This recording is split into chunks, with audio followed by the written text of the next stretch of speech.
everybody. Hello, everybody. How's Hi, everybody doing everybody. tonight? Happy This great Friday. Friday night. Happy Friday. Woohoo. Welcome in. Hi, Al. Hi, Jan. Hi, Bonnie. Hi, Aaron. Hi, Angie. Hi, Sue. Hi, Trisha. Hey, Trish. Hey, Sue. Angie. Which cat is that, Angie? Millie. I'm muted. Sorry, Millie. Millie. I got it right. It's Millie. Hi, 'Cause Millie. She looks like Joe. Yes, Yeah. she does. Millie and Joe. I thought Joe took a little road trip. I like that. I think they should meet. I think they should meet. He's going to have to drive himself there. I'll give him the keys. Yeah, she's just sitting here watching what's going on. I love Hi, that it's Tracy. like the cat of the week, the cat of the hour, because they all come and go. Welcome in, Trace. Welcome in, everybody. Yes, And yes, Angie, yes. you keep on putting yourself on mute. Or should What I is say going Millie on? does. I gotta figure out why that Millie. keeps doing that. Millie. But this coming what are you doing? Monday, Max the Million is going to have his little ear surgery. So Oh, I'll cry. It'll be okay. What's wrong with his ear? He has ear infections constantly, and we couldn't figure out what it was. Well, the vet found a small little polyp down in the ear tube, and that polyp is bleeding. So it's causing infections constantly. So here we've been treating ear infection after ear infection, and it's not gonna, the ear infections won't stop until that stops. So they're gonna, have him take a nap, and they're gonna go in and get the ear polyp out and then cauterize that spot, and hopefully that'll be enough to stop the ear infections. And he's already deaf in that ear, I was told. So he's already deaf in one ear, which is fine because I've had other deaf cats. That doesn't bother me. He's When big. you He's teach gotten your up to cats to sign, that's a whole YouTube channel. well, oh yeah. and the cat, he knows snack, he knows go, down, knock it off. He knows all those. Yeah, he Let me knows. learn that. He doesn't Knock always it off. Knock finish. it off. Finish. Yeah, we're gonna start using that on Tom. Knock it off. Yep. Finish. So, yeah. So he knows those. Sometimes he obeys them. Sometimes he doesn't. So I did. he see knows a when I video flip. He once knows when I of, flip the light switch to look at me. Aw. Yeah. Neat. Yeah. So yeah, that's what's going on here. Is he's gonna have his surgery on Monday. Dexter ran away again. He got out and went to the neighbors. Oh. Luckily, Tom was able to grab him. Right now, his collar is missing in the house, so he doesn't have a collar on. Ooh, So, I hope he's microchipped. you know what? I don't remember. I know the dog is, but I don't remember about the cat. We adopted him, so I don't re-rescue. I don't know. But he's Hi, just Miss Tracy. Hi, Bonnie. misbehaving.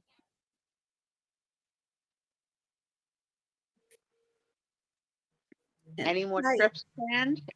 Hi, Bonnie. Hi, Becky. Hi, Hey, Myra. Becky. Hi, everybody. Hi, Holland. Holland. Good to see you all.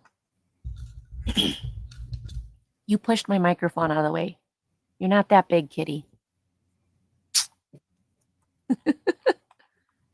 What is everyone else doing this weekend?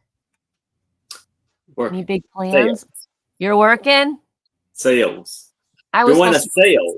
You're doing sale. Of course you are. You're working. I was supposed to go up to my dad's, my father-in-law's, but I was there all day on Wednesday. And I know we should go up there tomorrow, but I'm just like, oh, I don't want to. So we're not going to go up there, but I may be ending up going up there anyways. He was finally diagnosed with Alzheimer's. Yeah, on Wednesday. Mm. So there's a lot I've got to do, but so Sorry to hear that. Yeah. I want to get him into someplace safe like a nursing home, but oh my gosh, Medicaid and Medicare have been awful.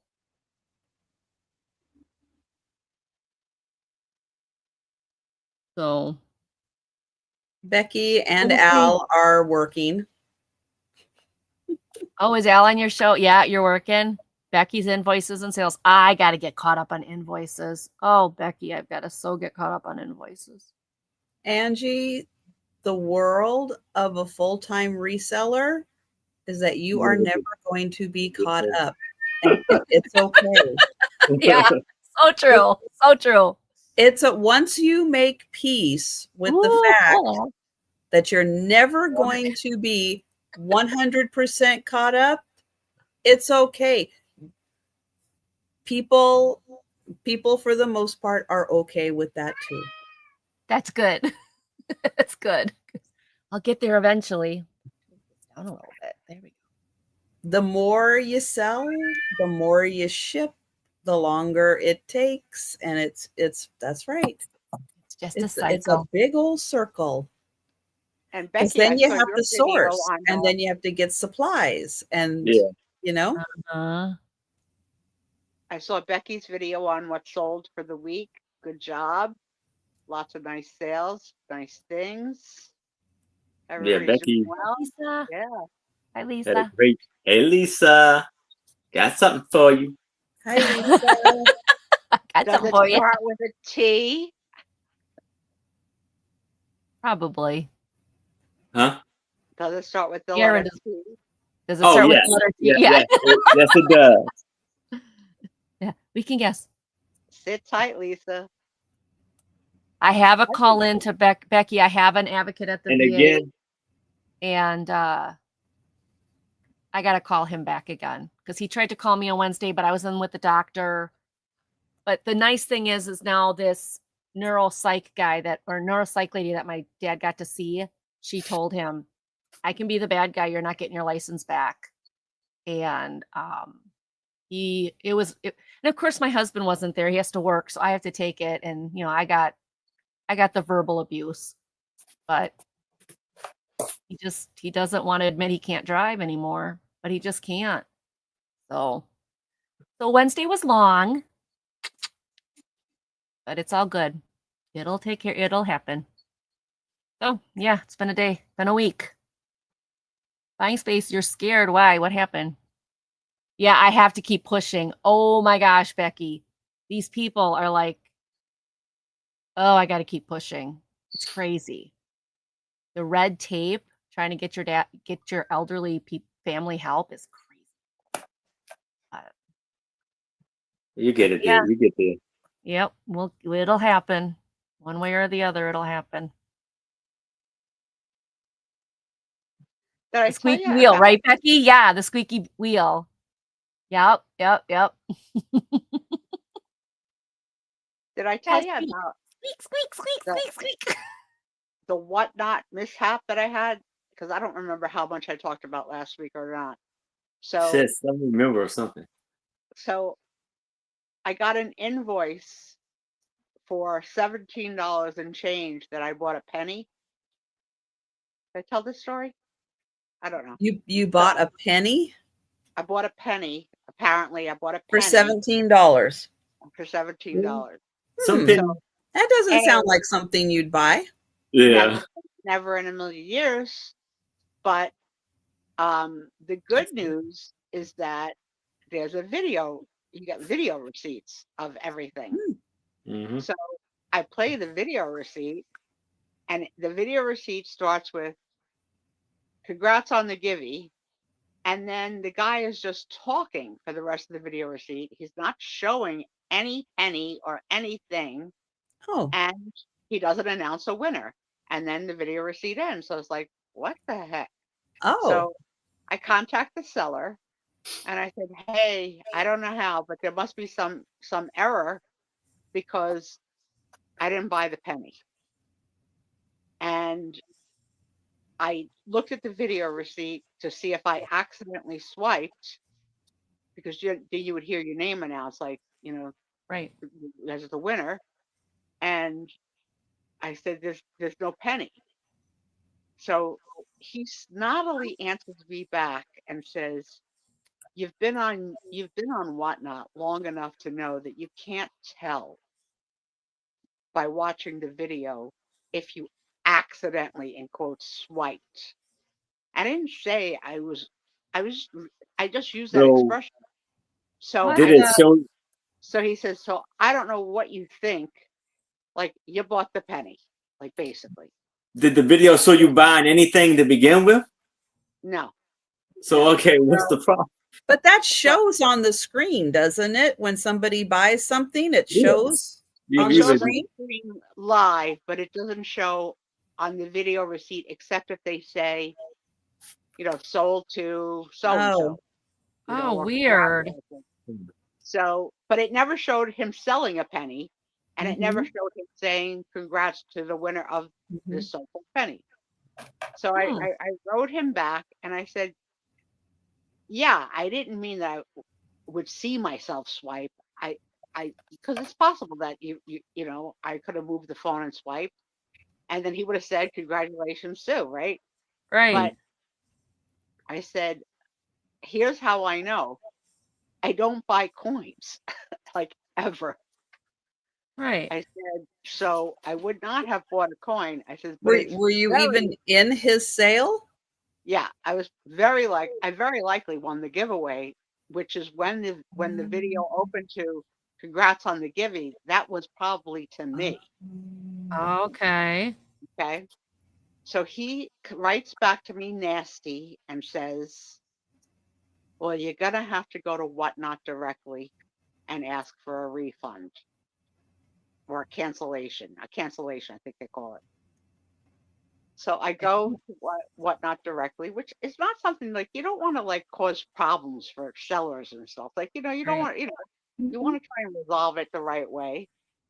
And as Mhm. soon as you hit enter on your complaint, Whatnot says, thank you. Your complaint has been received. It will be up to the seller to decide. Oh no. What? So, That's if I would have crazy. known that, I would have written but it a little bit better. I would have said, like, through no fault of his own. I don't know how, like, I would have added in something. Right, but you I didn't was know like, that. oh, great. Like, now I'm like, oh, but I didn't say anything damaging. I just said, I know I didn't buy it, blah, blah, blah. So luckily, he canceled the order, which he has, like, most do, a no cancellation policy. Like, it's on the thing, no cancellation. So I could have got stuck with a freaking penny, a $17 penny. I probably would have had to break up with Whatnot, probably. But I'm still Uh-huh.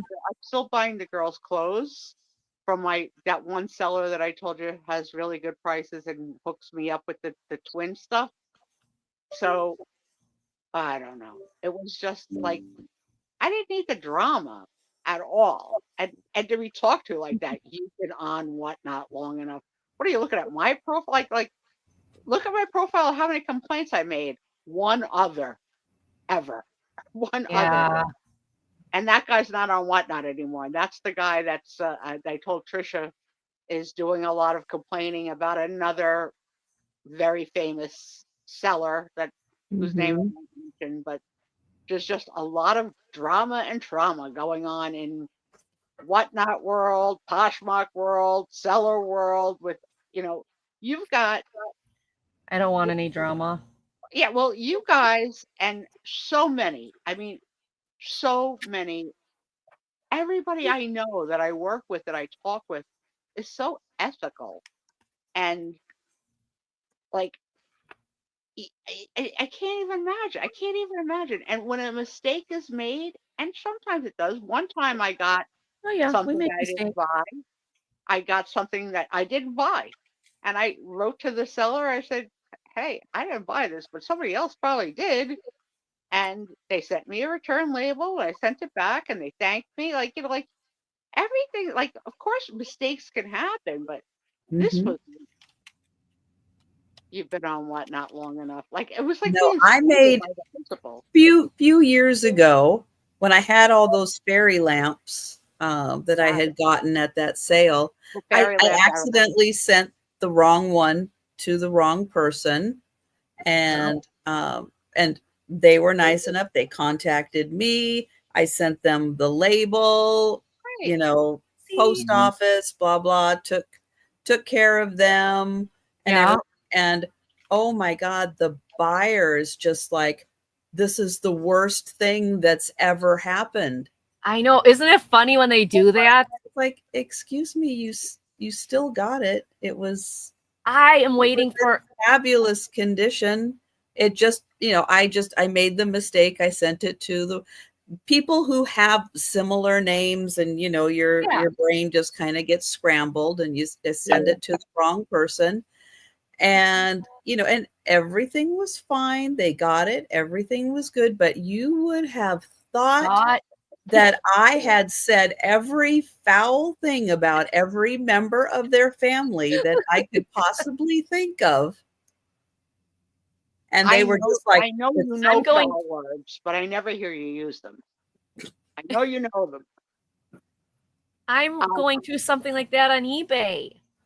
So I sold this guy the I Game really of Thrones complete collection DVD set. My description doesn't say DVD. My title doesn't say DVD. Or it says DVD. I'm sorry, it says DVD. It doesn't say Blu-ray, doesn't say Blu-ray. He gets them, he messages me, and he's like, you better send me the right discs, all in capital letters. And I'm like, what?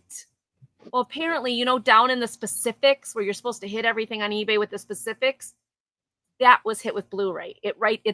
So I did not realize that was in the specifics. And I Yeah, didn't sometimes send it to DVD. So I told him, I said, it's not a problem. I'm sorry. Go ahead and start the return. I'll take it back. My apologies. And Trisha, you thought that I had killed his mother.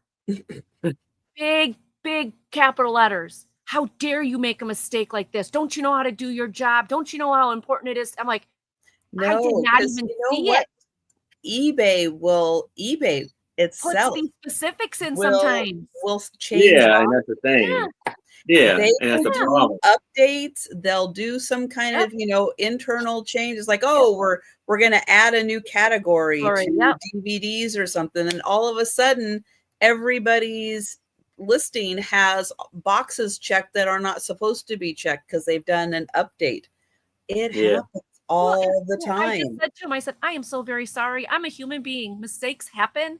And I did not see this in the specifics. Again, please send it back. I'll be more than happy to refund your shipping and your DVDs. And he said, fine. So he started the return. He still hasn't shipped it. Okay. I'm just like, all these big capital letters, and how dare you do this? And don't you know? I'm like, okay, like, I'm human. I didn't see it. My description Angie, never said I'm Blu-ray. sorry. With the terribleness of this story, I think we're going to have to remove you from the live stream. I don't think we can continue. I know. I need confirmation that you are human. I mean, how dare I not see that the little check mark was on Blu-ray? I like, oh my gosh. So he was having an absolute cow. And my husband, that's the kind of thing that if I were a buyer, I would send a quick question, say, hey, your listing, your title doesn't say Blu-ray, your description doesn't say Blu-ray, but the box is checked. Can you confirm if these are Blu-ray or not? Exactly. If I was a buyer and I was looking specifically for Blu-ray, I would go, And definitely with the pictures, because on the thing it says with the Blu-ray is blue, the case is blue, and it says Blu-ray. The box was a box set. It said DVD on the box. It said DVD on each one of the jewel cases. Exactly. My thought, and he's probably watching them first before he sends them well, my thought is he's going to watch them and send them back. Yeah. Or two, he's not going to send them back. He was just trying to get his money back. The money. Get a free DVDs. Yeah. I was thinking about that too. I had one person admit that to me. Well, I was just hoping you'd give me a partial refund because I couldn't afford these in the first place. And I just sent it to eBay. I said, I had that happen about maybe 6 months ago. It was it was the beginning of spring. It was a sealed DVD. I don't remember the name of it. Bringing Down the House. That's what it was. It was Bringing Down the House with Queen Latifah. Yeah. And it was sealed. And I sold it for $6. And the person, after they got it and opened it, said, "This wasn't as good of a movie. I'd like a partial refund." And I I what? It wasn't. I don't care if it was a good movie or not. You bought it. I didn't make the movie. I didn't make the movie. You bought it. Oh yeah, I've had some real weirdos on eBay. And as an aside brag, my daughter was in a movie with Queen Latifah. Oh really? Awesome. What movie was she in? Bessie. Bessie? Okay. Oh, okay. Oh, I saw Bessie. Yeah, no, the recent one, I'm still waiting. I should actually check that and see where that is. Her lines got cut, but she's in the scene with Oliver Platt, who she said was a penis. I don't think that's what she said. I didn't know which of the two words would be worse to say on the air. So probably we have to be the best way. I made a decision. You could say that he was a Richard. Yeah, say he's a Richard. There you go. He's a Richard. All right. Next time, talk about Oliver. That's much better. That's much better. Who she said was a living doll was Alan Alda. Oh, he did ship it. He shipped it. He shipped it yesterday. Yay! Okay, track package. Well, I guess he got done with watching them. I think so. Oh, and how about that we lost Robert Redford this week? Yeah. Very sad. What do you have any favorite? Hi, Nancy. For me, obviously, of the year that it came out and all that time was The Way We Were, plus the soundtrack to The Way We Were, and Hubble, and when she brushed his bang. Oh my God, he was so hot, so hot, but just so talented, and as a director, just like he made the Sundance Film Festival, and he lived a good long life. I think he was 89, I think they said. Yeah, I think 89. But his IMDb biography of like his list of works, unbelievable. Unbelievable. Such a handsome man. I guess I'll just have to see him in the afterlife to make out. It's not going to happen in real life. Yeah, that's one of the things I enjoy about Renaissance Fair. You're walking to some show or something, and a guy in a kilt with walks by, and you're just like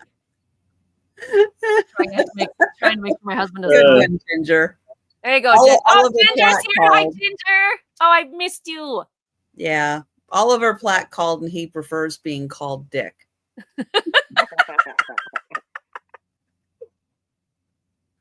Good to see you, Ginger. I miss you. I haven't seen you all week. Of course, I haven't been on a lot all week. I've been making phone calls, lots of them. She had a good audition for a show that I love, and I'm probably not allowed to say the name of it, but let's keep our fingers crossed that she gets this audition because I love the show. And pray. That's good. Love Island? Really? I don't know if that's a good mix for her. I want to go on Love Island. Do I even think that's I Cindy. I want to make out with all the boys and play games with slime. I don't think her husband's gonna like it. Yeah. No. I'll stick with my husband. I ain't going. No. Naked and afraid, right? No, definitely not. A weekend ago or 2 weekends ago, I had told you that one of the last of her friends got married, and they got married at a medieval castle in the Poconos. Cool. And it was a place that you slept at. So it had 25 bedrooms, so there were 50 people for the wedding. And it was not a traditional wedding, so there wasn't like, you know, the DJ, the band, the dancing. It was a very untraditional wedding with like, there were games. So one of Nicole's friends, who's brilliant, wrote the script for the game The Traders, which is, there's like, you know, there were 50 people in the game, 5 of which were traders, and the traders' jobs were to kill off the 45. Ooh. And you had to submit ahead of time whether you wanted to be a trader or not be a trader. And it was a 24-hour game with text messages and round tables, and wow. and it was really done like to the specifications of the real show. And guess who was the trader that won? Your daughter? Nicole Spezio. Wow, cool. She killed them all. Jeez. So proud of herself. Oh, hi, Cindy. So Cindy B wants to know if she can guess which show she auditioned for. Oh, you got to get me in trouble. How about this? Just put in the first letter, and if I say yes, then just don't say the rest, because then you got it. You can get it off of one letter. What is this? Name that tune?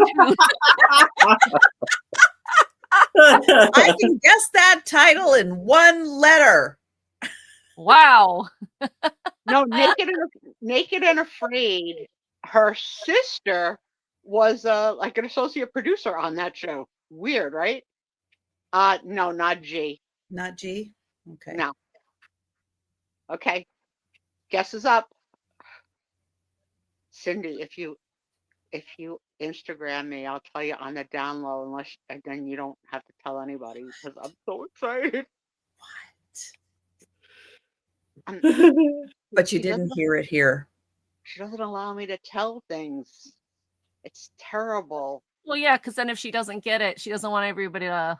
Yeah, You know what I mean? Because it is a tryout. Well, they have to have a little confidentiality. Right. You know. That's why. Yeah. That's why. I told my one sister, and then she said the most obvious stupid sentence. She's like, what part did she audition for? And I was like, a new part? Like a new character, a new whatever. Yeah, like, a new part. Replacing the star. Oh, like Ginger's guessing cops. I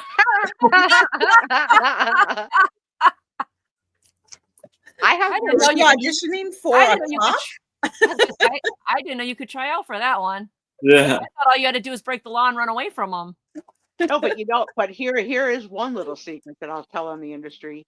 You know, for a time while she was in college, she made some money doing radio, and you know, those call-ins with like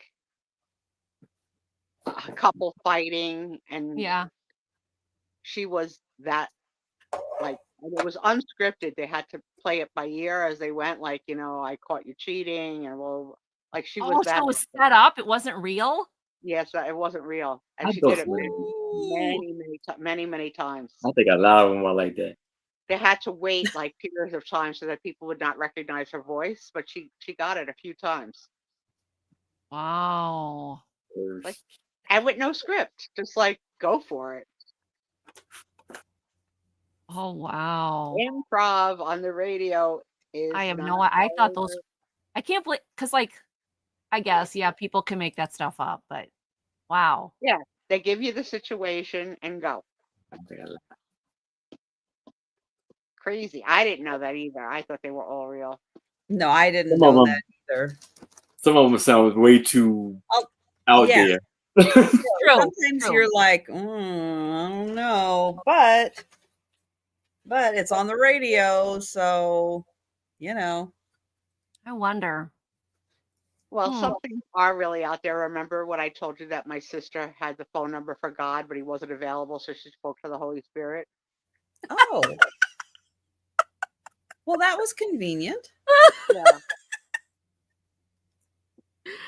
That's nice to know. Nice to know. Imagine sitting through that conversation. Good Lord. Well, one of the things my father-in-law, yeah. The Holy Spirit's not available. Santa's here today. Would you like Santa? Yeah, that's a yeah. Yeah. My father has started to see ghost cats in the house. Oh. With part of his Alzheimer's. Yeah, my sister does not have Alzheimer's. She's just strange, right? Yeah, he's like, I saw Misty. And I'm like, she just had when they say come to Jesus moment, she had a come to Jesus moment. And this story as she tells it is as real for her as it can be, but like, wow, it's hard to listen to. Right. Ginger has a good question. Was there choir music when she was on hold? No. Oh, that's a missed opportunity right there. Yeah, I don't even know that it was denominational or non-denominational because I didn't want to ask any questions. Sure. I just wanted the story to be over with. And yesterday, my other sister, God bless her, is obsessed with that she's going to die. And she's been obsessed with going to be dying for many, many, many years. And she's had many, many medical problems, which could cause her death. But as we all have had things that could cause our death. So it could happen to any of us at any moment. And that's just the way it is. Yeah. I'm not a big fan of like long-winded stories. So you don't want to meet my father-in-law unless she's telling it. Now, she's telling the story. Like, hold on. Entertaining and fascinating, and everyone should listen. But other people, no, not so much. I'm long-winded. What? So yesterday was her 60th birthday, so I was obliged to listen to a lot for a very long time. And I gave 3 It's a milestone. I gave 3 warnings. Each of the warnings was, all right, I'm just about done. Wrap it up. That's not a warning. That's a snap I'm telling her. That's to the point. So after the 3rd time, we did hang up. I told her I loved her and wished her a happy birthday again. And I got today basically her medical records in a text. For the jeez. That would be a long text. In bullet format. God. And so much that you have like I didn't know that, but there's a limited number of characters to a text. She ran out. The whole point. Part 1 and part 2. Short to the see the text like that.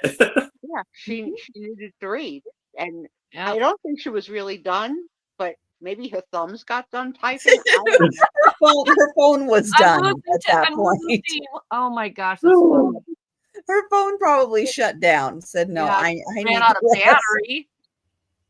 And then my brother, he's nuts too. They're all nuts. I'm the only sane one, and I'm not that sane. Thank goodness. This is the sanity of the family. My brother, my older sister's dating a rich guy, and my brother thinks that the rich guy should buy my brother a car. Huh? What? Yeah. Huh? What? I mean, if he has the money and I need a car, why wouldn't he just buy me a car? Am I dating you?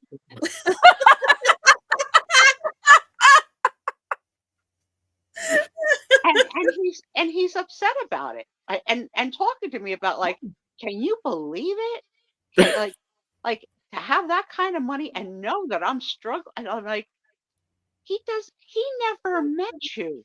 Like, oh wow, and that's it. Never even met you. So calls from my siblings take a toll. I love them. If you ever watch the show, I love you all dearly. But we're all a little nuts in our own way. I'm thinking, what the heck could I get? Right. Everybody in the family, give me your wish list. Yeah. Yeah. Oh man. That's funny. And then the dirty thought of me, I'm going to say this in as clean as way as possible, is what the heck would my sister have to do for my brother to get a car? Jeez. What's the trade-off? Like, no. No. No. So there, I've alienated my entire family with the viewing of this show. I love you. You're nuts. You've all been outed. You're not fans Yep, of the we know your show. secrets. That's right. Oh, sorry. Oh my goodness. Well, let me go ahead and get Aaron up on the big screen, and we'll keep chatting as we sell, but I will have Aaron tell you about his upcoming sales, and I'll put the link to his channel in the chat. Yes. Hello, everybody. And so tomorrow at 6:00 p.m. Eastern, I will be on my channel with my lovely co-hosts, Becky, Vintage, and more, and a very special guest, John the Reseller, will be joining me. And I will be invoicing starting after that sale. As soon as you pay your invoice, your package will go out ASAP. And just to let y'all know, I know my hat is looking a little skimpy. It needs a lot more brooches on here. And I will be starting to add some brooches. I got some beautiful brooches. So I will be starting to put some on there. And I'm going to upload a video, let you know and showing you each brooch and give you the meaning behind it and everything. Hi, Mary Jane. And so please give a thumbs up to Tris and let her know you appreciate this fantastic and lovely sale she puts on every Friday night. So my first items is going to be for $5, and it's a paper mache wall art, which these birds are like Jamaican birds. So Jamaica has their own birds? Well, it says Jamaica Dr. Bird. Oh, interesting. And it's a male streamer tail hummingbird. And it says the national bird of Jamaica, best known of their three versions of hummingbirds. The name recalls the similar of the bird's long tail to the long tail coat worn by old-time doctors.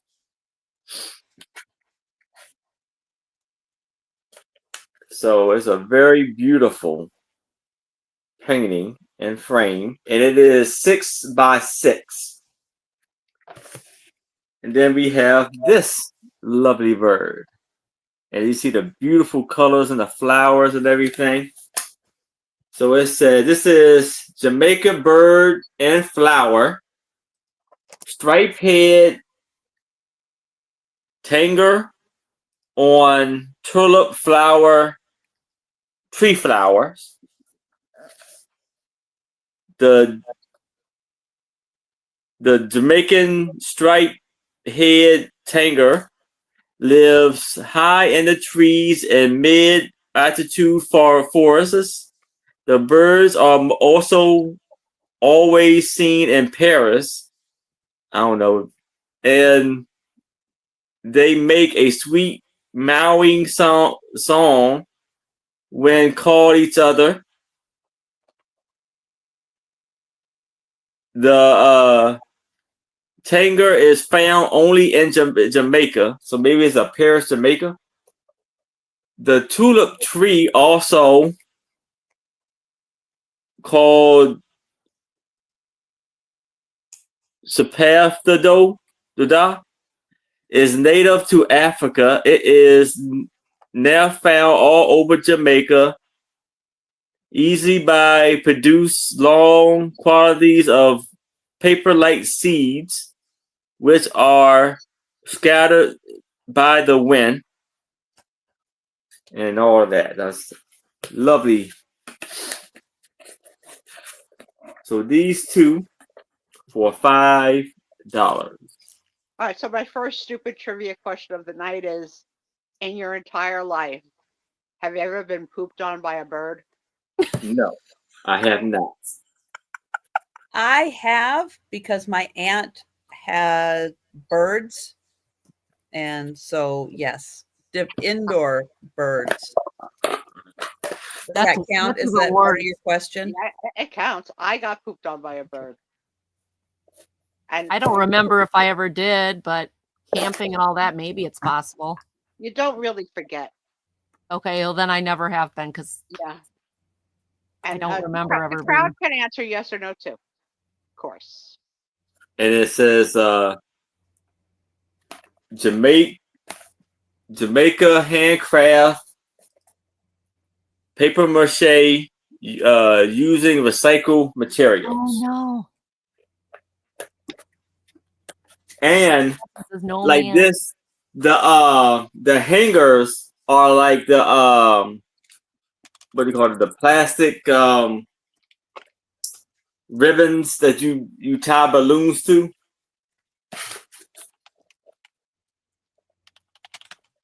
Or the ribbons. So Mary Jane says no. Nancy Smith is no. Al says that Lou did, and she's got it on video. Oh my God. Robert says yes, while riding a bike. Oh, what are the odds? 2 seconds we're forward, 2 seconds we're back.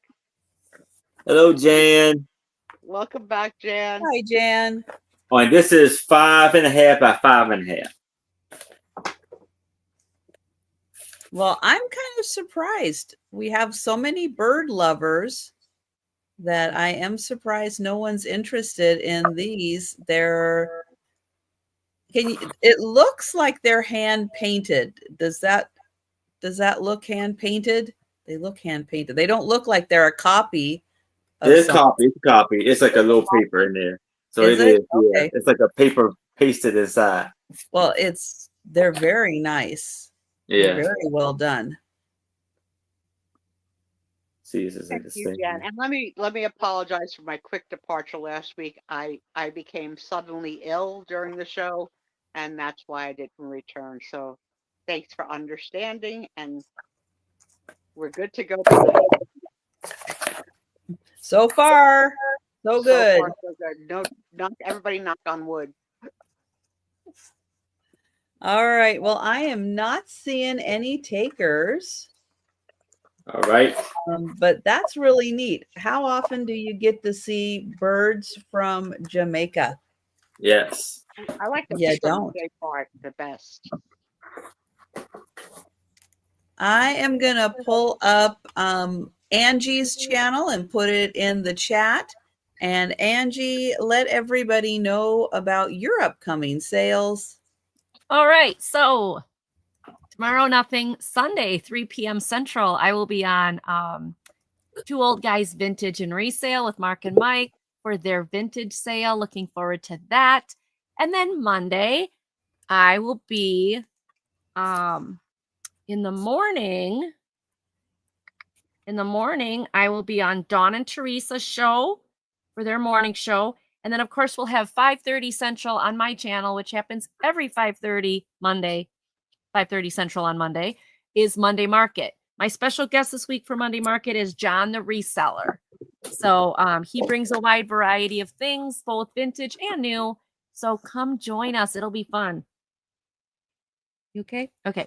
My first one. This is going to start at $5 for both of them together. $5 for both of them together. And what these are, I don't know how old they are, but you can tell by the stitching that These have been well loved and well used, but this is Tom Sawyer, the opera. Yeah, it's the opera in 3 acts. This was from a school in Chicago, and they put these on.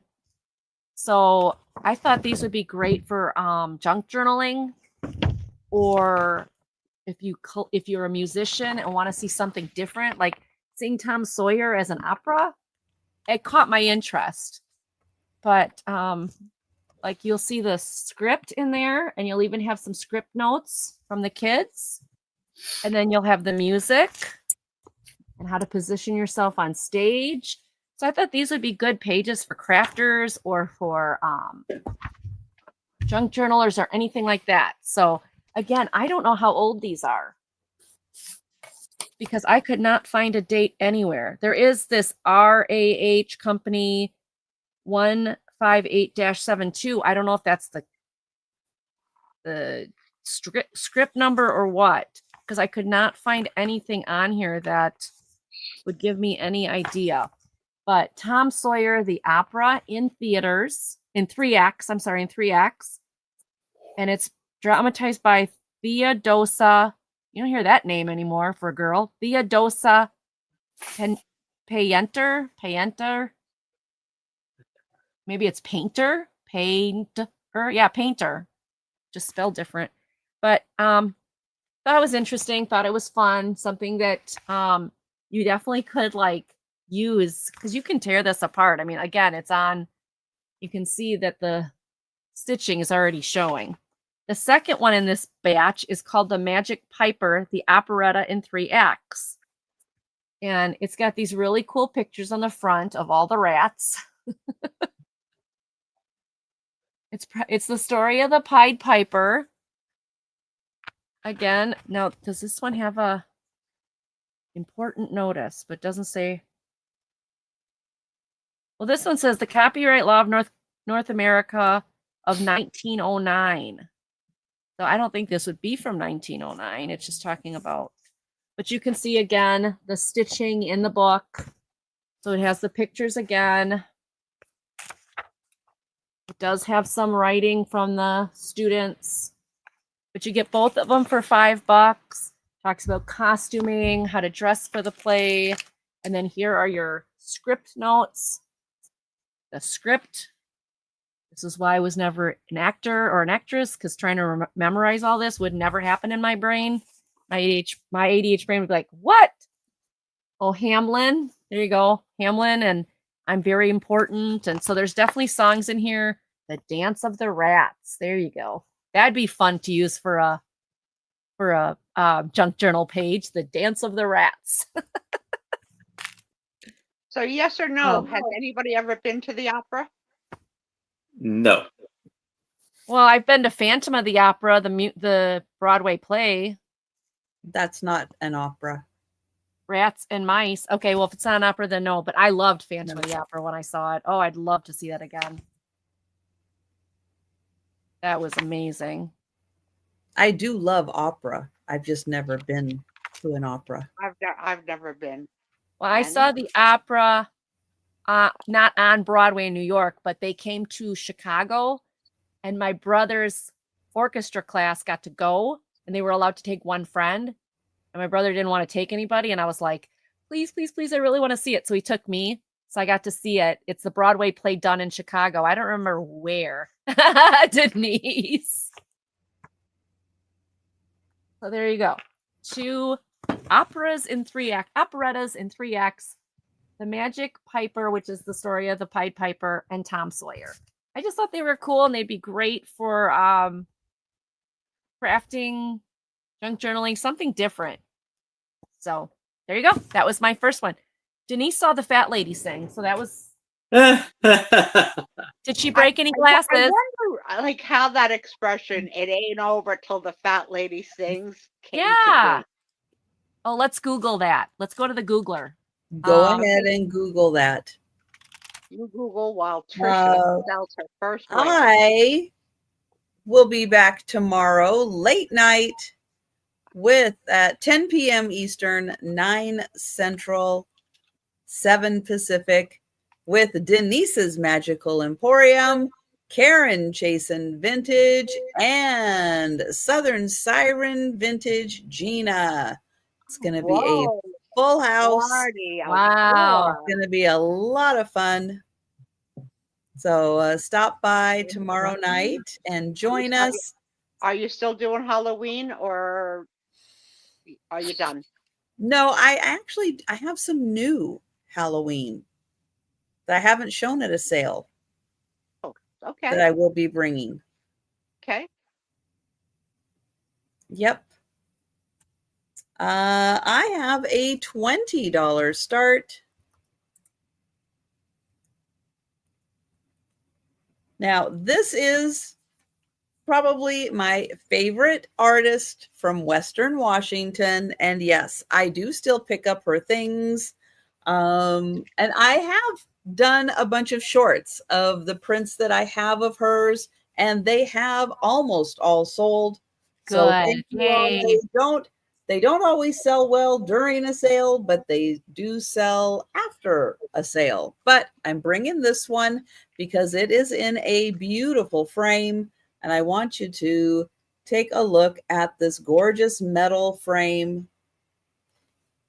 It has like the leaf vines going through it. It is really a beautiful frame. That is. Like a kitty. And you probably could hang this, but it does also have an easel back on it. And it's neat. Oh, is it supposed to be two friends? Because the picture also has like kind of viney leaves and stuff. And the little flowers are like hearts. And down at the bottom, it says, beautiful young people are accidents of nature. Beautiful old people are works of art. Oh, that's cool. It has a little heart.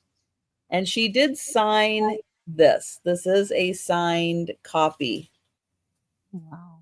So even though the picture comes with her signature, she actually did sign that one also. And that's from 1998. The frame is 8 by 10. The picture is 7 by 5. Jan said, Sue, we're both works of art. And per usual, look at this cute little ladybug. Oh, look at the bug. Cute. Ladybugs are the few bugs that doesn't freak me out. There's another little ladybug right there. You have the dog and the cat. They're cute. It is cute. It just said, it should say, New Jersey born and raised. Jan and Sue. So there you go. That's $20. Comes with this beautiful metal frame that complements the picture so nicely. Beautiful. All right. Well, look forward to seeing that in a short upcoming. Once I get my house back under control with everything that's been brought in. Sue has no idea because she doesn't watch the sales or watch the video to know.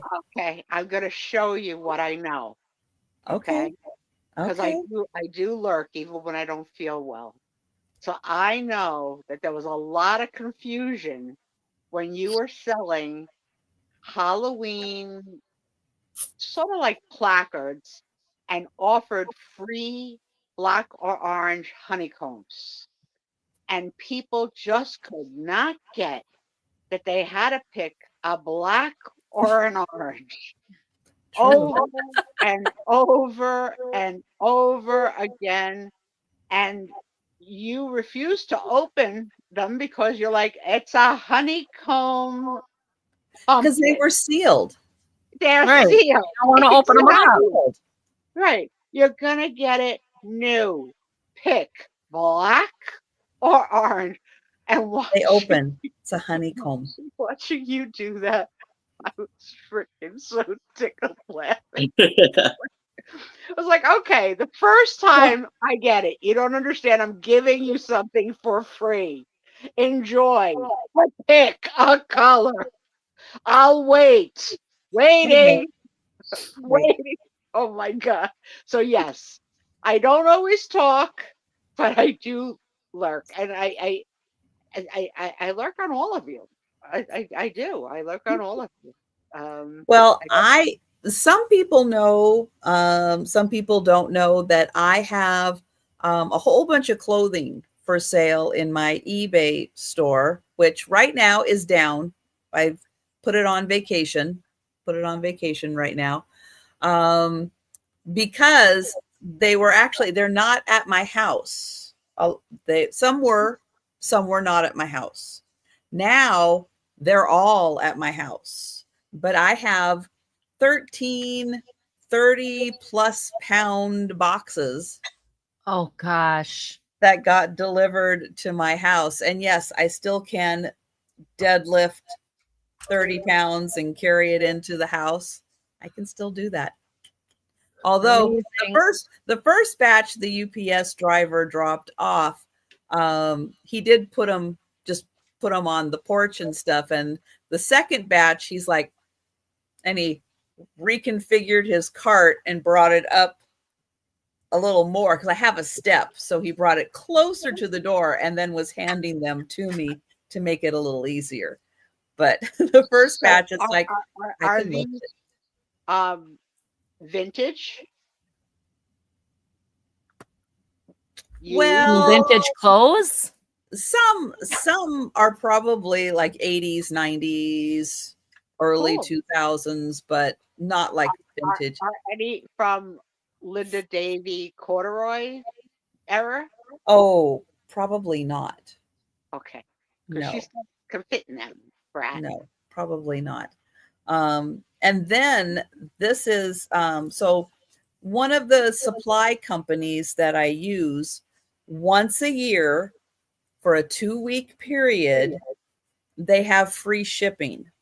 Oh, nice. And so I put in my big box and bubble wrap, or not bubble, Packing Peanuts, that company. And so I get a big order from them, so that I can save $125 on shipping. So it's worth it. But I have a lot of boxes in my house right now, and a lot of Packing Peanuts and a lot of clothing to organize. And it's a little bit of a mess right now. Oh, my house is a disaster right now. How do you choose to show them on eBay? On a hanger, on a hook, held up? Well, I did not take the pictures, so that was not my choice for the ones that came here. My personal choice is, I have a dress form that I will use on some things that really require a form to show them off.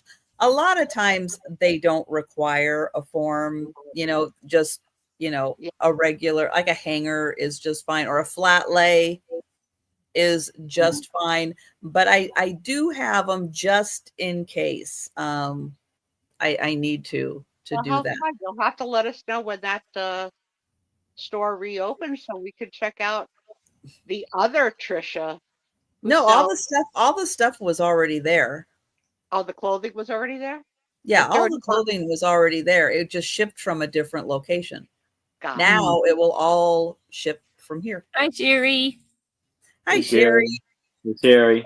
So, I will get to that ASAP while getting to everything else. But I was gonna say there's always too much to do, and I've been kind of behind the scenes doing some planning for that. Take 5-10 minutes here and there, and get stuff done. Plus, I went to Costco this week too, so woo-hoo. I'm a glutton for punishment.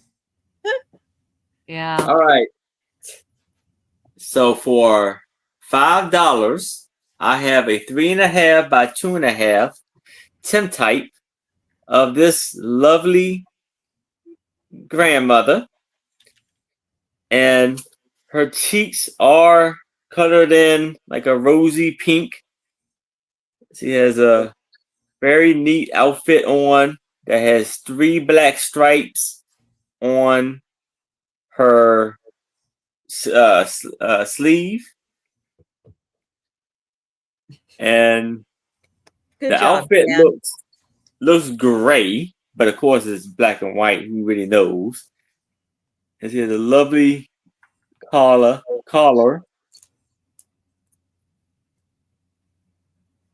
and of course he starts sitting there like, all right, let's take this picture. She looks And very frail, like, just very frail. yeah. A hard So you life. imagine, like, she looks. I'll bet she could lift a 30-pound box. Yeah. I don't think she's that frail. I don't Like, think I so. don't know. I don't know how when this picture was taken, but of course it had to be like probably in the 1800s more than likely. So Like, cool. I would just imagine when was she born? What a shock. Lisa Day is in. And the back is in lovely condition. Lisa, one day you have to do a show and tell of all that you've collected through the years. I'm Yes. sure you can Yeah. now. This is That would And be it's like a very huge cool. like picture frame behind her.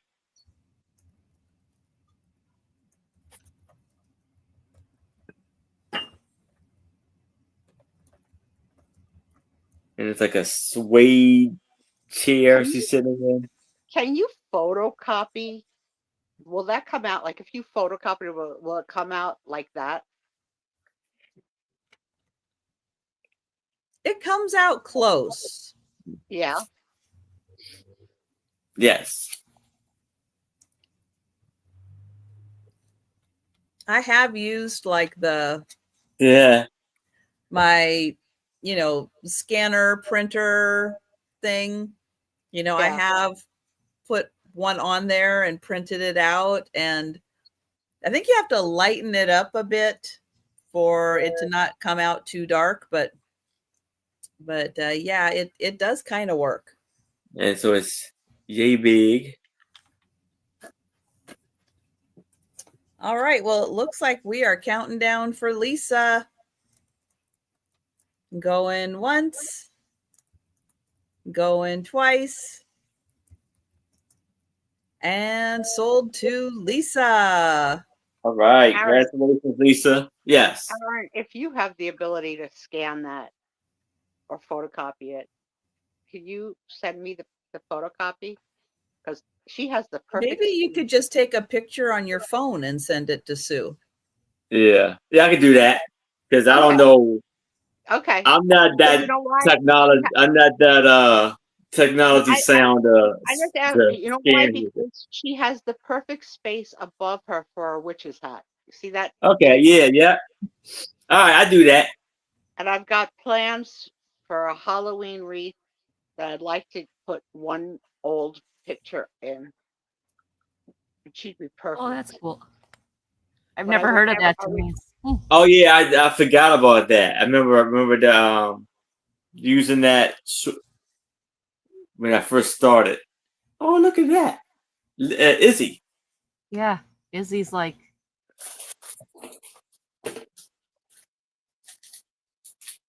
Hey Trisha, I finally turned 1 year old. I turned 1 year old this week. Oh, happy birthday, baby. Yeah, she made it to 1. So she's going to help me? Okay. So mine is a $3 start. It's a cabinet card. And it's this cute little baby. Yeah, you want to see it? It is a cute little baby. It has got a nice little frame around it. She is standing up. Maybe it's a he. I don't know. But standing up. I'm going to get him real close to you. Focus. There we go. I don't know why that reminds me of, I don't know if it's Happy Gilmore or Tim Conway, where they're like their knees or their feet like bent in half. So cute. There is no. Oh, there is. Let's see. Very hard to read. N Leniz or Lenz maybe Lens. Dubuque, Iowa. There it is. I got it. There you go. Well, anyways, there is a mark here, but it is. Thank you. It is kind of hard to read. But $3. It is. Izzy, where's my tape measure? Did I lose it again? Sorry, baby. Sorry. All right, it's this big. I don't know. I gotta find my tape measure again. I swear I've eat tape measures because, or the cats do. Because there it is. Okay, we found it. Izzy was sitting on it. I'm gonna guess 3 by 5. My guess is 3 by 5. 6.5 by 5. So close. Oh So No, the picture itself. How big is the picture? Oh, the picture itself. 4 by 3. 4 by 3. Close. that's close. I got a 3 somewhere. Can't fool me, Angela. Not trying to. I know better than that. She's got her little yeah, I know. Her little surrender tail, right? The little white flag. Oh, she's mad. I'm touching her. She's like, I'm busy looking. All right, go there. That's fine. Yeah, Izzy made an appearance without like running away. That's pretty awesome. Because now that she's getting older, she's like, yeah, whatever, mom. That one, she was like a kitten and just wanted to be held. I see Lisa in at 3. We can count it down to Lisa. Well, she'd been through a lot at a very young age. Oh, yeah. So, Well, she's got another upper respiratory infection, and the doctor wants to check for scar tissue that might be growing in her lungs again. I'm like, oh, yeah, she's got another upper resp. She has been through the ringer to get her to survive. That cat just, when you're in the grocery store and your vet comes up, oh, how's Izzy? It's like, okay. going once, going twice, and sold to Lisa. Thank you, Lisa. This is going to you. Yeah. Lisa. Another one for your fine collection. Yeah, it's bad when they're like, I can't even imagine the vet bills you have. You don't want to know. You don't want to know. You don't want to know my vet bills. Thank God for care credit and being, balancing it. And yeah, you don't want to know. So I have a cutting board. This is a wood cutting board. I think it's wood. Okay, it's like particle board with a faux wood on it. It's made in England. It's pigs having a good time with the apple tree.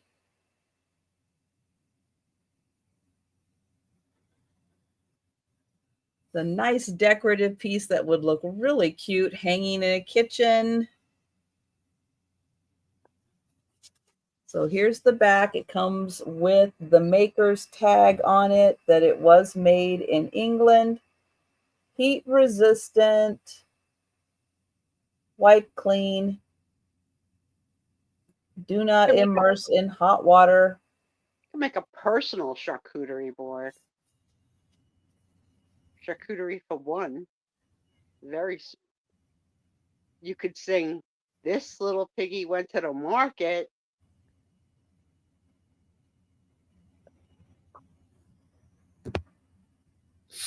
Looks like Jenny Barron.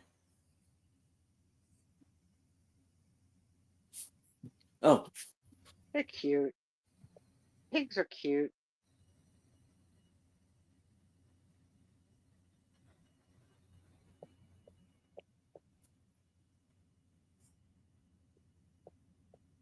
Well, that is $12. Say hi to everybody. Huh? Want to say hi to everybody? All right. We'll pass on that. Angie, have you ever pet a pig? Yes. Okay. Matter of fact, Hold on my one best second. friend, before she died, had 2 pot-belly pigs, and I've got pictures of them when they were babies with my kids. Aw. She passed away in 2017. The second piggy just passed away last month. All right. This is going to be for $15. I have this beautiful wooden box. This Trinket box. And it's an adorable picture of like a young boy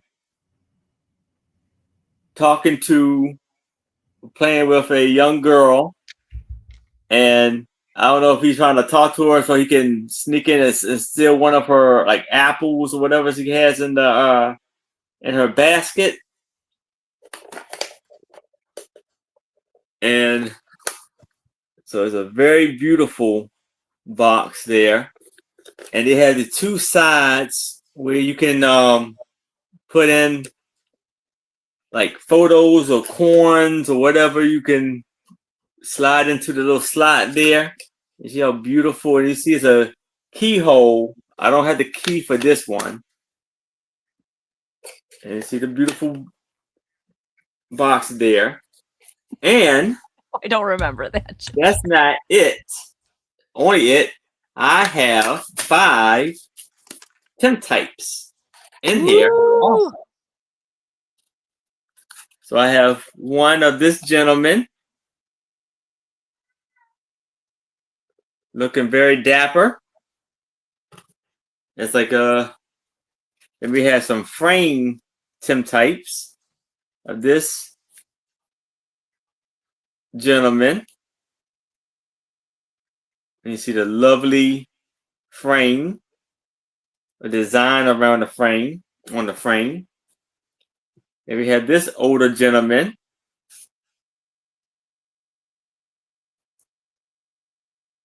Kind of hard to see him. Hold on. That makes it worse. So yeah, you can see he has a big giant beard and a lovely frame there. And we have this gentleman.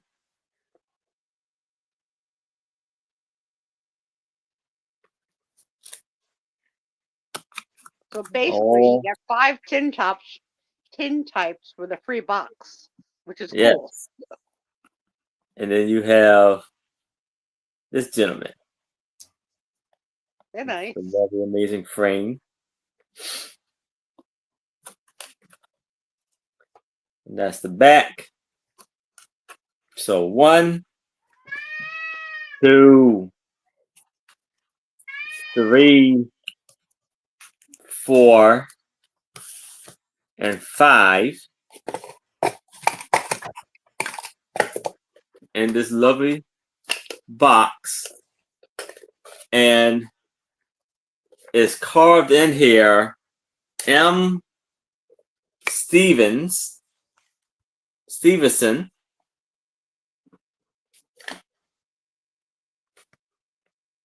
It's something else, but I can't really read what it says.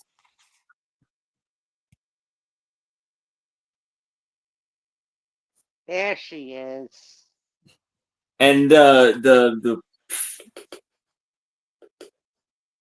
I almost want to say solenoid, like a thin piece of solenoid is the fabric, or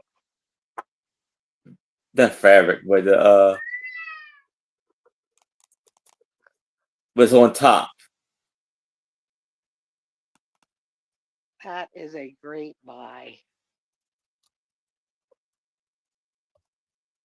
You're a little trickster just showing the box at first. Who knew about the special surprise? Yes. So the box is very high. Very nice. And the box looks like close to being antique, if not antique. Beautiful. And see, you see the inside of the box. All lovely. Smells like wood. And you see like where it can lock if it had a key. But at the same time too, it doesn't have the upper part.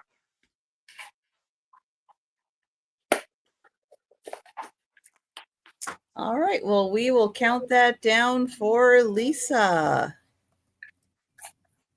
Going once. Going twice. And sold to Lisa. All right. Congratulations, Lisa. Lovely buy there. All righty. Mine is again starting at $3. Got a pattern going. And this is for 2. And 2 smaller coloring books. One had a few pages colored in, one is new. So this one is new. It's inspirational quotes.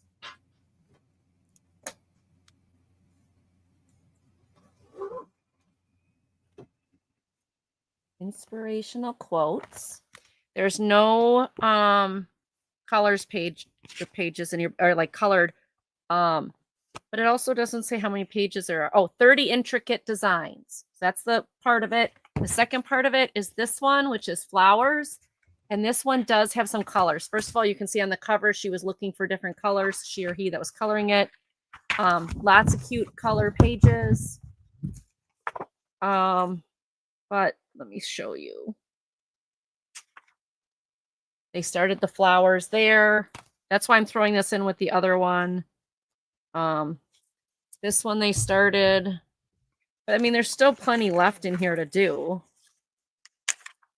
These, I mean, there's plenty in here. So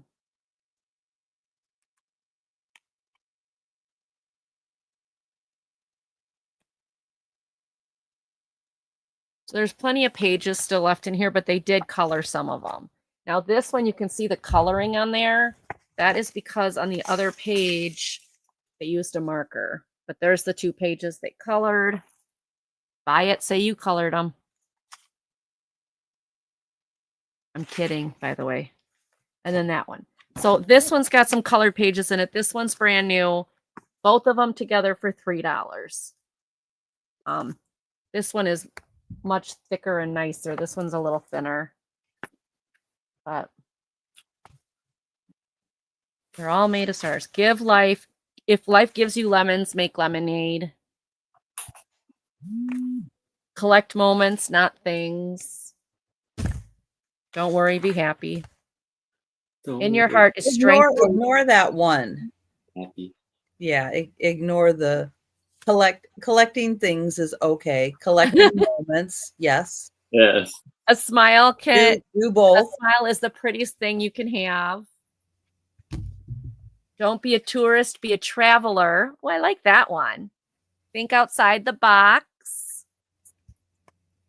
Problem is, my husband has lots of boxes and there's nothing inside of them. Never stop dreaming.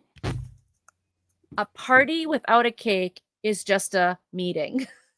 That's funny. I like that one. That's cool. Thank you, Nancy. We will forever be young and free. Not me. I'm going to get old. I know that. Will not be ever free. Make today amazing. So there's some cute ones in here. I can and I will. Excuse me.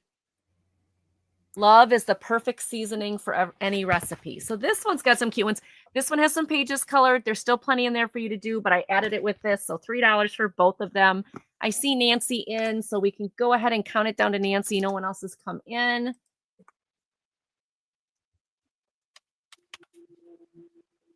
Going once. Going twice. And sold, sold, sold. Thank you, Nancy. These are coming to you.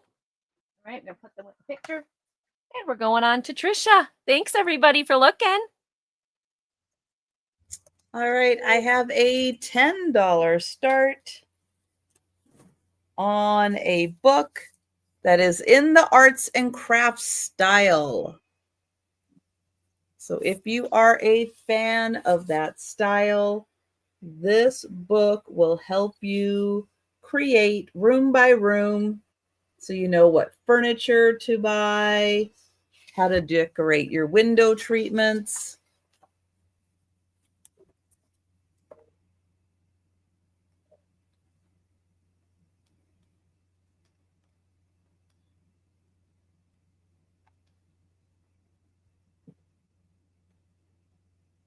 And even if you don't have an arts and crafts style house, that doesn't mean you can't do a lot of interior decorating to give your house that style. You just kind of need to know what furniture and window treatments to be looking for, accessory pieces, and then you can give your house that feeling, even if it might not be, the construction might be a little different, but when you're inside, you can definitely have that feeling. And they give you lots of examples, room by room, on how to create that styling, plus resources to look at. And thank you, Nancy. Oops. Yeah, they've got some beautiful examples. Like I like this one using the multi-levels of candles.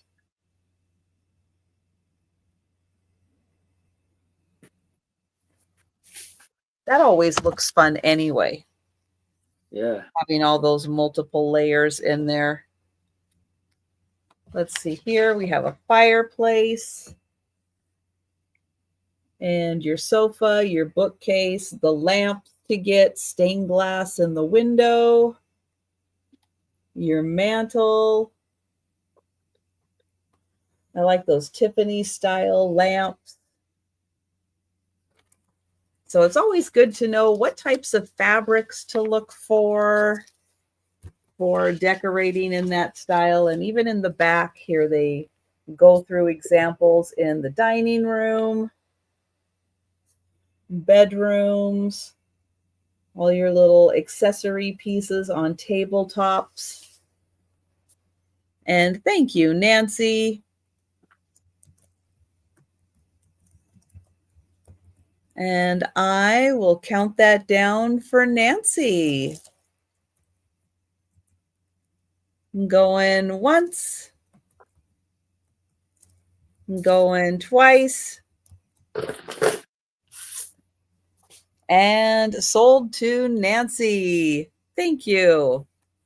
Nice thick hardcover book, and the dust jacket, I didn't even mention, is in really good condition, which you can probably see that. All right, and we're going to go to Aaron. All right. For $5, I have this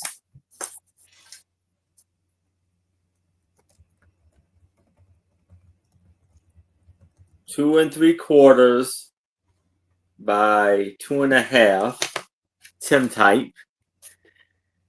And this guy looks like a cowboy from the Westerns. If his big hat and the outfit he has on, his little coat, what do you want to call it? Not blazer, but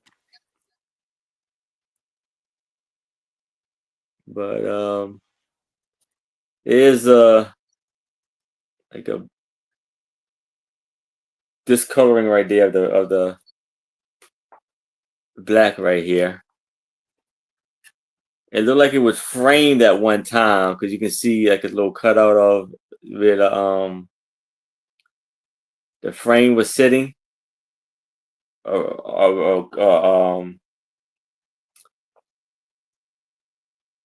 Oval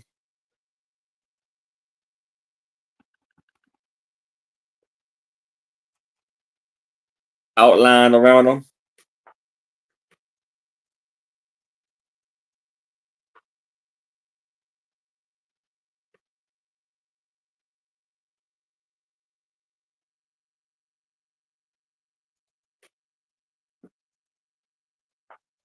Oh, Robert.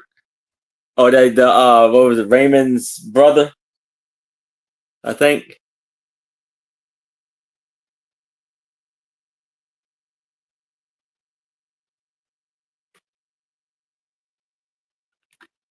It's in lovely condition.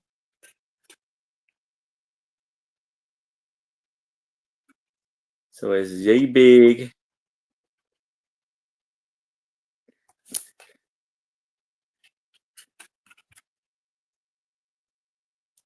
He has both of his eyes. I have no clue why it looked like. I guess it's the way it's kind of presented. It's like it's one of his eyes is missing, but it's not.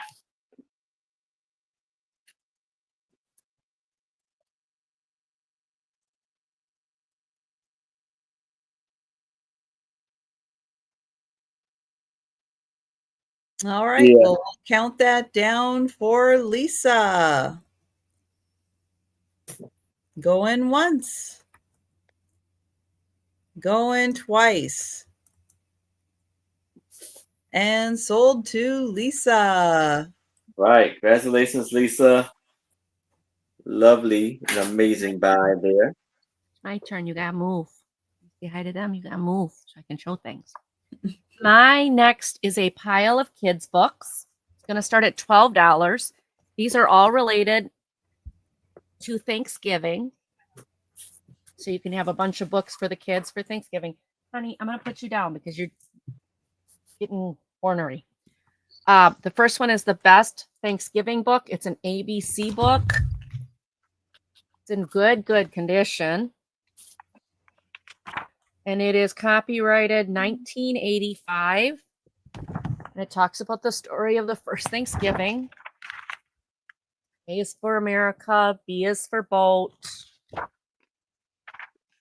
C is for courage. D is for dangers. So it gives you the whole story of Thanksgiving in alphabetical order, teaching the alphabet. Then you have this one called Leaves. This is a Scholastic book, paperback in great condition. It is copywritten for 2007 for fall and the bears learning about the falling leaves. The next one is a Scholastic book, Colorful Leaves, a science vocabulary book.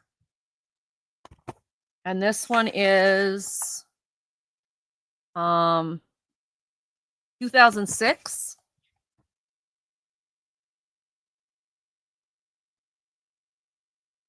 Then you have an Arthur's Thanksgiving, an Arthur Adventure. I guess he gets a turkey as a pet. That's kind of scary. Now this was an ex-school book. A little bit like Alf.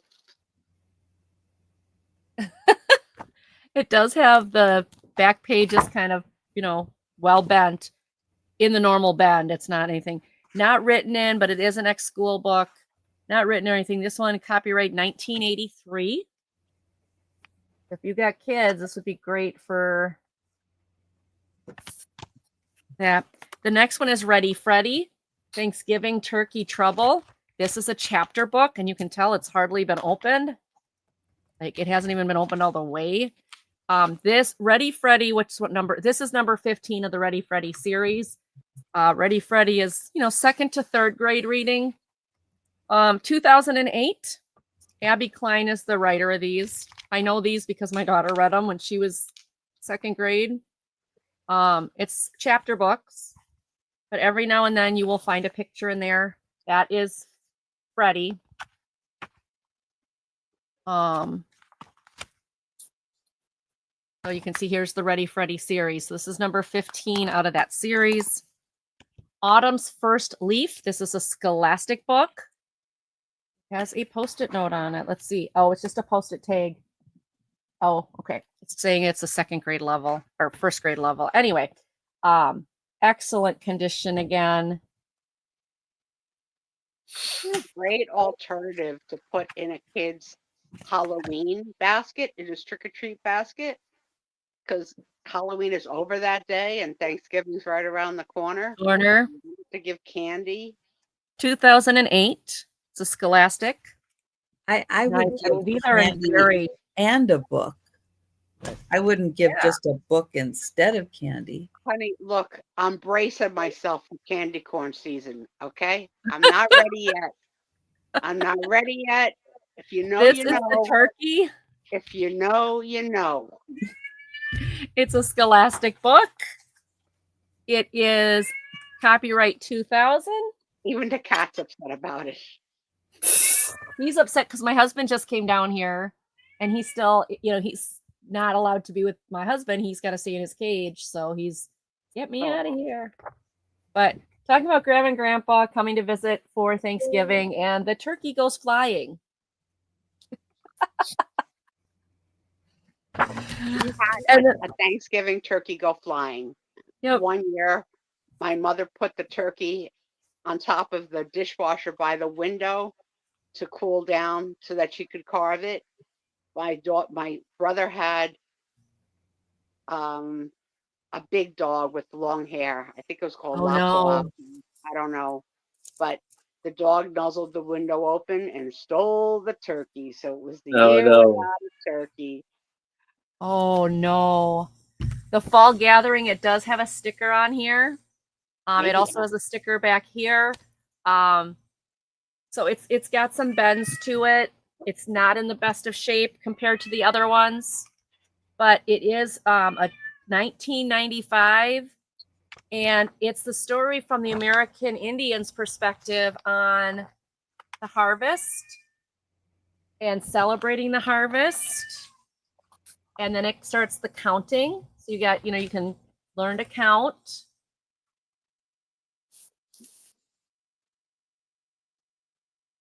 So they're kind of Thanksgiving.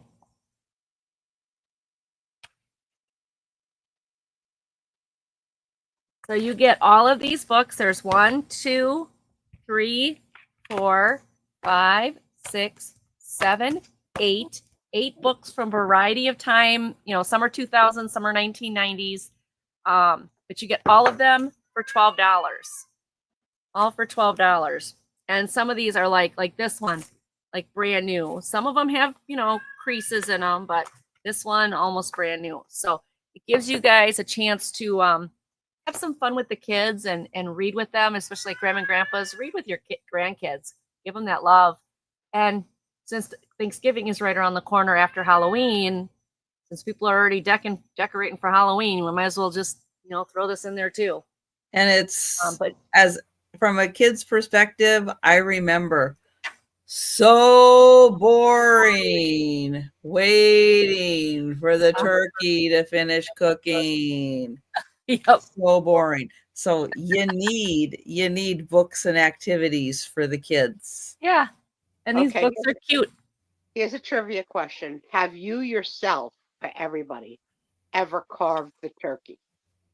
No. No. Oh, so my husband's 4. I do the turkey. I'm so good at it. No, I have a husband for that.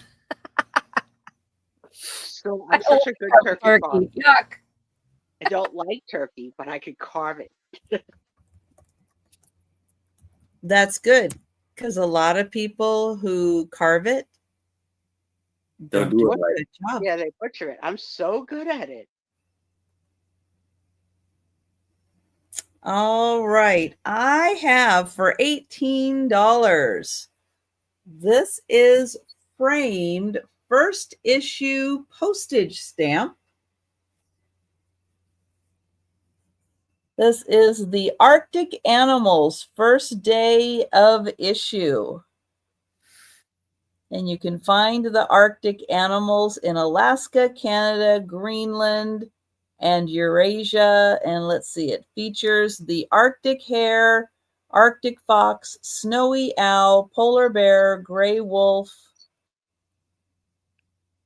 Came out in 1999, and it is stamped from Barrow, Alaska.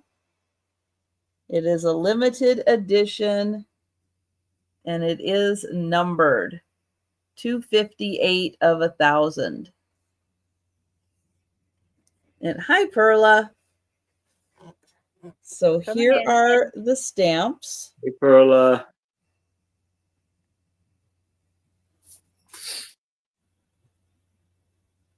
And there's the date stamp, Barrow, Alaska, March 12th, 1999. I'm sort of partial to the owl. It's a beautiful animal. Yeah. And then here is the whole thing. Beautiful. Which have you petted, Angie? Never gotten close to a polar bear. I was about 4 feet from an Arctic owl, but they wouldn't let me pet it. I tried. The wolf, I want to go and do the camping. I want to do the teepee camping with the wolf at that reserve in Indiana. I haven't done that yet. So it does have a spot for hanging.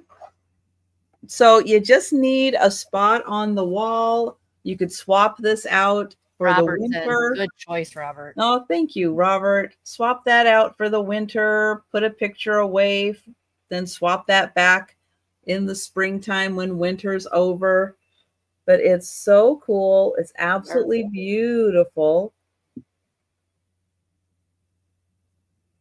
And then you get the fun picture of the mom polar bear and the cubs. There's no seals in there? Seal? No. Oh, those are polar bears. Oh, Arctic. No, I'm just saying, but isn't seals in the Arctic too? No. Yeah, Are they're they? they're just not one of the featured. No. Sorry. I just wondered. They didn't make the cut. I'm so sorry, Aaron. And penguins. Antarctica. They're in the south. Oh, okay. And thank you, Robert. Yeah, it is a really nice frame. And the frame, it came, I believe it came with the frame because it does say like authentic stamp edition. Nice. And there's another little wow. down there. So yeah, the frame is right, specifically made for that. And thank you, Robert. And I'll count that down. I'm always curious to ask Becky, like, how cold do it get in the wintertime in Arizona? Going twice. And sold to Robert. Oh, I didn't highlight it. Congratulations, Robert. Sold to Robert. Thank you. Their winter temps have to be like what our summer temps are like, I would think. Well, you know, I was really surprised being, you know, in Austin through a winter like I was. It gets to freezing. I mean, it gets down to like 32 degrees in the winter. Wow. I was very surprised. Surprised too. But yeah, you actually had to have like winter clothes. How close is Austin to Arizona? Well, it's south. It's south like Arizona is. Huh. Okay. You know, it's Texas. It's south. Yeah. It's hot. Okay. Wait, middle Texas, central Texas. Okay. So now, anybody a fan of Gone with the Wind? Because here I have, this is what is Clark Gable as and it's gonna be for $5. I have 3 buttons of Clark Gable as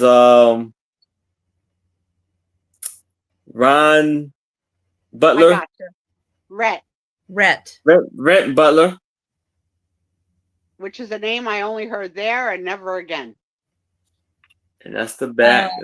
Pretty good Ginger condition. says that they get freezing temps in Tucson and they also have snow. Wow. And there's another one, but it's a square button. Pin. That's the back. And then we have this one. Is this? I think it's somebody else. No, that's Clark. Well, it is Clark Gable. But I don't know. Well, it's the right time period. But there are other women in the movie.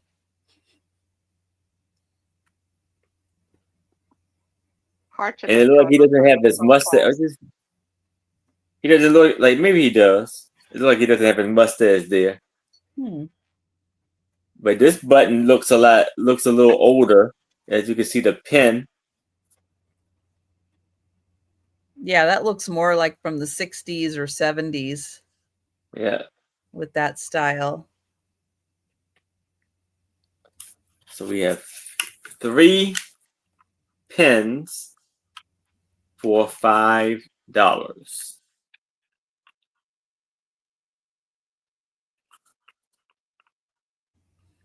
That's right. Rudyard and Rhett.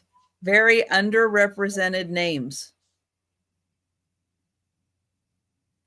Yep, I think both of those should be on the top list of new parents looking for unique names for their children. I think they're missing out on Rudyard and Rhett. Mm-hmm. It is yay big. And for $5, you can have all of them. Yes, all 3.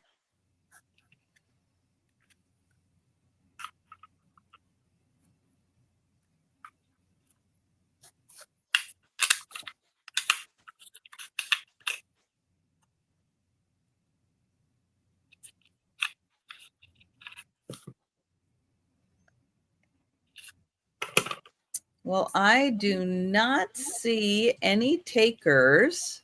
All right. Who has seen the entire Gone with the Wind? I don't think I have. I have. I have a few times. I remember it being on when I was a kid, but you know, as a kid, you're like, you don't get too boring and too long. Oh, it's too long. 4 hours, I think.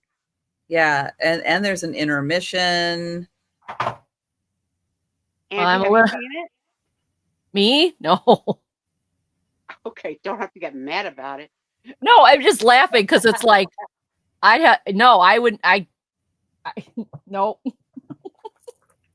Nope. Actually, I'm going to do this one next. Okay, this one is $12. And as you can see, I've got Millie here and Lulu here. So please excuse me while I try to get around this. But this is a whole pile of vintage photos.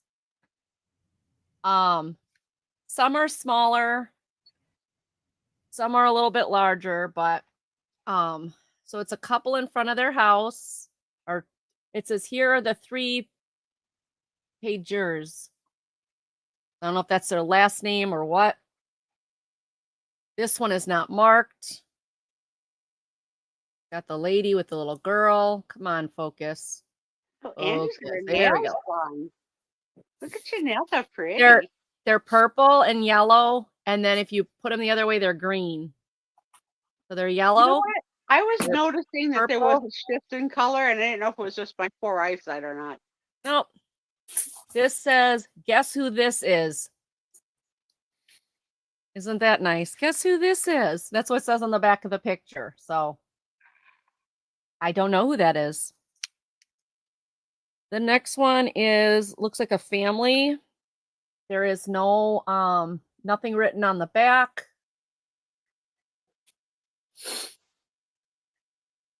And you've got this teeny small one that's really like shiny. Just an old woman. Oh, wait, that way. And then bye, Lulu. Now I can actually see my camera. Yay. And this one says Maria Page, Marmac Page, Herbers Page, 1926.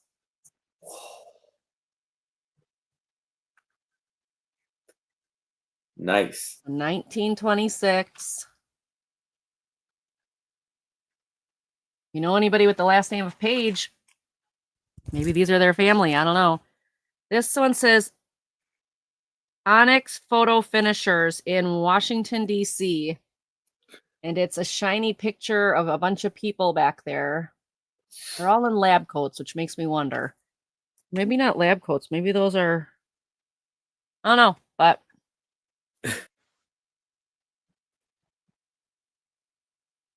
Are they like course robes? Like yeah, I don't know. Yeah.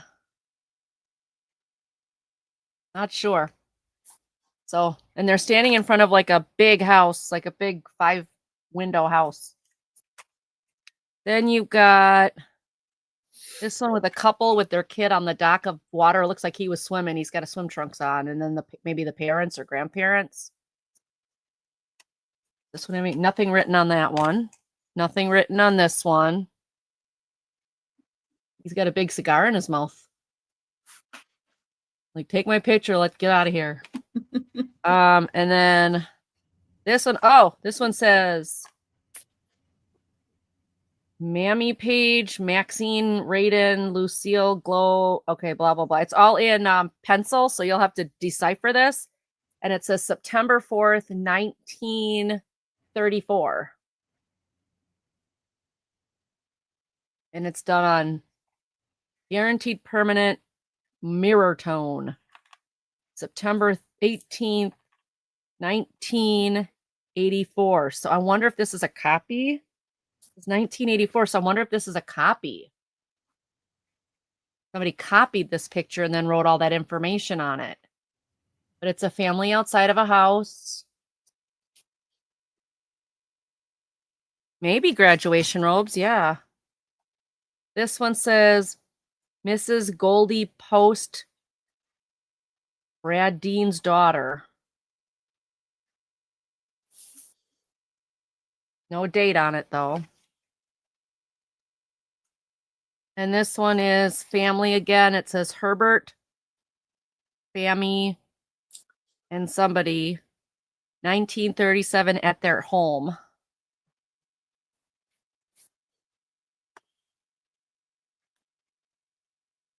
Very nice picture. Nothing written on the back of this one. Come on. Focus, focus, focus. Don't focus. Fine.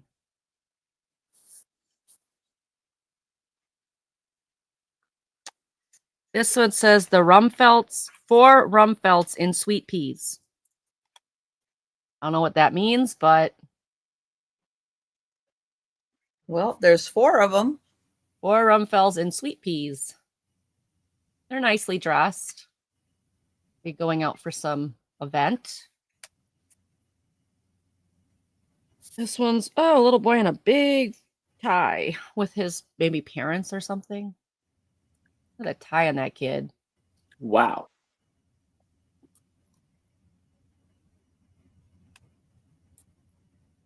Lady standing by apple trees or some other kind of fruit tree, possibly.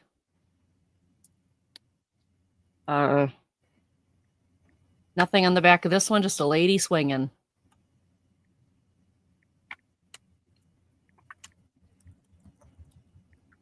Two other people. Out by some vines, out by some trees. This one says June 29th, 1939, some print. That's what it says in the back. So a lot of these 1920s, 1930s. Mary and Mother Baxter's, maybe it's written. I'm not sure. In front of a house. So this whole pile for $12. This one has nothing written on the back of it. This is a larger one.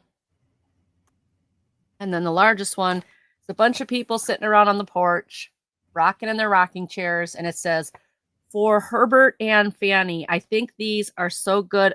I think these are so good of you too. Much love, Eld and Mrs. Nealon."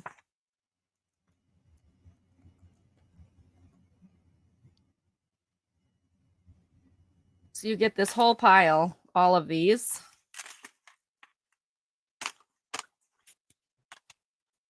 For $12.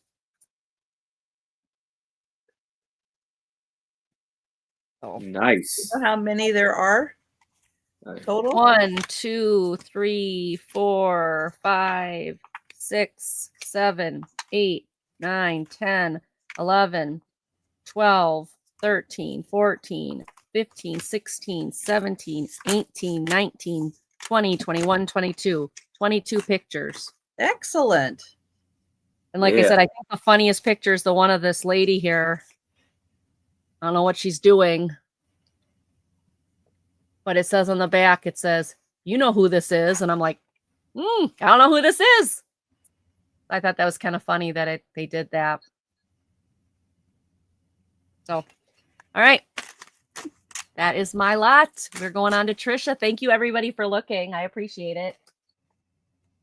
All right. I have an $8 start. And I have a book. It is called The Practical Witches Spell Book. And it's in really beautiful condition. The inside has like constellations in it. That's what those little marks are. They're like little constellations.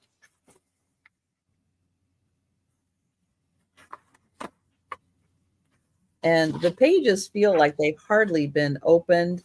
2018. And here's the inside chapters, your essentials, your setup, good spells for healing, rituals for romance and love, money, magic, and lucky charms, house magic for a happy home, conjuring with candles, moon spells and celestial magic, pagan parties and sacred Sabbats, and spells for every day. Hey, Doug. Doug. Good How are you doing? My sweetheart, I miss you. I hope you're doing good. I hope you're comfortable at home.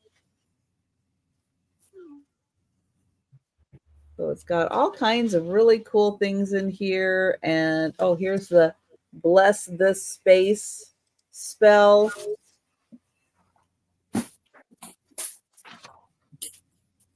Good spells for healing. Oh, here's the no more stress spell. And then it tells you which flowers are good and all that good stuff. Hey, Doug. It's Doug. Falling leaf charm, gypsy love herb charm. So all kinds of fun things in here. And that is $8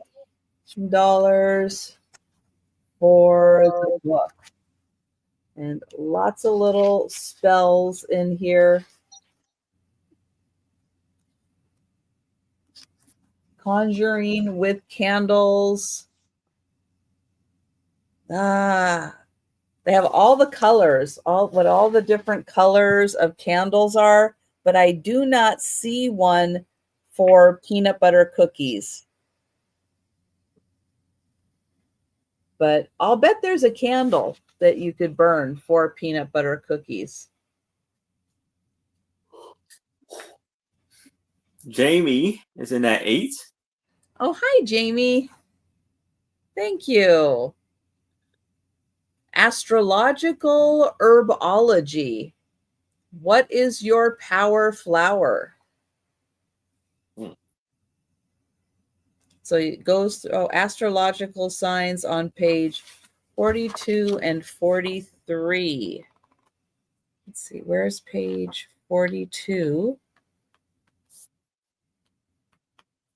Oops, and 43.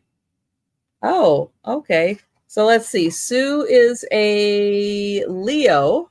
Yes, ma'am. So let's see. You are ruled by the sun, and your flowers are acacia, cinnamon, heliotrope, nutmeg, orange, and rosemary. There's a flower called orange. Well, it would, I guess. Well, oranges come from flowers. I never thought of an orange as a flower, but I guess that's a flowery fruit. That's interesting. That's how it starts. Libra, let's see. Libra is ruled by Venus. Catmint, marjoram, mugwort, spearmint, sweet pea, thyme, and vanilla. Nice.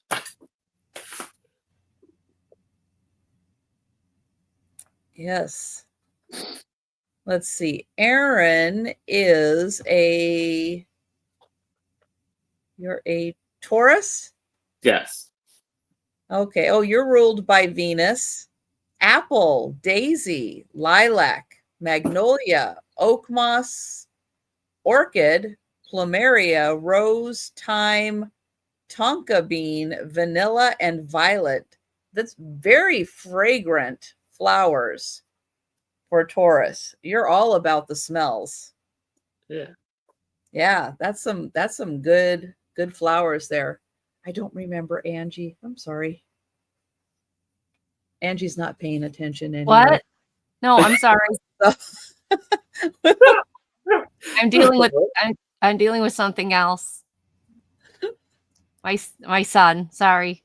Oh, okay. That's okay.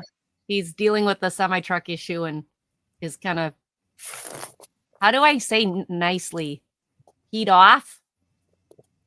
Oh, that's okay. So what did I miss? I'm sorry. I apologize. That's okay. I'm counting down for Jamie.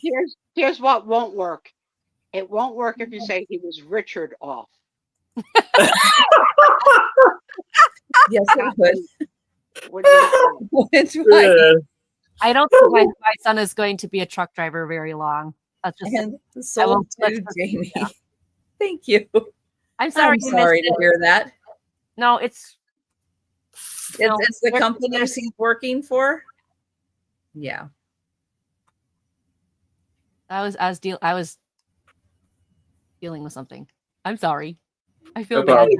You're fine. For $5, I have this 4 by 2.5 tintype of this gentleman, and his hat. I want to say like a train conductor's hat, but it doesn't really look like that. It's a kind of a odd hat. He looks like he's in an East European country. Yeah. He does not look like he's sitting in, Chicago. Yeah. He looks like that's an East European country. Yeah, okay, you see I'm gonna guess Turkey. Maybe, yeah. Maybe something like that. And you see his thick mustache. Yeah, thanks for pointing it out every freaking single time. Every single time. And I see that you've got a little stubbies tonight. You didn't get clean shaven for a Friday. No. Yeah, I see what's going on. It was a one-night trick. Let's see what I can do. Stop! You broke my heart. You took it away. You took it away. I got dug in the spa. What am I gonna do? Yeah, I heard people call this little area right here the soul patch or whatever. Yep. Is that what that's called? Yeah. But that's what people, yeah. Oh, I didn't know that. And interesting. he has an interesting, like a little bow, like a tie around his on his collar. Like,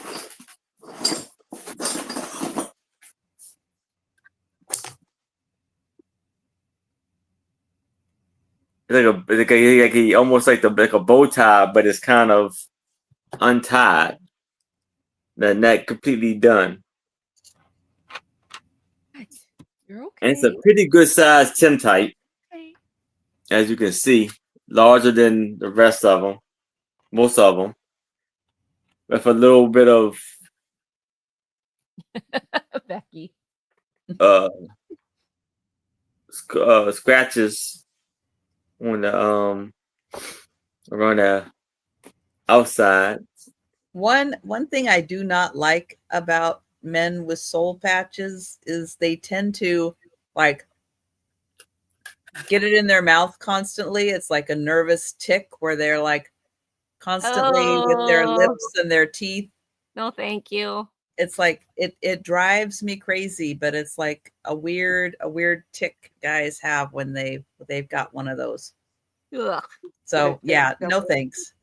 The face hair thing that drives me the nuttiest is when they try and twirl the ends, like for the mustache. Oh yeah, the roll handlebars or the. Oh, please! When he whacks it, Just randomly sitting there doing it. Stop. Oh, that's funny. Well, I don't see any takers. all right. We'll pass. Tintype. Tintype. I'll put it out there. Tintype. Just in case Lisa had to go get a snack or got distracted. Had a phone call or had a text message come in. I need to talk to you right now. I'm not saying that happened. I'm just saying. Okay, so this next one is. Are you? Is that a red cat over your shoulder? No, that's a chair. Oh God! I was like, what the heck? You know, I'm gonna be so happy when Sue is able to get her eyes examined and get a beautiful new pair of glasses. To see again. It's gonna be a glorious day. Yes. That cat wants He's gonna look at us all and go, "Who are you people? You're not the people I do sales with on Friday nights. Who are you?" Who are you people? All right, this is gonna start at $10. It is brand new. It's 570 pieces. It's a 570 piece cork jigsaw puzzle. This beautiful winter scene. What's cool about it though is they make shapes such as hearts, bunnies, doggies, a dinosaur, horse, whatever, in the puzzle itself.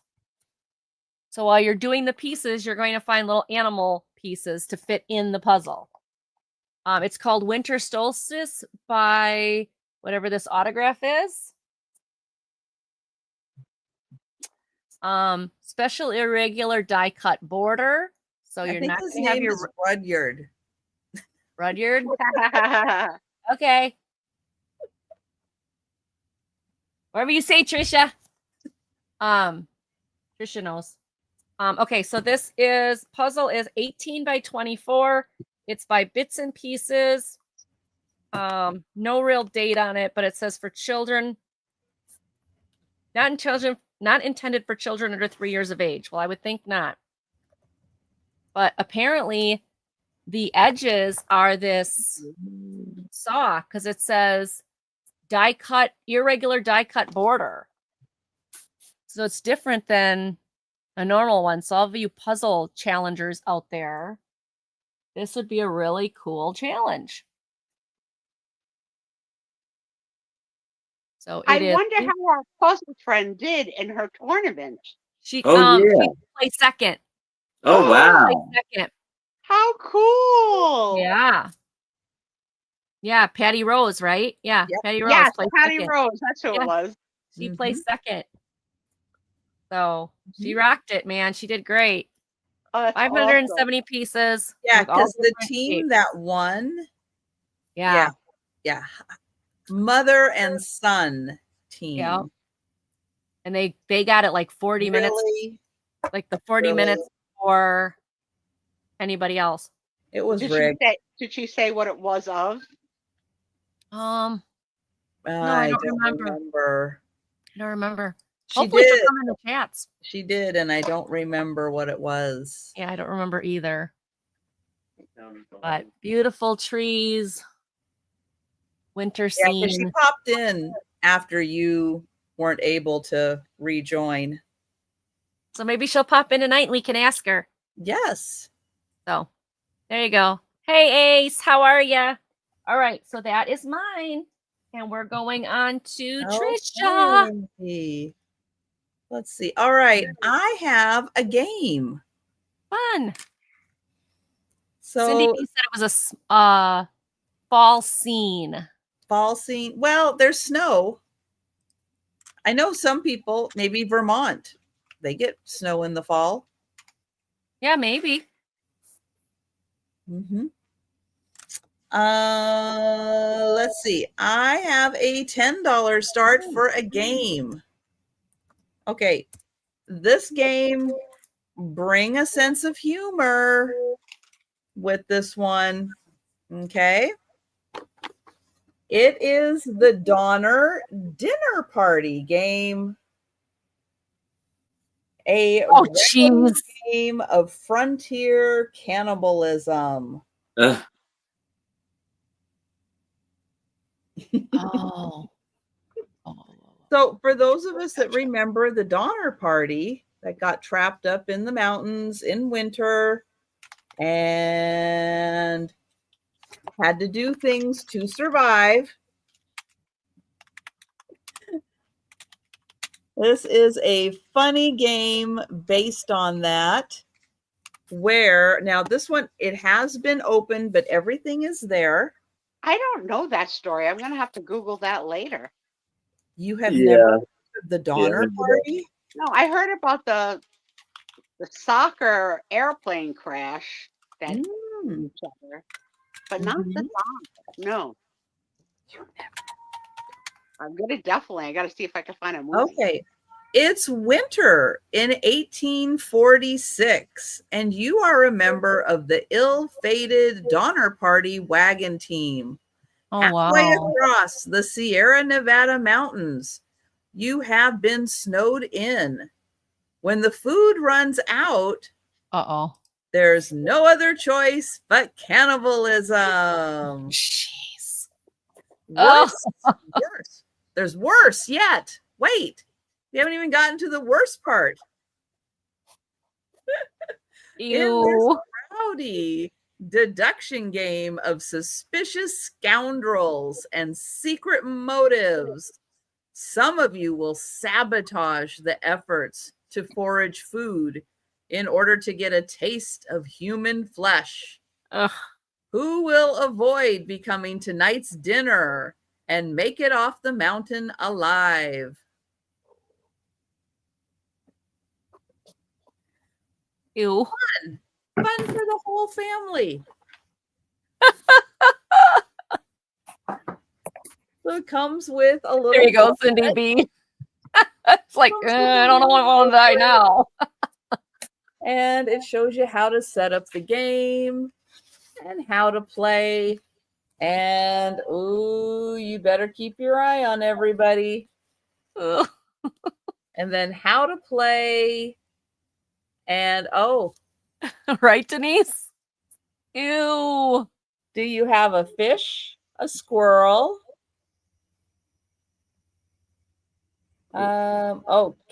Poison? No. Or nothing. Well, it's a funny game. I don't want to eat squirrel. It's a funny game. At the end, do the pioneers win? Do the cannibals win? I want to know what knucklehead sat in their room and said, "This could be funny." This is funny. This is really funny. There are parts of the states that they do eat squirrel. Yeah. Do they?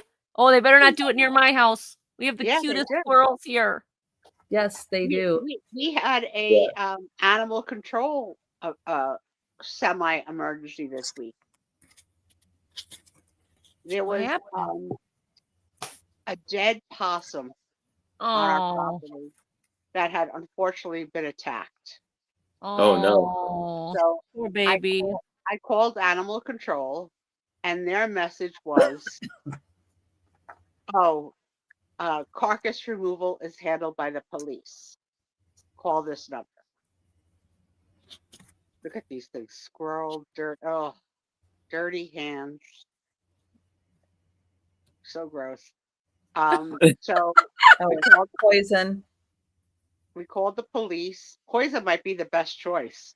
Like, get it over with. And then, and then here's your little character cards. Oh, I can't get those apart. Oh, maybe they're thicker than I realize. Okay, does she have to be a redhead? Really? Oh, I wonder how close to the real people they made these. I miss those, Becky. So we call the police. Yeah.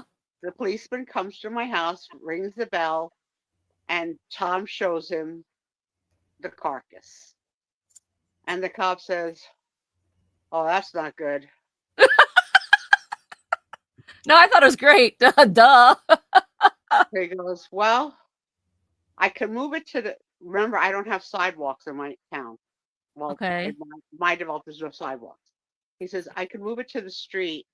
He goes, "But the Department of Public Works won't get it till Monday because this was sent last." Ooh. So Tom's like, She looks angry. That one looks angry. they all look hungry for sure. So Tom says, "I don't think that's such a good idea because our neighborhood is filled with pets, including Mhm. indoor, outdoor cats." And he goes, "I just don't think that's a good idea." So the cop says, "I agree." So he called back on Monday because Is nobody this the came. first time this poor officer has ever had to deal with this kind of situation? I have no idea. But on Monday, he said to Okay, Tom, I'm thinking maybe it is. Poor guy. he told Tom, "You move it to the. You're up, you Aaron. Move it. You Oh, move it to sorry. the street." So Tom moved it to Now, the street, and within minutes, less than an hour, turkey vultures came for lunch Oh. and dragged it to the middle of the street and then dragged it to my neighbor's driveway until it was gone. So we don't know if it got light enough to get carried away by the turkey vultures or whether Maybe. we have no idea. But it was like, so Tom took a picture of the vultures. Oh, jeez. I always say to him, like, "Oh," he's like, "I saw the baby deer." I was like, take a picture. This time I didn't say it. He goes, here's a picture of the vultures." Oh. Tom. All right. Is everybody ready for a shock on my end? For me, I actually do have Halloween items. Very cool. So I have a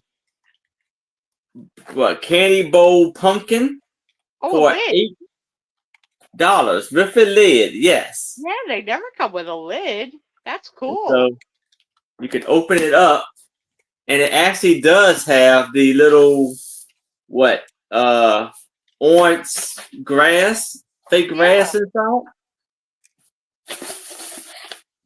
Quite a bit of it, as you can see. Any markings or date on it, Aaron? I'm looking. I have been looking all over. I don't see anything on the outside or the inside. Oh, okay. I got you. Lisa. You see the lovely smile the pumpkin has.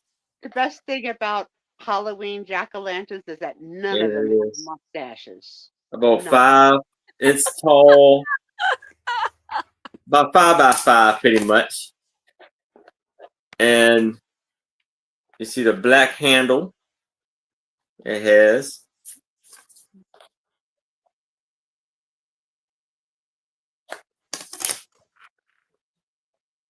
And it's in a lovely, amazing condition. It's a hard plastic. Aaron, I will brag that I once won a pumpkin carving contest at work.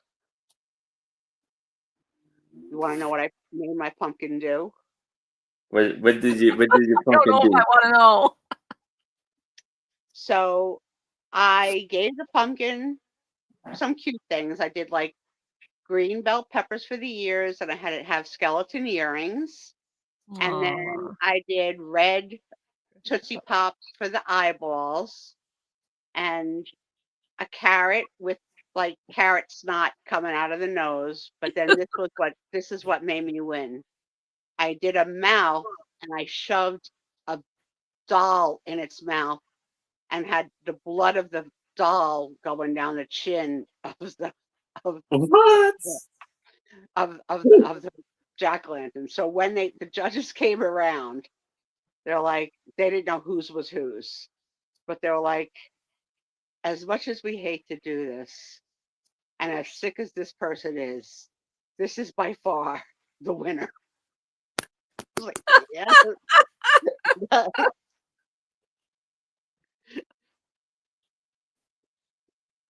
And I saved the baby doll and the earrings for years in case I ever wanted to enter another contest to do it again.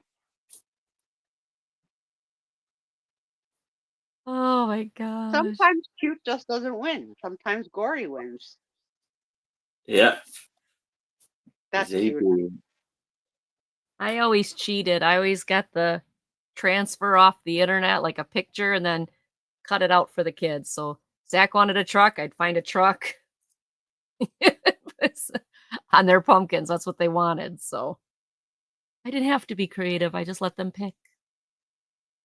I used to like cutting the top off the pumpkin and just going in there and just getting all of the guts out, the seeds out.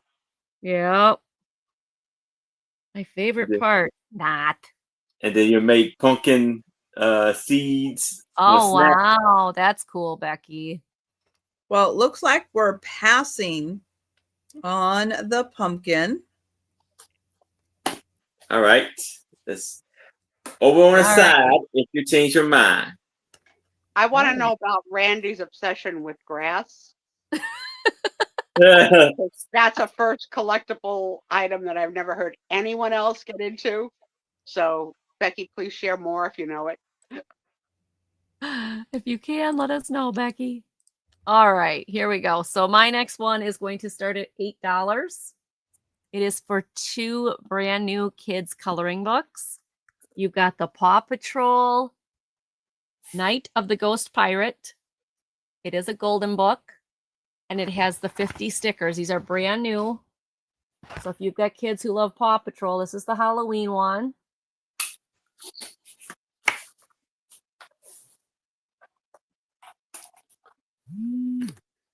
And then you've got Paw Patrol Puptacular Rescues. And it's also got the stickers on the front. And this one is also brand new. This is a huge coloring book. So if your child or your grandchild loves Paw Patrol, you can grab these. One can be for Halloween. One could be for Christmas or for a travel route, you know, like a trip or anything like that. They are new. They're in great shape. There's some trucks in there, some apple picking. Pirate saving the day.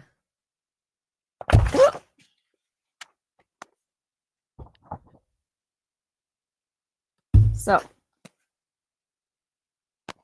2 Paw Patrol coloring books in great condition. What, honey?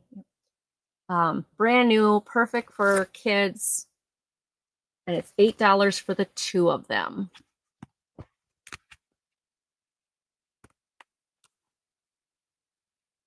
And that is mine. Thank you all for looking. Put them up here. Thank you all for looking. Goes on to Trisha.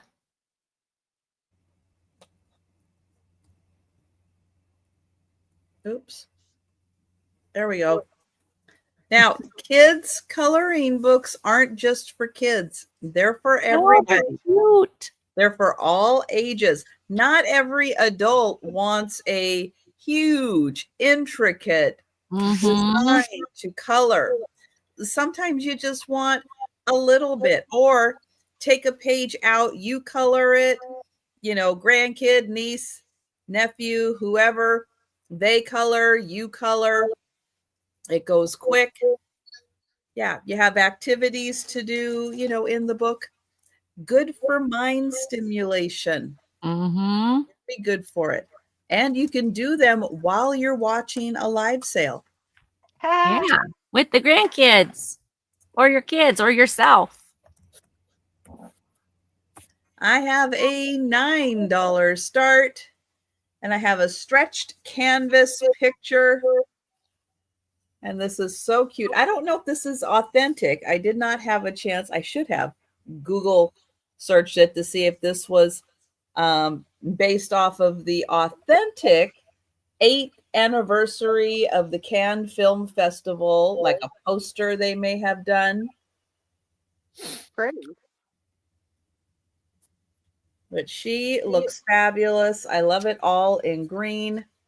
And it is a stretched canvas picture. And it's not too big. It's just big enough. I thought that would be cute in a bedroom, in a powder room.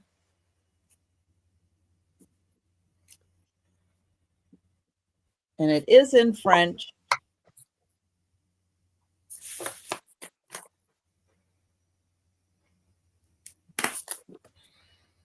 Beautiful. Very nice. Sweet. Sweet.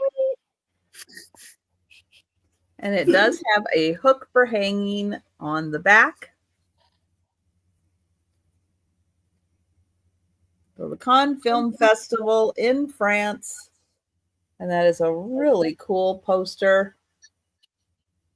But it's miniature. It's a nice smaller version. Now, it does have a flat bottom on a frame. So if you wanted to stand it up, this is at a slight incline. So it isn't quite level. Let me see if I make it a little more level. It might stand up on its own. So that is $9. All right, we'll pass on that. And we'll go back to Aaron. All right. So for $5, I have this amazing Timtite that measures 3 by 2.5. And it is of, I'm going to say a father and son, but they are very fancily dressed with their very fancy top hats. And you see they both got 3-piece suits on. And you see the father, or the older gentleman, has very big sideburns, and they all are white. They all white sideburns.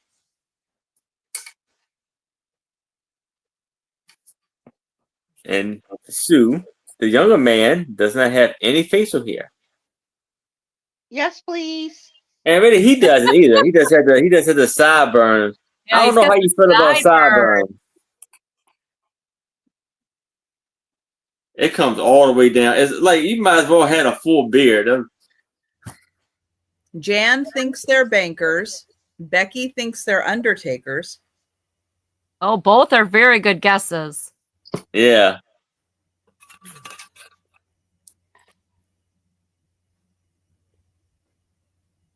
All right, Jan. There we go.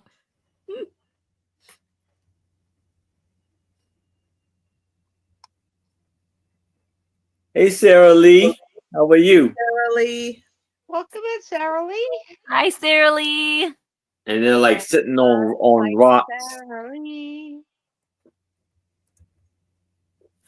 And it is yay big.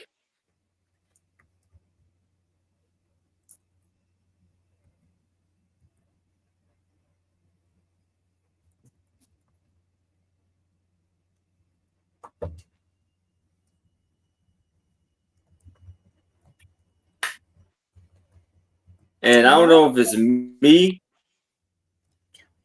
or do the older gentleman look like his like torso is a lot longer than usual. Than a normal torso would be. I don't know if you can really Going see it. once, going twice. Sold to Lisa.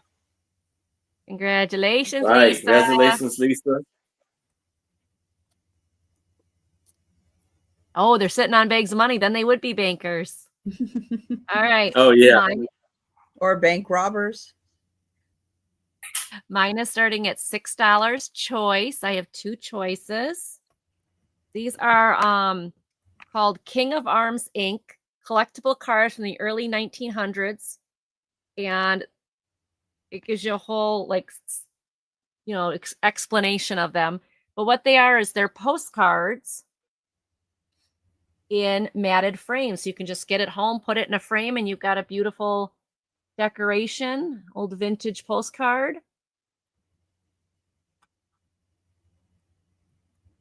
This one says, pink roses are all made in a heart. Thoughts of modesty do impart. Fair maid, it is all thine. Will you be my Valentine? It says to my Valentine. So I know it's the wrong season for Valentine's Day, but I just thought this was so cute with the little, wreath and everything. And I like the colors. I think all holidays could be sold all year round because, people collect and save and see now with my bad eye, I thought that was a jack-o'-lantern, but now I see it's a heart. I did too. I thought that was a jack-o'-lantern when she first turned it around. Navy blue matte. There is some, you can see some dusty, but that's not it. That's on the plastic. It's not, nothing's wrong with the inside of it. It's brand new. See, well, the mats are new. Obviously the postcard isn't. But these are 8x10. Both of them are 8x10. One is vertical and one is horizontal. And $6 choice.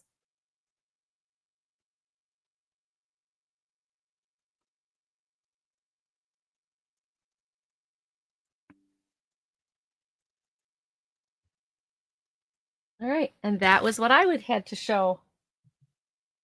Thank you so much, everybody, for looking. We're going on to Trisha. Those are beautiful. Now, on the backs, does it have what year each one is? No, all it's got is address, and it just says pictures from the collectible cards from the early 1900s. Okay, well, Lisa is in. All right. Hi, Lisa. So we'll count down for Lisa and see which one or ones she would like. I think you need to give Lisa a little disclaimer. Lisa, they are not tintypes. Nope, they're beautiful postcards, though. No, they are not. All right, sold to Lisa. Lisa, do you want the blue or the purple? What purple?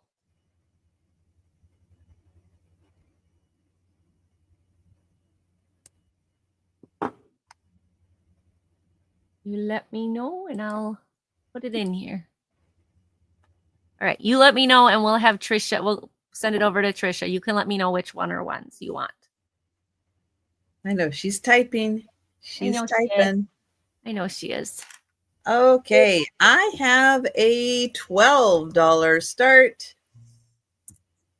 This is unopened, but it does have a little puncture in the box right there, but it still is sealed. Oh, here we go. Sealed at the top, sealed at the bottom. And Lisa, when you have a chance, let us know if you would like the blue matted postcard or the purple matted postcard. So this is Alfred Hitchcock Murder Mystery Party Jigsaw Puzzle. It is 1,000 pieces. This is not the puzzle.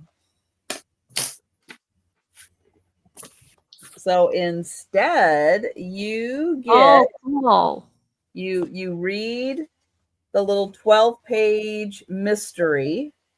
Then you put together the puzzle, and then you solve the puzzle by finding the devilishly disguised clues from the story and the puzzle.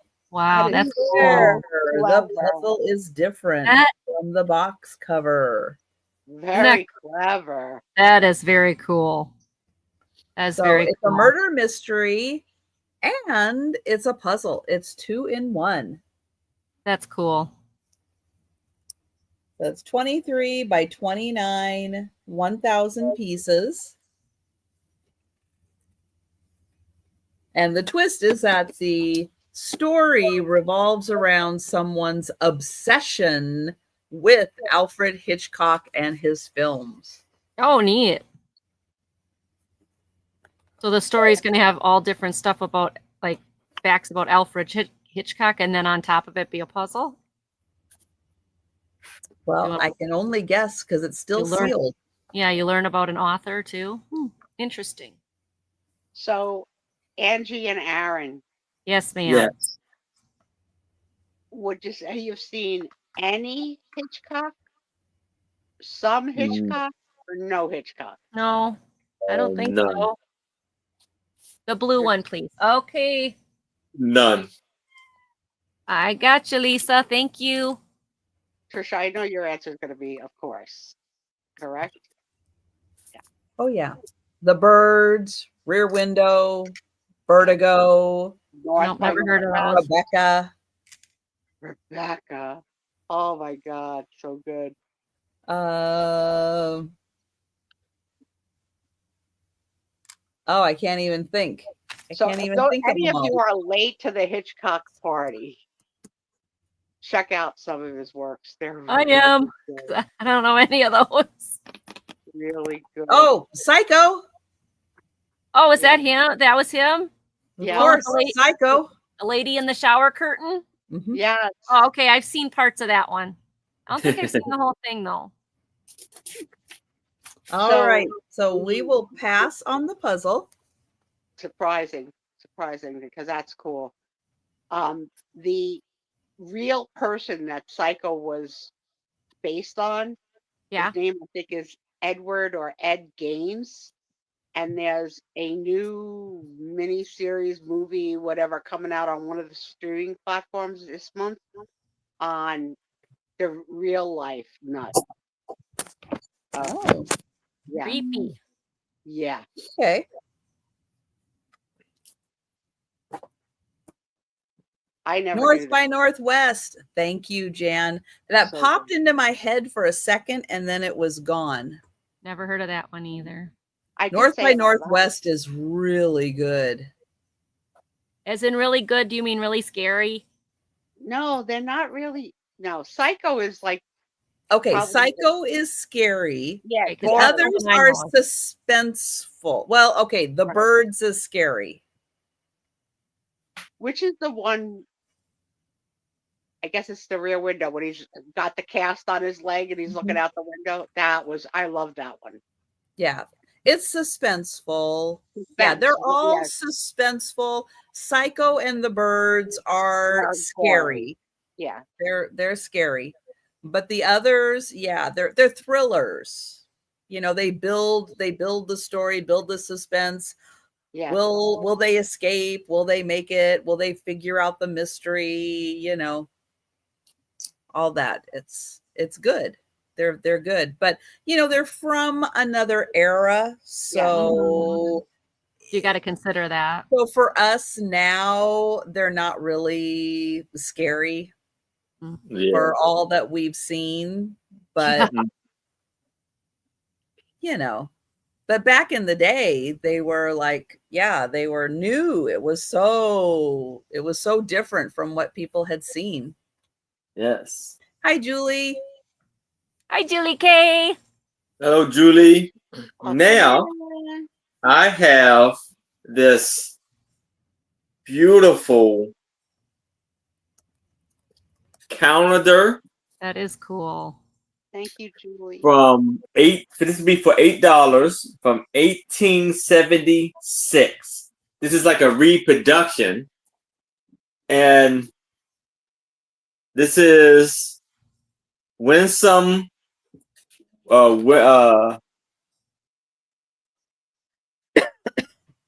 Winfrey Winford.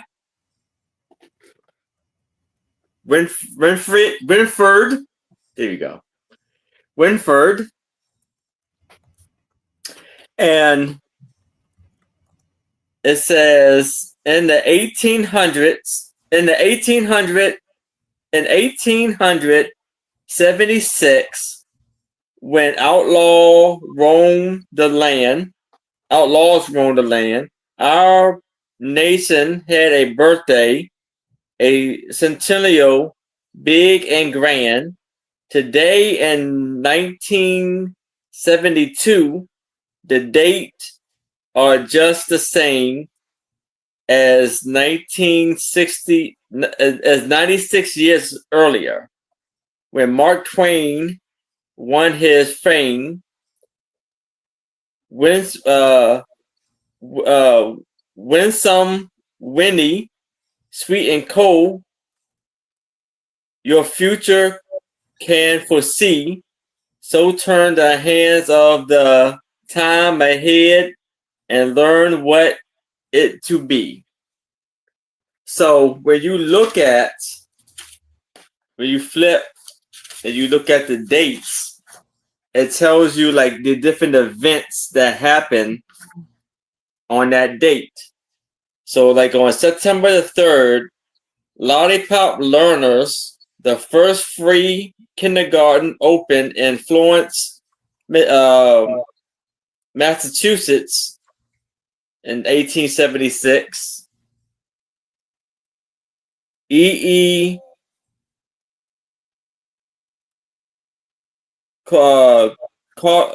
Conrad, Fort Griffith, Texas, sold 2,500 and guns of ammunition 5 years ago today. So it has a lots of. So let's look at today and see what happened. This is what September the 19th. One second.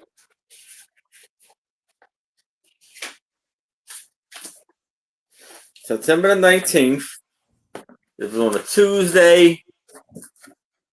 And it says Frisky Frisky housewives cheered as for patent is issued today for a carpet sweeper. Frisky in 1876. First TV debate in a presidential campaign. Oh, this was okay in Kennedy versus Nixon in Chicago in 1960. So it kind of goes through the years and the events it had on each day. We sell things of years gone by. We Yale old odds and ends shop.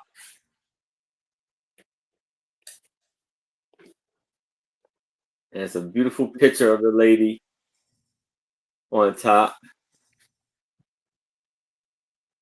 And it's a 16 by 11 piece here.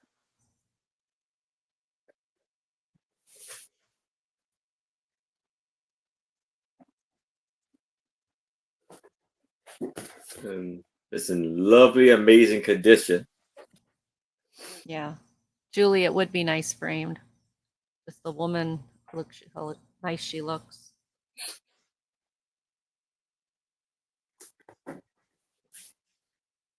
All right. Well, it looks like we are passing on that. All right. All right. My next one is starting at $5 for the whole pile. I have vintage birthday cards, a variety of older ones. And I think most of them are written in, some of them aren't, but you've got this one which says, "Happy birthday to a sweet niece," and it's got this little cardboard butterfly on it. And I mean, it's written down there, but the poem and stuff, you could easily use that for crafting. Then you have this one, and this one's like a fancy paper. I don't know how else to say it, but it's "Happy Birthday, Daughter," and it's got the beautiful lady with there's ribbon here and the gold. And you go inside, and there's this beautiful bouquet on the other side of this paper. That really looks very old. Yeah, made in the USA. I don't know if it's going to open again. So it doesn't, but it's like it feels like a regular paper, but when you look at this, it's like iridescent, different. Then you've got, yeah, most of these are written in. This one is "Happy Birthday," and it's little Jack Horner in the corner. And when you open it up, his hand and his eyes go up. So they go down and they go up. "Hope your birthday's plumb full of fun." I thought this one would be good for a junk journaler, because you can, oh, the hat I guess goes up too a little bit. Oh yeah, because that's on the eyeball. Okay. The hat goes up too. It is written in, but still, I mean, you could still cut this out and use it in a junk journal somehow. Then this one is "Happy Birthday, Sister," and it's got the great little doggy on it. Is that a Schnauzer? I don't know. With the lady and the ribbon there. And then it's got the picture of the Schnauzer inside, and the little leash is made of heart. And then she wrote a nice, beautiful thing for her. It's a poem. It says 12/26/37, "Love Millie and Ed." And again, the paper feels almost like a rice paper or a vellum. Maybe a vellum. It's probably a vellum. "A glad surprise in every day to give you joy in some new way. Good times wherever you may be, with many a treasured memory. Good luck to make your plans work out in ways that you'll be pleased about. And as each birthday time appears, a sunny pathway through the years." So again, it does unfold, but because of the ribbon, it won't unfold all the way. But it feels like, again, like a vellum. I would say it's a vellum with a gold edge on the paper. The next one says "Happy Birthday, Grandson." Oh. And it opens up to have the little kitty delivering flowers. He's delivering the mail. Very, very cute. Here's a special message. "Hope your birthday's fun. Love, Grandma." So.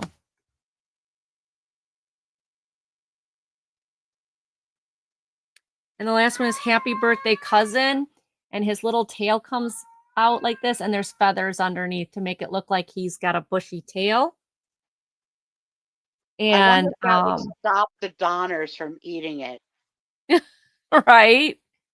This one's Nope. 10, 12 of 47. No squirrels with Nope. feathers. Nope. Can from you show Eddie- the one with the dog on the inside again? Sure. You mean this one? This isn't the dog on the end. Oh, okay. This one inside. Oh, There you go.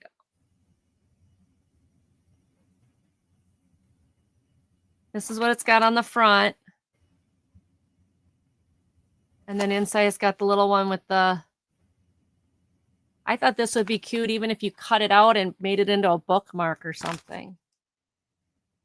And then the next one is happy birthday to someone who will always be young. It's interesting because it must have been on a pile because there's the yellow fade line when the sun got to it. And then it's got that same fade line on the back where the other one, the butterfly, had been on it. So I thought that was funny. But I thought this one too you could use for crafting. So 1, 2, 3, 4, 5, 6, 7. 7 vintage cards, most of them signed, all of them interesting, for $5.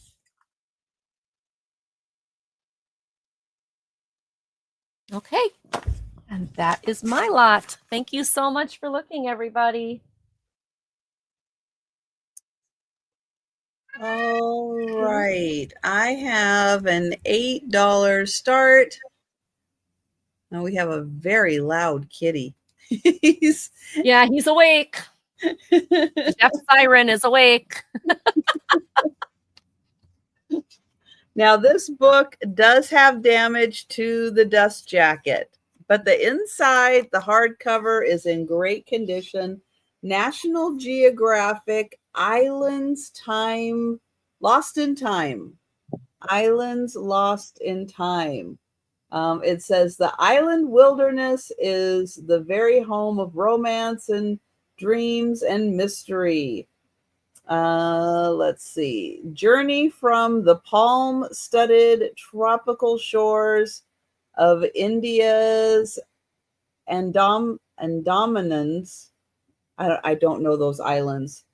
To the wildflower-filled meadows of Sweden's Gotland. Plumb the ancient mythology that clings to Italy's Aleutian Islands, and thrill to adventure on the Pacific Islands of Pitcairn and the Juan Fernandez Group.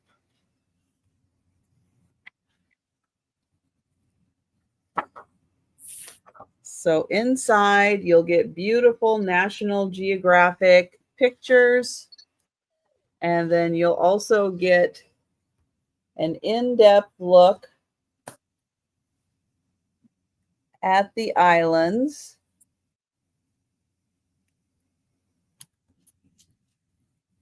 And I'll try to thumb through these so you can see, show you on a map where the islands are that you're going to be looking at. And where's the others? Oh, they are down in the Pacific there. Yes, armchair traveling. You don't have to book a ticket. You don't have to fight the bugs.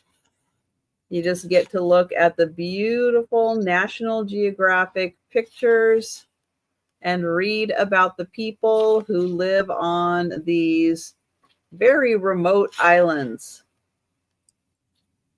Right, Julie? Yes, that was Clover, Jan.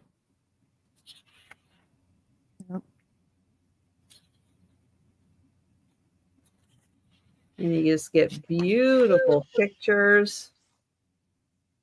I would love to live on an island. Like, truly, that would be my dream.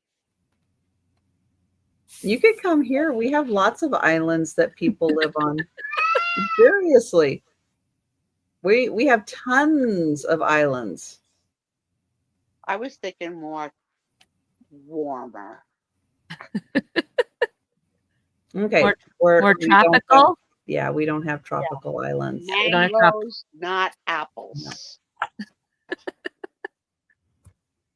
But we do have lots of fish. Yeah, good deterrent for me. Let's see. I don't think that's what she's looking for. What year did this come out? Oh, here we go. 1997. So it's almost 30 years old. Have things changed on these islands in the past 30 years? Probably not. Probably, yeah. But still neat to see. Well, they're lost in time. It's probably still 1987 to them. Or 1997. I'll say there's days I wake up and I still think it's 1997. So really beautiful pictures. I love National Geographic. Where did the time go? Because the pictures are beautiful. These are thick, really nice glossy paged. So you get absolutely beautiful pictures. So there you go. $8. Islands Lost in Time. All right. We're going to pass on that and go back to Aaron. All right. So for $5, I have this tintype of this gentleman right here. It's a pretty good sized tintype and it's framed. And you see the lovely design around the tintype in the red. And it's almost like a doorway style frame around the tintype. And on here it says Joseph Scarborough, grandmother, something. Look, it says brother. I don't know. It's his grandmother's name, but it's hard to like make out. Look, it says Cooper brother, but it does says grandmother. I don't know. But it looks like it says Cooper. But then on the back, or this is Grouper. I don't know. But on the back, it's dated November 3rd, 1863.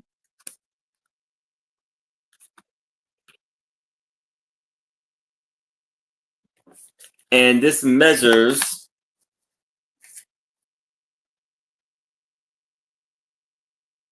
4 by 2.5. And he is very well dressed.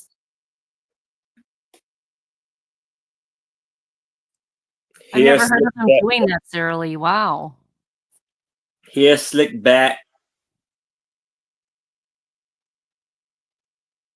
I'm in the wrong channel. Hair slicked back. And a little thin mustache.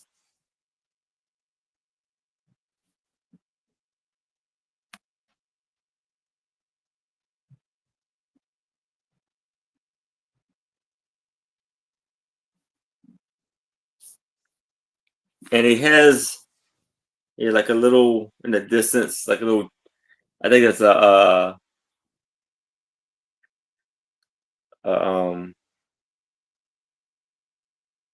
landscape. Yeah, I don't know what that is. A plant? Thing in the back. It's like like a plant. Almost like a weird looking cactus. Weird looking cactus. Okay.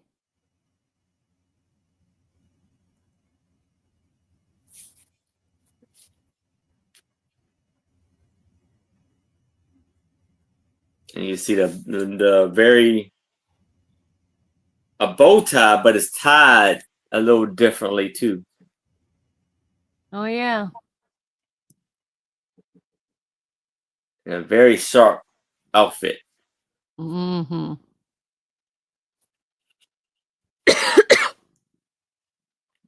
Let me see something here. Oh. Oh, you getting comfy too? Aw. Oh, it's okay. You're all right. Say hi. There you go. Yes, hi.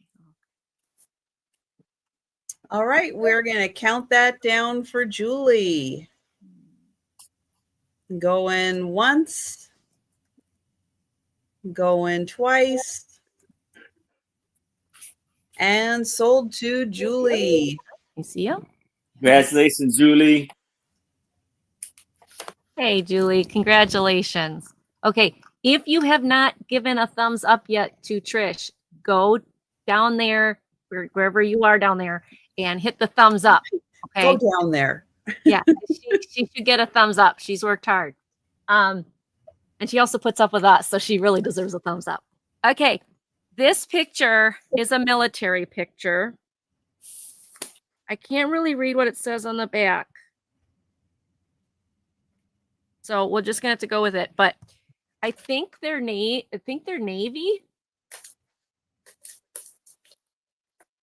Hey, honey, you gotta quit pushing on my head or my arm because then I can't hold on to it. Okay, yeah, get comfortable. There you go.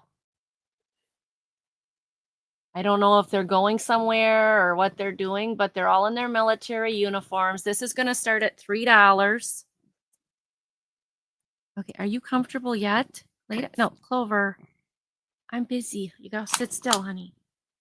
5 by 3.5. Nothing really written on the back except those numbers, and then in really faintly you can see some kind of message. I don't know if that's the studio or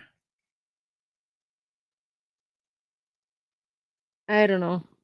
Moreland Pix, P-I-X, maybe. Unsure, but guys in their military uniforms. That's the number written on the back. And then, like I said, in here, there's some kind of stamp or something that's on there that has faded. I think sailor uniforms might be my favorite. Yeah? I think so. Guys, I have to show you this. Look at this. I've got Millie and Clover both just kind of like, hi, Mom. Let me sit with you, Mom. Mommy's downstairs relaxing, huh? I'm not relaxing. I'm working. Yeah. All right. I see Lisa Day in for that. Let's go ahead and count it down since nobody else has come in. Going once. Going twice. And sold, sold, sold. Thank you. This one is sold. It's going to go over. Where did I put my pile? Oh, there it is. Okay. All right. That one's sold. Thank you very much. And we'll go to Trisha. Yes, honey. All right. I have an $8 start. Now I have a tin sign. It does have a couple of wrinkle creases in it. Don't we all?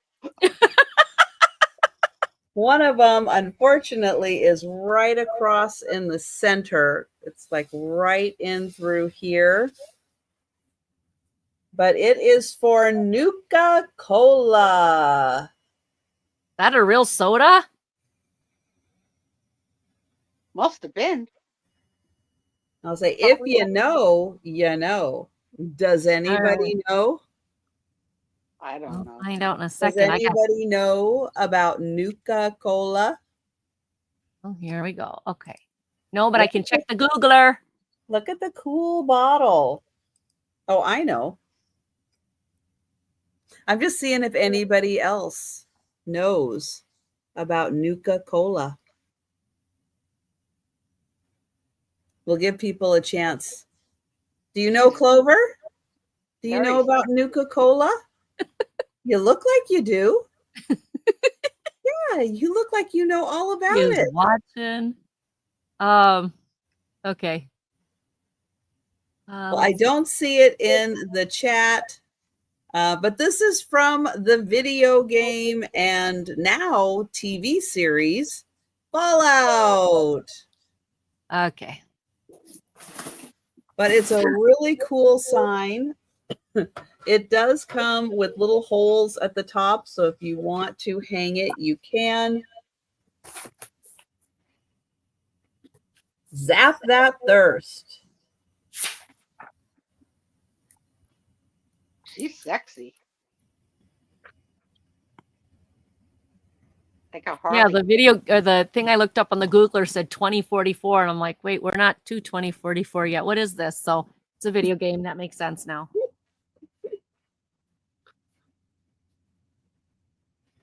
So yeah, it is very cool. So it is from the.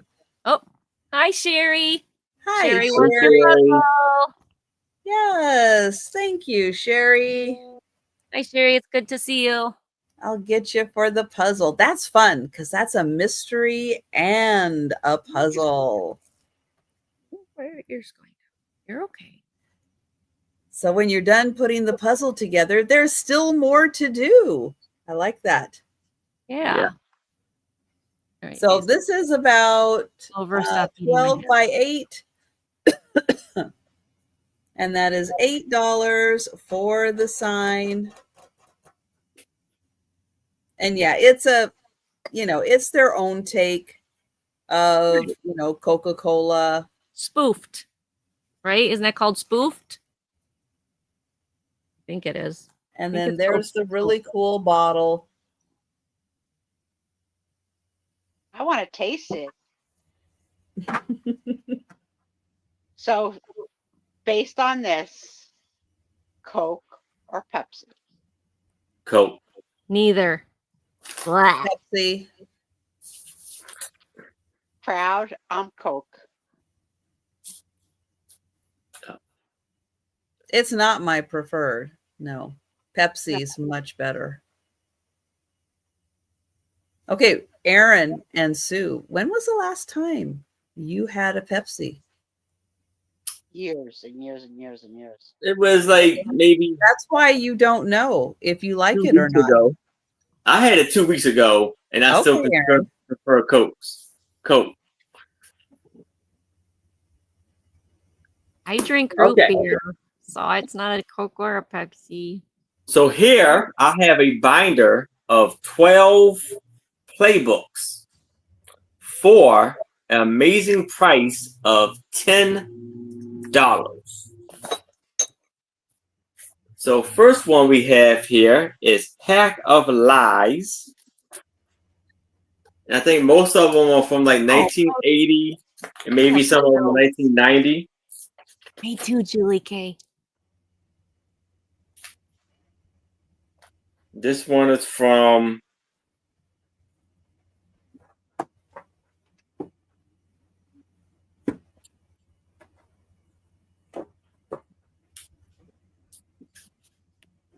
$1985.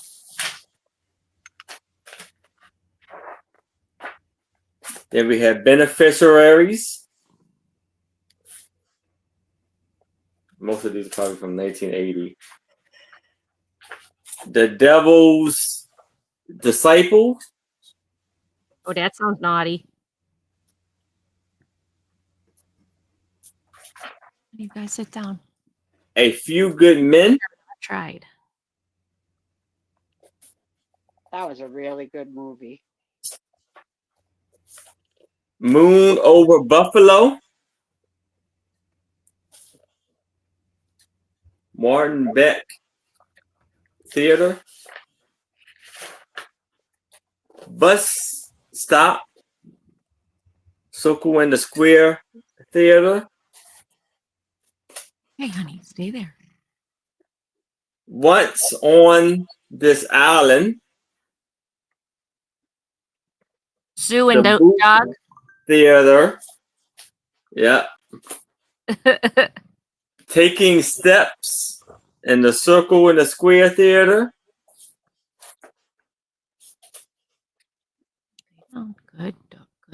Epstein Friends, Manhattan Theater Club at City Central Theater. That's a long name. American Buffalo, and this is a show, Bill. With Pacino. Woo-hoo-hoo. Another show, Bill. The Miss Firecracker Competition. Manhattan. And this one, Oh my maybe y'all god. can help. Maybe y'all can help me out. Look The at that. Philanthropist. The Oh. Philanthropist. That's a tough one. Yeah. Oh, without one eye, it was impossible. No, that's a hard word to say when you even know what you're saying, because the consonants together they don't flow well. Yeah. Sister Mary Ignatius explains it all for you at the Actor's Nightmare. West Side Art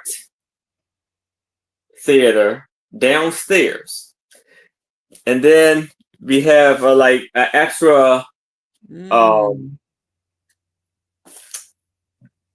clips, extra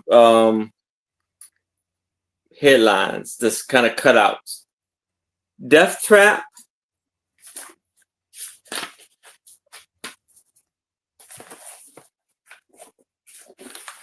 Hurly Burly.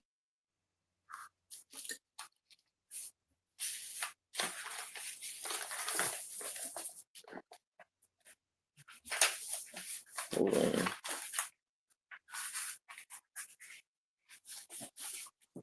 Mass Appeal.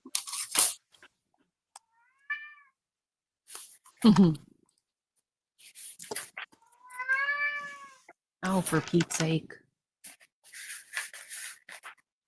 So while he's showing, here's my question. Crime of the Hearts. When you see a show, whether it be Broadway, off Broadway, local theater, whatever, do you save your playbills or are they garbage? I never really seen a play that I got to put it on. I've only seen a couple, but no, I did not keep them. I might keep them if I'm going to scrapbook the day, like my adventure that day. If not, I don't keep them because otherwise you just got so much laying around. Yeah, so I don't keep them either, but my daughter, who's been going to the theater since she's little, has every single playbill except one she lost on the way home. I don't know what the play was, but I offered to try and find it for her on eBay so that she could have, and she's like, it's not the same because it was not mine. And I didn't see, I was like, really? But like, really? Okay. I want to say which one is it? 'Cause I do have another binder too. Yeah, I don't remember the play. It was in the 90s for sure, because she was born in 88. All right. Do we have any takers for the playbill binder? If not, we will go ahead and pass on that. All right. All right. My next one is a $40 start. It's a 1977 Pabst beer advertising thing that you would hang on the wall. It's for old style, not Pabst. I'm sorry, for old style. It is the blow mold type plastic. This is all in German, so don't ask me to know what it is because I don't. But it's got the two guys with the steins at the German steins at the top. It's got the old style, naturally carbonated, fully whatever there. The back of it is cardboard with the hanger right there. It is big, but if you have a man cave or a bar or something like that. This would be fun to have. It is 25 inches long. Now let's see where the widest point, maybe that'd be the widest point. 12 inches at the widest point. So I would say 24 by 12 approximately. It's toast in different languages. There you go. Okay. So it's toast in different languages. Thank you, Jan. I don't know if that needs to be cleaned up a little bit or if that's just the way it is, but $40, which I think is a very good price. It is vintage. It is from the 70s. And what I will do to ship this is I will take 2 of my 12 by 12 by 4 boxes. I'll Frankenbox them, put it in there, and then wrap them that way and get it to you. So it will be shipped flat, obviously, because you don't want any of this plastic to crack. But 1970s old style bar sign.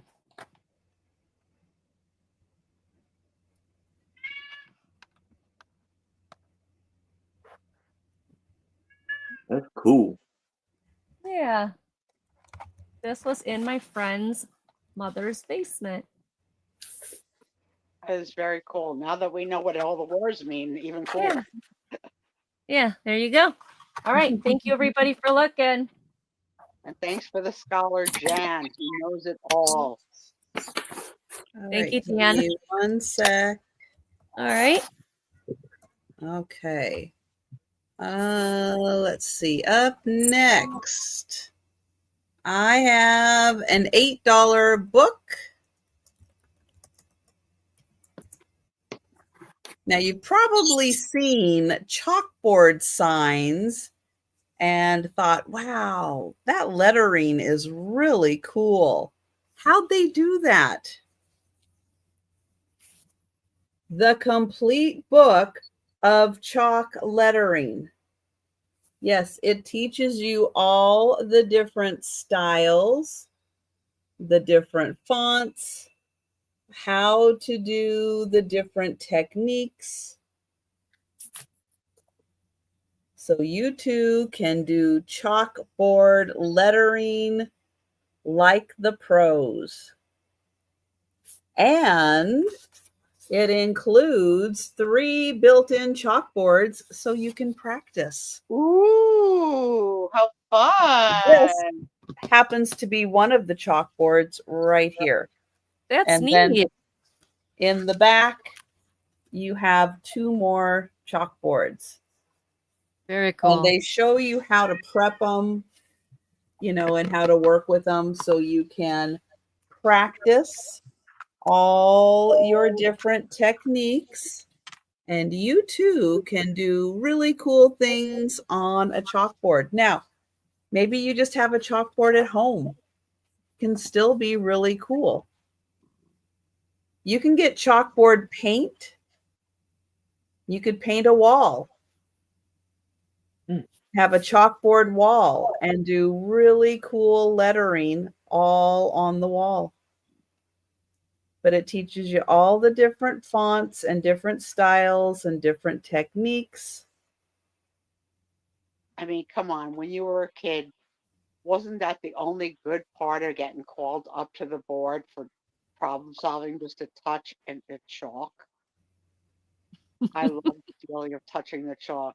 I would raise my hand every freaking time. And then one year I had a teacher who had her Thank chalk you, in Robert. like a metal chalk holder.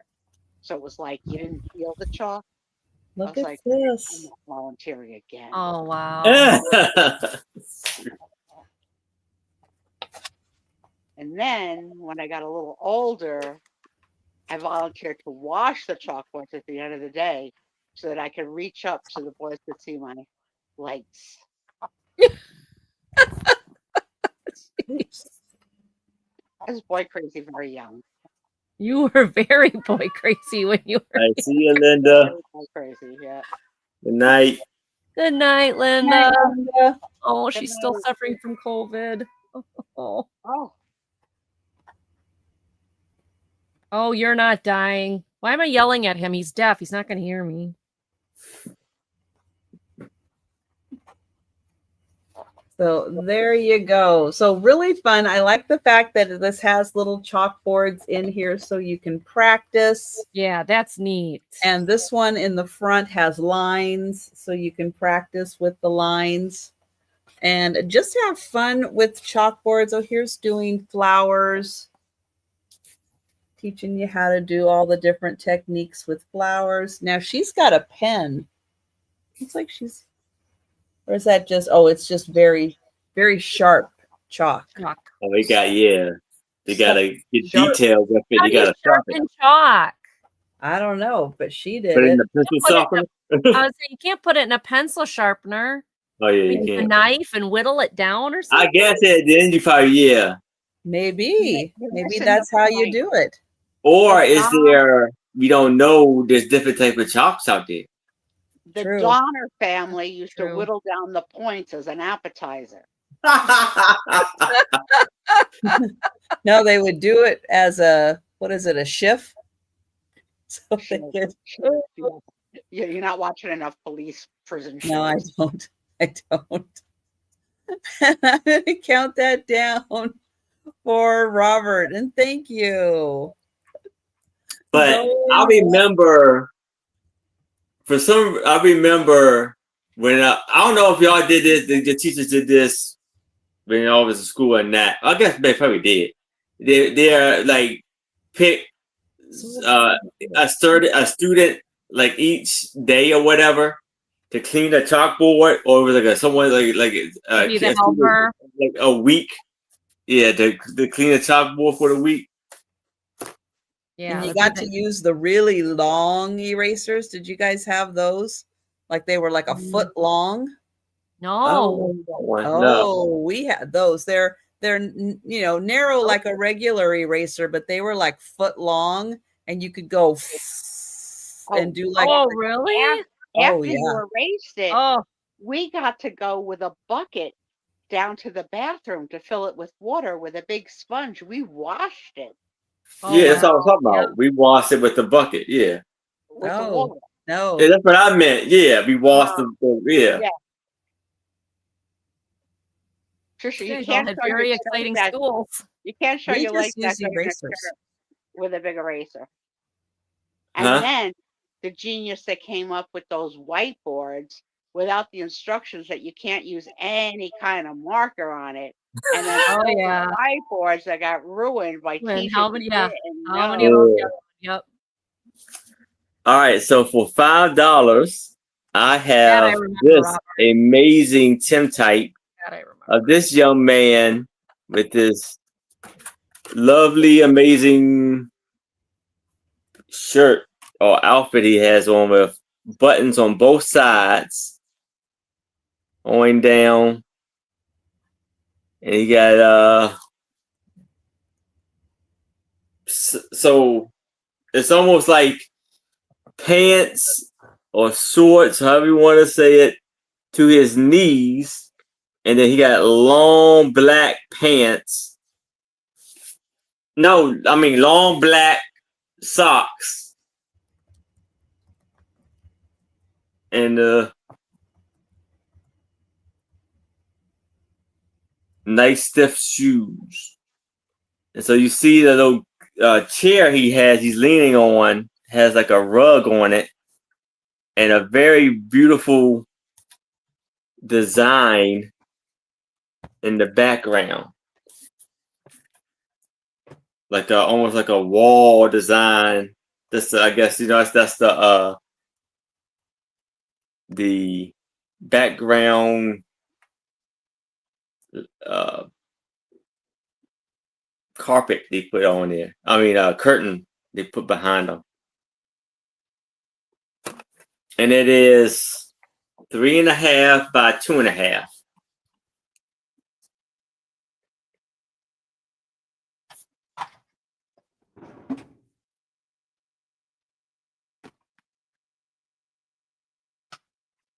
And we've got Lisa in. And it looks like we are going to count that down for Lisa.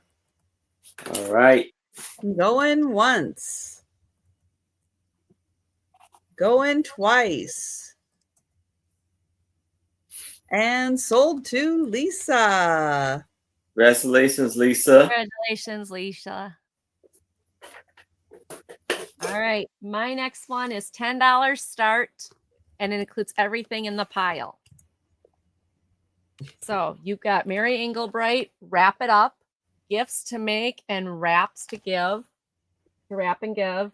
It has a whole series of different things that you can do craft-wise to make little gifts for those you care about. Instructions are all included. And all the patterns are included. So it's Mary Englebright, Wrap It Up, Gifts to Make. There's some of the gift items on there. Oh, the Eat Your Peas is for your apron. I see. I was thinking, Eat Your Peas. That would be something strange to put on a gift box, but Yeah. it makes much more sense on an apron. So there's over 200 gift ideas in here. Next time I give Sue a gift, I'm going to put Eat Your Peas right on there.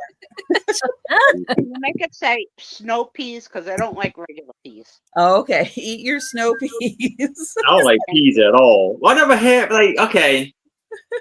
What's the difference Snow between peas don't peas and snow peas? Snow peas don't taste like peas at all. Oh, okay. Maybe I haven't had them. What about the sugar snap peas? I saw it's like snow. I don't saw it's like regular peas. Mm-mm. Regular peas taste like chalk. Yeah. Ugh. So this is the Mary Englebright drawing of The Night Before Christmas. It is in amazing hardcover condition. I love how she is. She makes just everything colorful and bright and cute. So that's included. And then crafts to celebrate the seasons. This is all right. This pile is already over $10. Oh, way somebody over. buy this. But this is a steal. Yes. So Halloween, Christmas, elegant flowers, a little mother-daughter sweater set. Yeah. Speaking of like peas, what's that? I guess it's like a little bit of like a the Chinese Asian style snack that's like a pea. Edamame. That's what it is. Yeah. It's like spicy. It's horrible. I've never had it, but apparently you put it in your teeth and you pull the peas out and then you don't eat the skin. I don't know. I've seen people do it. It's not pretty. So this is just a couple samples of stuff that you can make for the season. It's also spiral bound, just like the other one. These two are the exact same set. Well, those are actually soybeans. That's why you don't eat the seeds or the pods, is because they're soybeans. And then this one is a Mary Englebright poster book set. It is missing. Yeah, that's what I'm talking about. Yeah, wasabi peas. Oh yeah, I can't. I don't wasabi. Them things are. Oh yeah, wasabi will take your breath away. Missing. All right, we're down to $2.50 a book, people, for Mary Englebright. Yes, these are beautiful pictures. Yeah, this is an awesome set. I like that one. That's my favorite right there. And it's almost like that little. It's good to be queen. That green stuff you get with sushi. That's what it is. That's wasabi. Yeah. Oh yeah, Yep. yeah. Because let me tell you my story. It's kind of comparable to horseradish with the. It's quite a lot. Kick. With the kick, yeah, with the kick. Because I made a mistake one time. I was like, because I always see it on the side, but I never even mess with it. So I ate that little pink stuff at first. I'm like, okay, that's a little sweet. That's pretty good. Yeah, that's ginger. Yeah, that's good. Then I just took the whole. You have 4 books? No, so this is missing 3 posters. I just looked. Okay. So it's 4 books. It's your poster book it's missing 3 posters, but it still has 1, 2, 3, 4, 5, 6, 7, 8, 9. Those 9 posters. The Christmas, Nightmare, or the Night Before Christmas, Mary Engelbright style. It is in like brand new condition, and then the 2 Mary Engelbright celebratory books that are spiral bound, and they're actually a set. We have Lisa Day in for 10. Sarah's in for 11. Thank you, Sarah Lee. So there you go. If you're a Mary Engelbright, yeah, that's a great set. Yeah, it's a good set. They're a little heavy, but if I send these just by themselves, we can do media mail if it's cheaper. If it's not, then I'll just put it together as a ground advantage. Yeah, depends on how close to Wisconsin you live. That's true too. I still like the fun and dysfunctional one. That's how I feel we are. Like we are putting the fun back into dysfunctional. Yes. Yes, we are. And then it's good to be queen. I thought the first time you said clean, which is also good. True. True. It is good to be clean. Oh, look at she's got her little kitty princess. These are 11 by 14 standard frame size posters that you can add to your wall. Cool. Each poster on the back is insight into Mary's world and what inspires her to draw. Oh, so right down here, it'll tell you.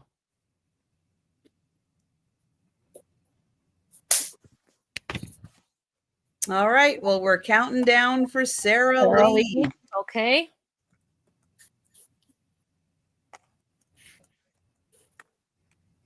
Going once, going twice. And sold to Sarah Lee. Thank you, Sarah Lee. Hope you enjoyed that. And we're going to Trisha. Thank you, everybody. Back to my story is I had the whole like glad that they give you. I just took the whole scoop of that whole thing and just ate it. I was like, okay. I thought I was gonna die. I was literally like that.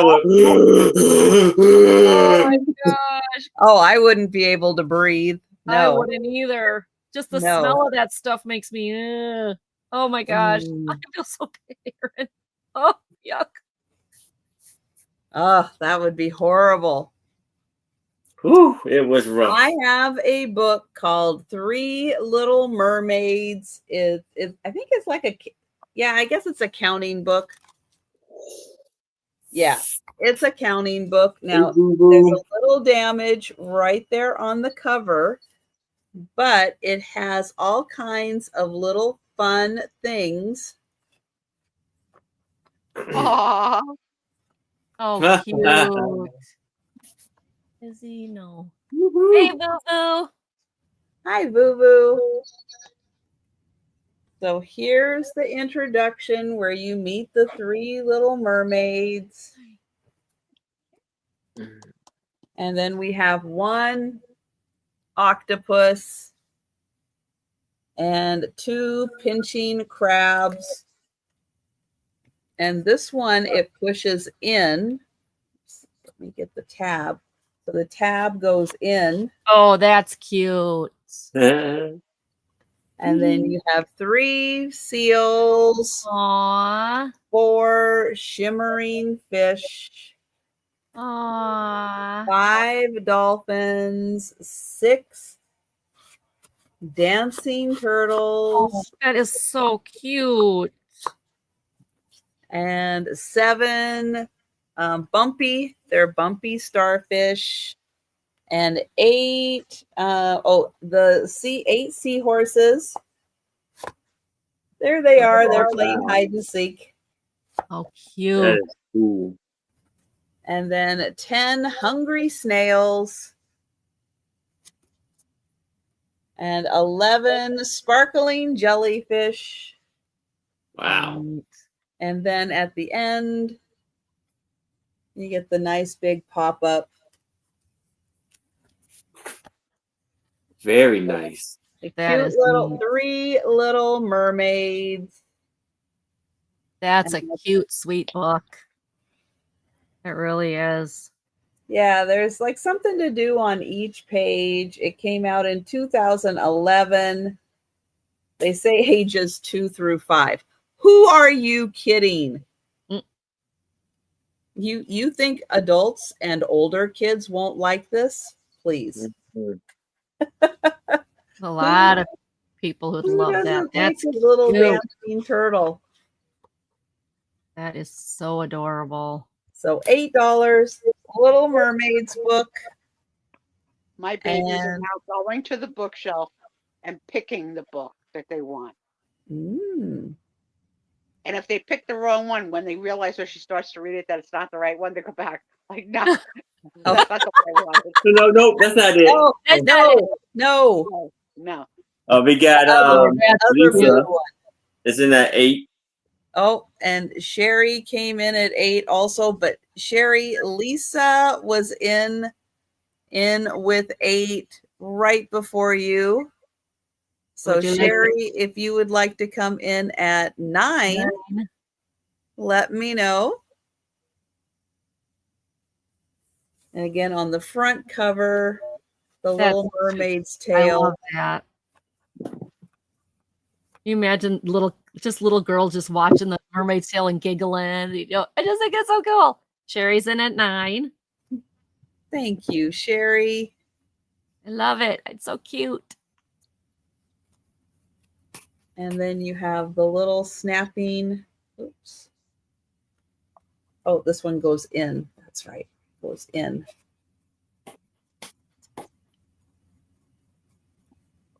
Oh, Lisa's at 10. There's no otters in there though. I was ripped off. But I do like the jellyfish and the starfish. Those are cool. The seals do have fuzzy tummies. Oh, cool. I didn't see that. So yeah, they've got the fuzzy tummies and the glittery fish. Thank you, Sherry. And then the bumpy. So yeah, there's like fun textures and stuff on here. And thank you, Sherry. And I will count that down for Lisa.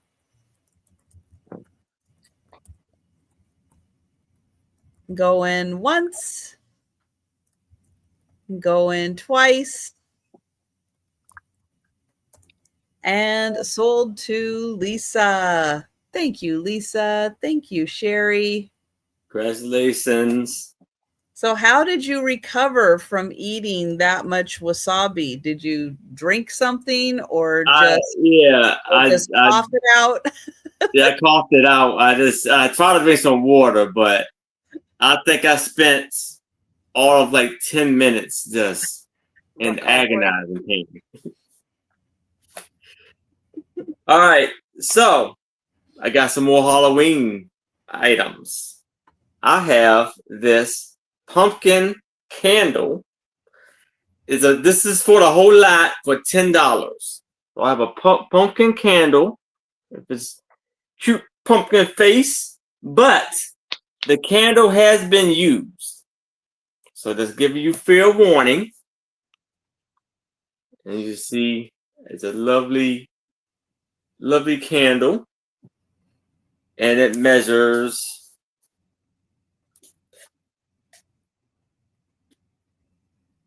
5.5 by 5 inches. And I have this lovely trick or treat candle. This has been used too. And it measures 6 by 4.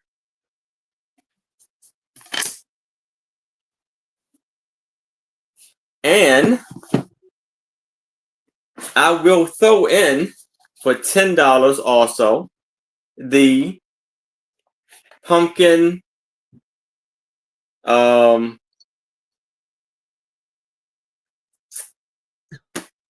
basket. Lisa. Hey, Lisa. Night. Good night, Lisa. Have a good night. With the pumpkin grass inside.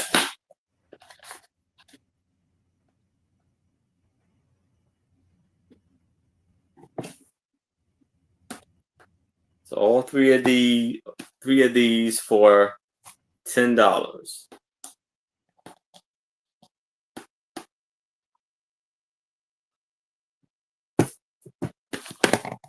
There you go.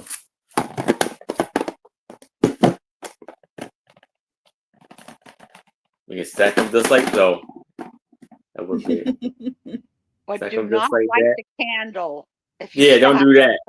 Yeah, yes. Mm.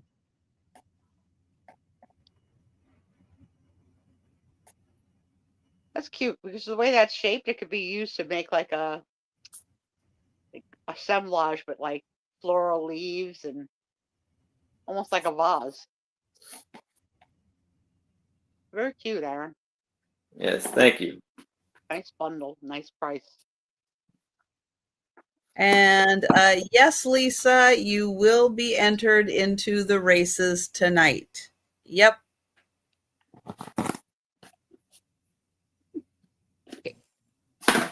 All right, my next one starts at $4. And great for upcoming Halloween, I think. It's called the Monster Survival Guide. And if you look, the eye is holographic. So it is coming out at you and looking at you. It is a scholastic book. It is written, no date. Oh, still no date. Okay, there's no date on it, but we'll find the date later. Monster Survival Guide. You've got all these different monsters. It is spiral bound. Letter from the Monster Hunter, Bigfoot, Yeti, Werewolf, Vampire, Loch Ness Monster, Swamp Ape, Hoopa, I don't know what that one is, Kraken, New Zealand Wild Man, Mongolian Deathworm, Mothman, Orange Pendek, Ogo Pogo Go. I don't know that one either. Beast of Bodmin Moor, Yowie, and another one I can't pronounce. So we'll try to do the ones that there's your letter from the guy here who is the Heather Dakota Monster Hunter. This one's about Bigfoot.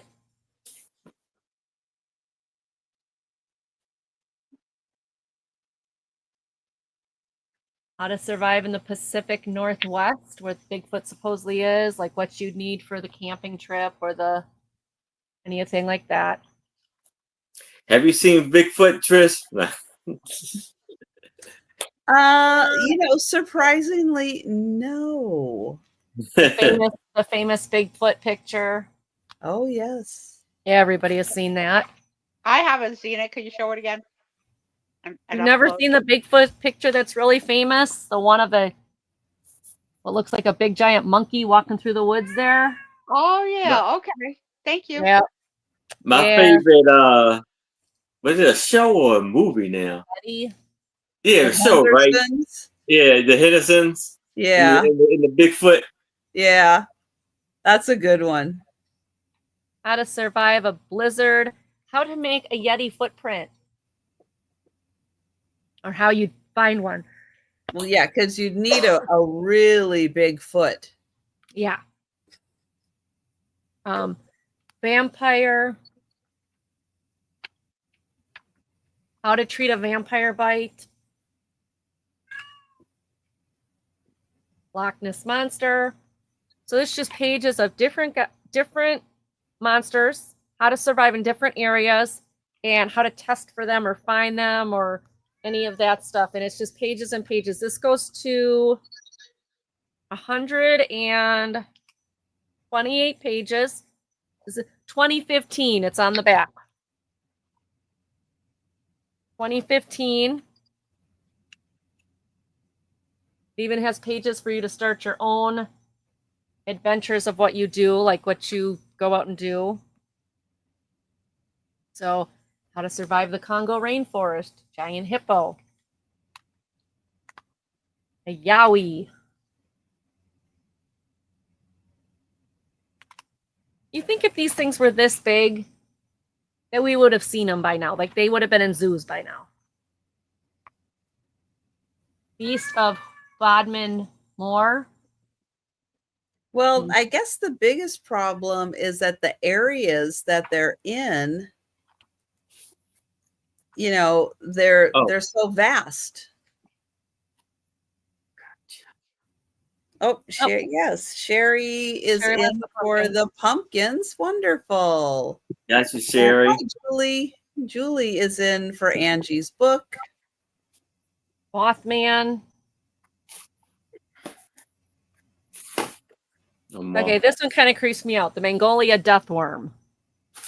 I do not want to be in Mongolia and get bit by a worm. Deathworm sounds pretty bad. Yeah, that you know, Mongolian deathworm right there. Ugh.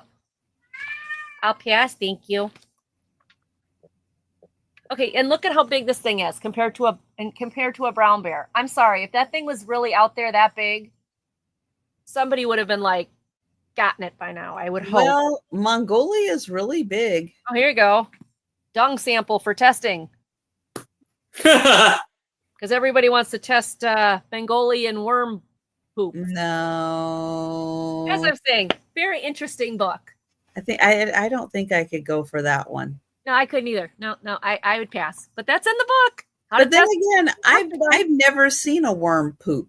So I've never seen a worm poop either, but it has the direction somewhere. Julie, let us know how it turns out, Julie. Yeah, what they find. We can count it down to Julie.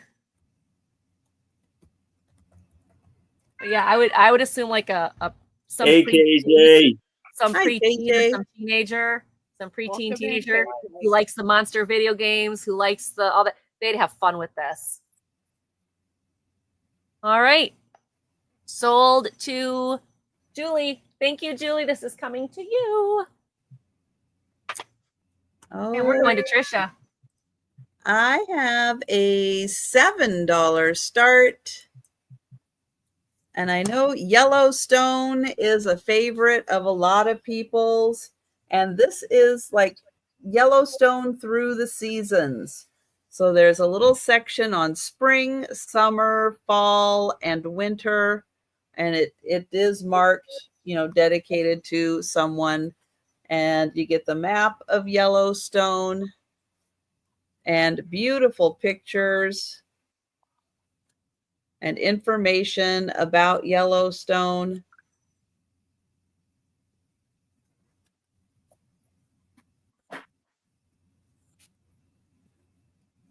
And then you do get to see it. Hi, KJ. So in the spring, and you get to see all of the wonderful pictures, everything coming back alive after everything's thawed out. Let's see. And then summertime. Hi. Whoa, hello. Can we not? No scratching post. And thank you, Julie. And then autumn.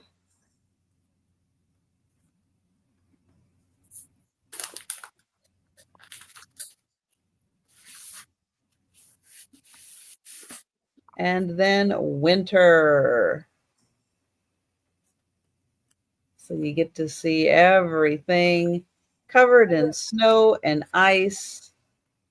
Beautiful winter shots. And then it's spring again. And and then how Old Faithful works and how geysers and stuff work. So you get to learn something, but it's a beautiful picture book. I loved the pictures. Love how it's presented by seasons. It's a really neat format for enjoying Yellowstone. And I will get Julie for the book, and we'll count that down. Going once, going twice, and sold to Julie. Thank you. Congratulations, Julie. Yeah, I agree, Boo Boo. They beautiful pictures in the book. Congratulations, Julie. That's awesome. All right. So now I have a 3.5 by 2.5 tintype of this young lad for $5. And you see he's very well dressed. And he's leaning on a very unique chair with a whole lot of tassels hanging down from it.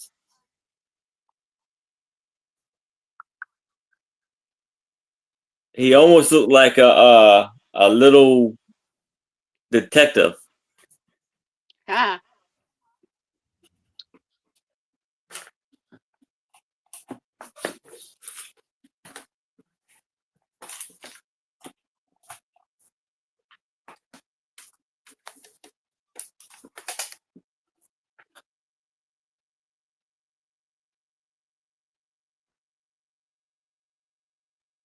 And you see he has no, yes he doesn't. And it's a lovely condition, amazing condition, especially for his age.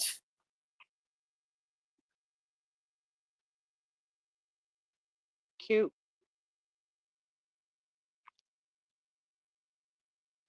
Yeah, all he needs is a pipe. Yeah. And a hat. Weren't you supposed to go to bed, Miss Day? She decided to stay up. I don't know. Good for He said she you. wanted to check the races out. Good Yeah, for she's you. waiting for the races.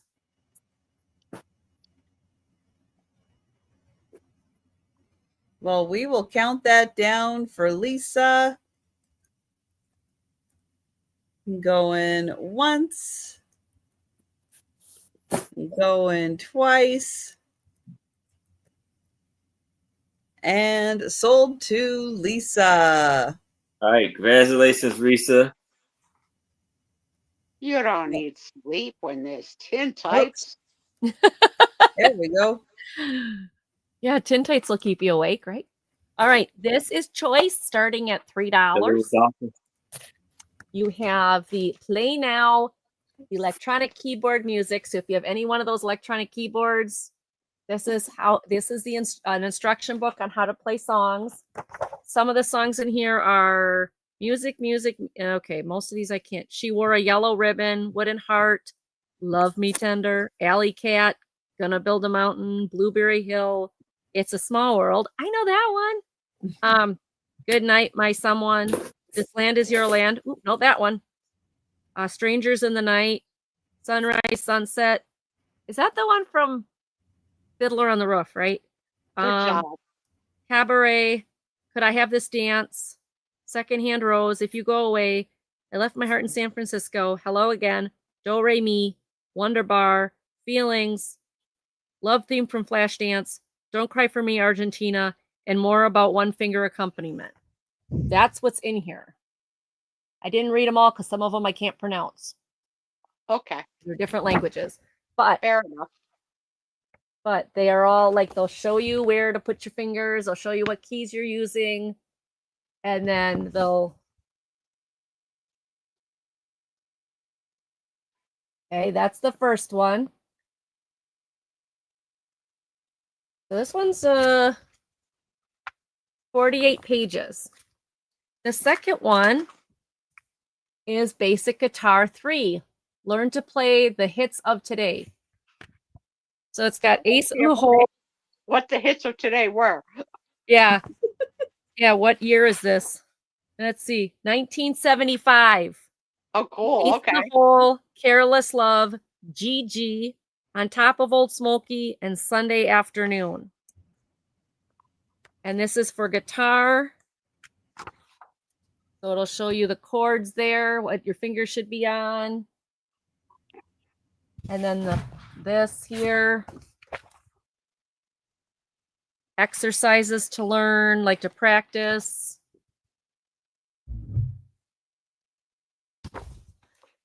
This book is 30 pages long.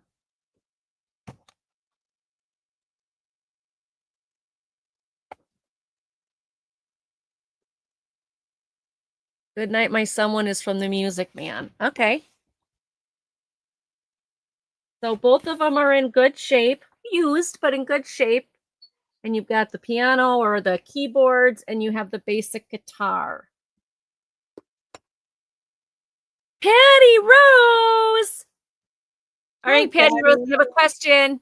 We were talking about your puzzling situation, how you got in second place. Can you please tell us what picture you put together? We couldn't remember. And congratulations on second place.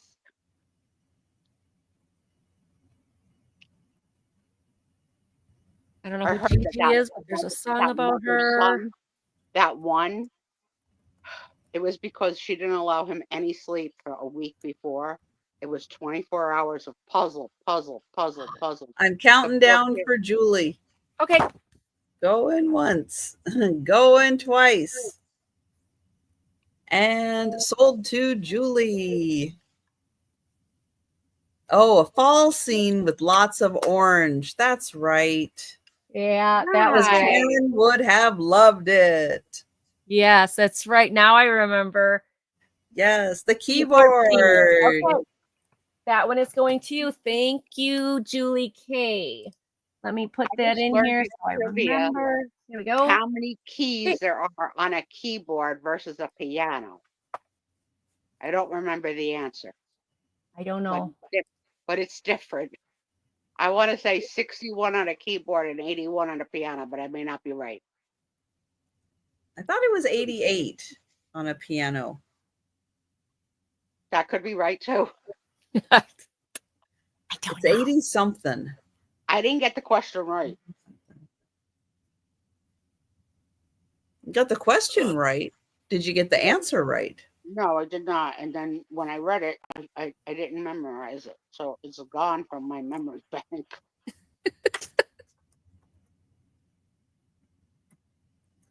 All right. I have a $5 start. This is a picture by my second favorite Washington State artist. I actually have two. No, I have three. Do I have three of them up? I know I have I know two pictures are up. One picture I have, I don't remember if it's up or not. I don't think so. I need to get it up. KJ says 88 on the piano is correct. Her name happens to be Apple. Huh. She is the artist. Oh, nice. You can see her name is Apple. Look at the hippos fishing. So this is Seattle. It's hard to see in the background, but there's the Space Needle. Yeah. There's the mountain. Cool, cute. And we have ferries that run in and out of downtown Seattle. And yes, people commute to Seattle by ferry. Wow. I sort of heard you like singing it from this mountain to the Space Needle. Yeah. And there's a ferry and there's a bunch of animals on the ferry. Well, hi. Hi, Lulu. Boy, everybody's visiting me tonight. Hi, sweetheart. That is so cute. And it's nice and small. And you can hang it up or you can use the easel to put it on a little tabletop. But there, you can have a little bit of Seattle at your house with Mount Rainier in the background, downtown Seattle, and the ferry. And I'll show you all the animals again.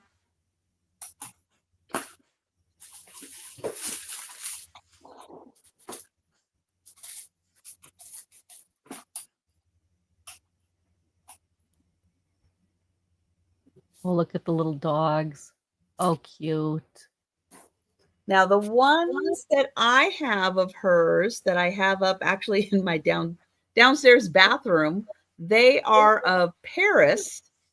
I have 2 of Paris. And then I have another one which has Mount Rainier in the background, but it's a tractor with, I think it's a tractor with dogs driving like a wagon full of cats or something. Aww. It's very cute. Very cute. So there you go. $5. The artist is Apple. And she's a fantastic artist. And you could have a little bit of Seattle at your house for $5. All right. We will pass. And we'll go back. Oops. There we go to Aaron. So I have a book now, and this book is called Raven's Light. And this is a myth from the people of the Northwest Coast, retold by Susan Han Setterly, illustrated by Robert Setterly, maybe their probably husband and wife, I would think. And this book was copywritten in 1991. This has amazing and beautiful illustrations in it. What's your start price? Oh, $5.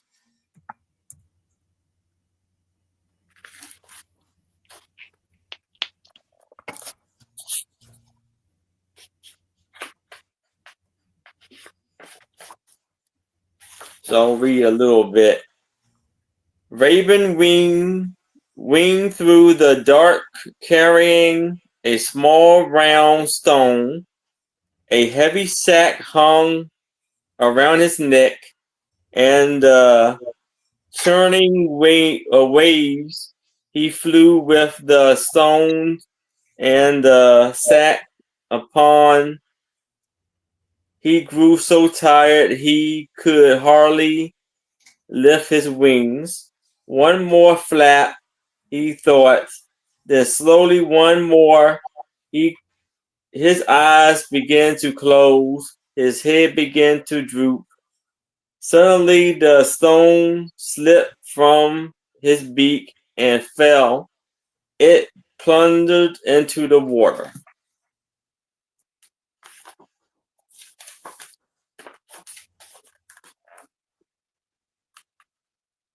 Then he's looking for the stone, I believe. Yes. Then he has all types of animals falling out of the sack, I guess. And a salmon. When he KJ. When he had finished, Raven put on the sack again. He leaned down and picked up the small round stone with a little jump. Then you got the Raven is on the green star.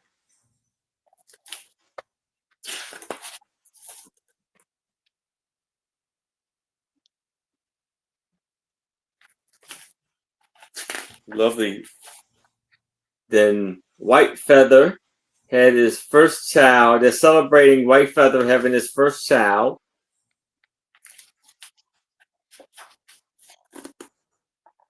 Then black feathers appeared on the child's shoulders.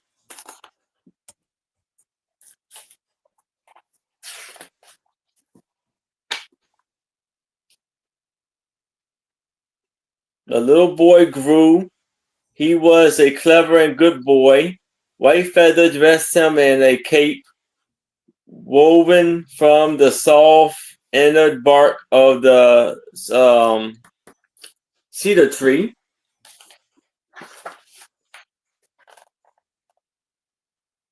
And you see the boy is starting, the feathers are starting to grow more.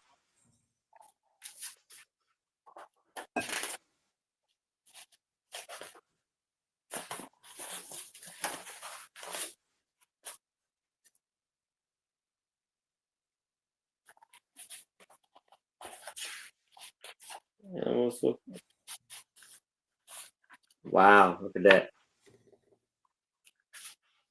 Sitting on the bank with the blanket basket in her lap, the girl pulled a strand. A wide burst of light rose into the air like a golden river.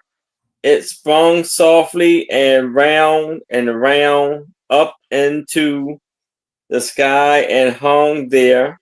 It was the moon.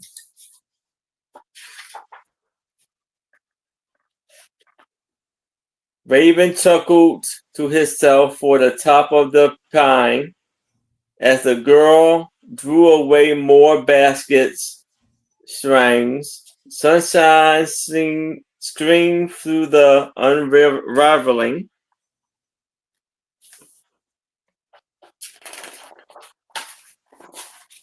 Ha ha, Raven grappled. The sun lifted roundly out of the young girl's hand and rose over Raven and over the hills to begin its journey across the sky.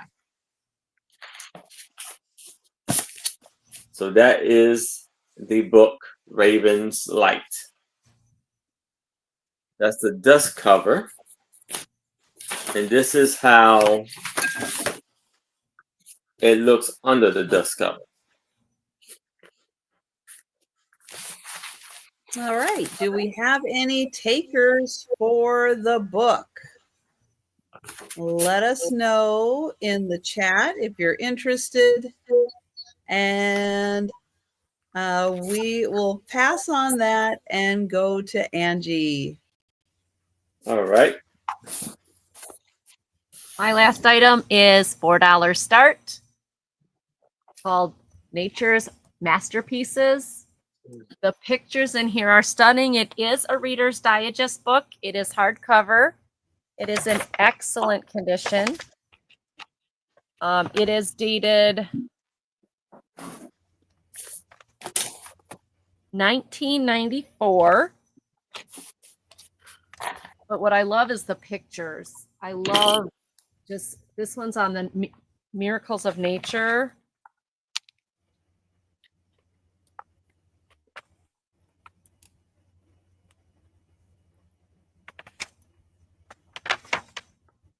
A leopard. Cool. Oh, fish. And these pictures are nice. Restless nature, so volcanoes.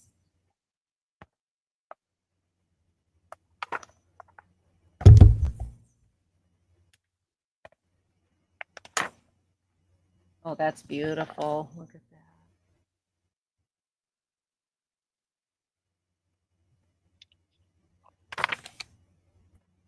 How the ice moved, the ice glaciers moved through.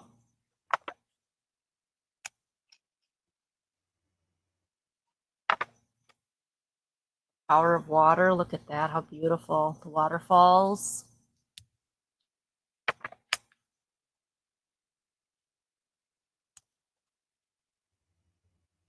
Now, granted, there is the description and what this is all about and all that. I just like, look at how beautiful nature is. How a geyser works. That's something I've never seen. I've never seen a geyser up close. Moving sands.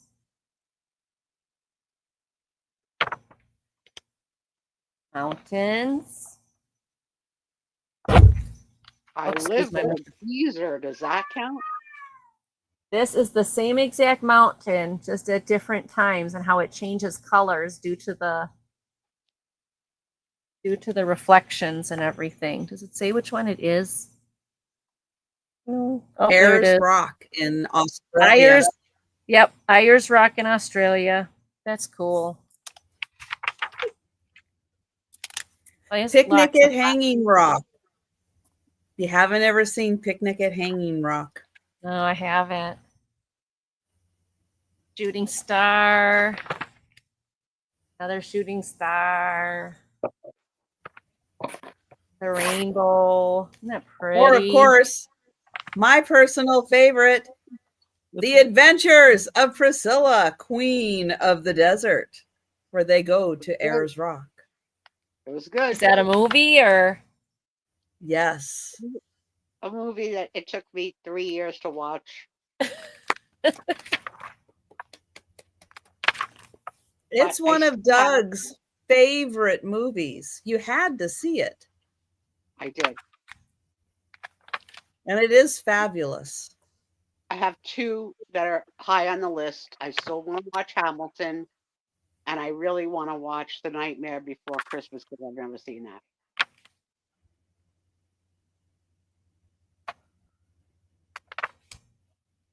I know, Julie, that movie is the only time I will allow disco music. It's the only time. Bunch of Venus flytraps. Disco music is banned except when you are watching that movie.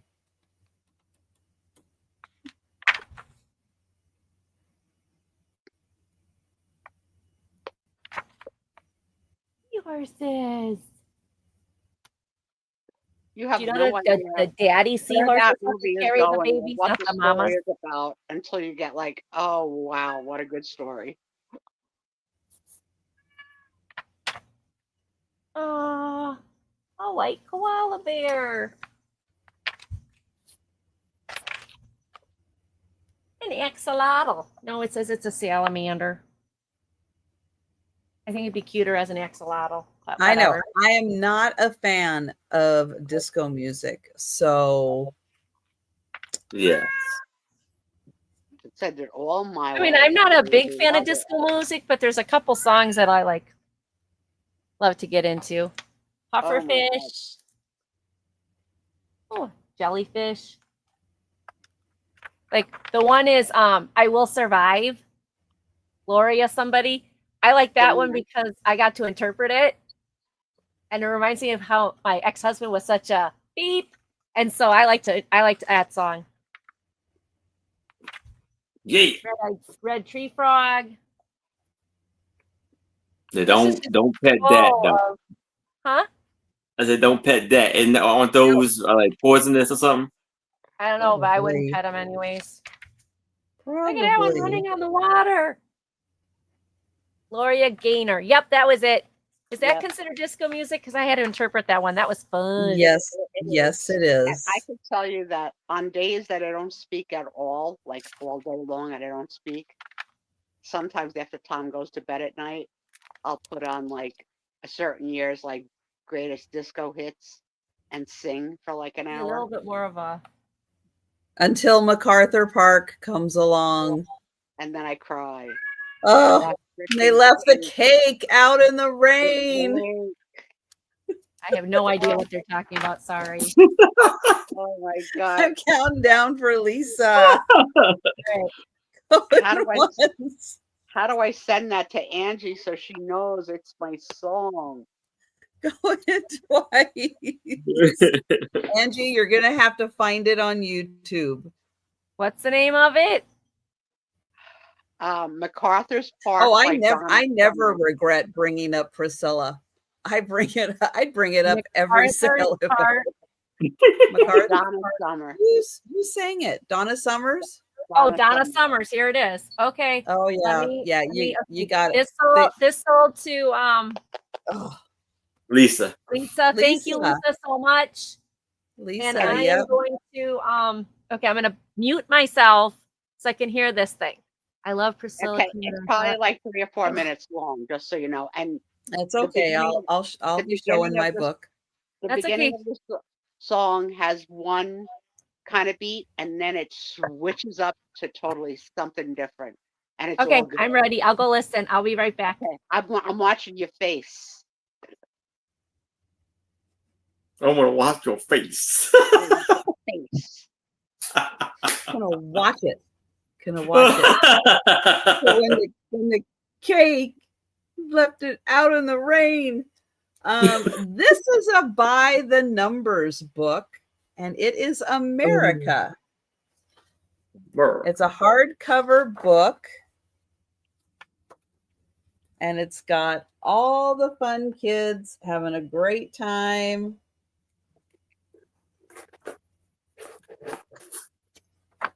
Let's get to, all right, so we do have an introduction all about America. It goes through pretty fast. And then, oh, it's by the letters. Sorry, it's by the letters. So you get A and then B, and it goes through all the letters of the alphabet and what makes America America. America. Did you like the group named America? And I was their can't remember anything they did. Is their song A Horse? I with No remember 'em. Name? A Horse with No Oh, Name? that one. Is Okay. that them? They were Maybe. I don't know if it's that them. I'm guessing. maybe. It reminded me because you were talking about the desert before. True. H-I and She's dancing. She's dancing. She's dancing. oh, but she doesn't understand. The song is a tragedy. I know. You'll have to explain it to her. She's gonna cry soon when she gets it. L is for Lincoln.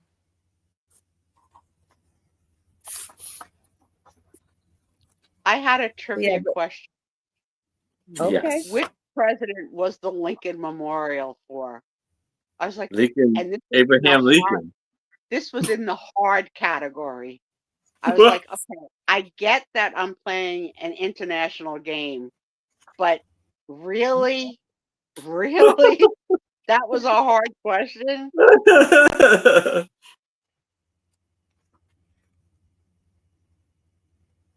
Uh-oh. Angie, hang on. Oh, she froze. I don't know what There we happened. go. I was switching back to you guys, and everything just went black. Whoops. So It's I have disco. no idea what. I like It's the the music curse of disco. beat. Okay, I like the music beat. It was kind of da da da da da. But No. what the heck is she talking about? No, they left the Man. cake out in the rain. I know that, but what the heck does that mean? There's got to be. I something. didn't understand it either until she explained it to me. I'm going to count that down for Patty while you tell everybody about it, Sue. Yeah. With the cake, the recipe also dies. She'll never have the recipe again. So it was a one-time cake. It's gone. Okay, I'm reading the Googler. Hold on here. Okay, the cake is a relationship. Thank you, Patty. And this person's observations of the park and his girlfriend, whom he saw marrying another man. The cake melting is a metaphor for the love affair that was neglected and spoiled and never to be recovered. Oh. Never gonna have that recipe again. That recipe is done. Never. Well, yeah, you broke up with him, you idiot. If you broke up with him, of course it's over. No, sometimes life's not that simple, Angela Hogue. It's just not. And then the second part of the song goes into there will be another love for me and I will take it. I will make it. So she gets her strength in the second part of the song when the beat and the music changes to a different tune where she grows from that pain. Oh, she grows. Okay, I just read the Googler. I'm listening to Sue. Yeah, okay. So basically, there's a wedding going on in the park, and he's watching it from afar because that was his ex-lover, ex-girlfriend, whatever. He remembers back when she had the yellow cotton dress and they were dating and all. That was, I got it, sorta, I guess. Florida. You know, it's disco. It's okay. It's okay. I'm just listening to the words going. I'm just listening to the words going. Just know we're going to be bringing up MacArthur Park again in the future. You still know what you're talking about now. And you will know the tragedy. Oh, of the cake. and the recipe. All right. Okay. That was the last item of the sale, but don't go anywhere because we're going to do the speed round. Oh my goodness. We're going to go through all of the items that are still available. If you're with us in the chat and you see something you like, let us know. We'll get your name on that item. But if you're watching on the replay or you think about something after the sale, you can always send us an email or leave a comment. And don't go anywhere after the speed round because then we're going to do the races. All right. I am going to bring Aaron up and he is going to show... There we go. Any of his repeating items. And for the first time in 3 weeks, the Sue Spezio show will go on. Yes. So we have these two wall art of Jamaican birds for $5. And it gives you all the information of the birds on the back, like the Jamaican doctor bird, and the Jamaican striped head, Jamaican bird and flower. And then these pictures, the frames, are made out of paper mache. And both of them are for $5. Just type in bird. Now we have these 3 Gone with the Wind buttons with Clark Gable as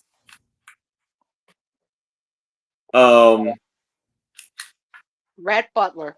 Ren Butler for $5.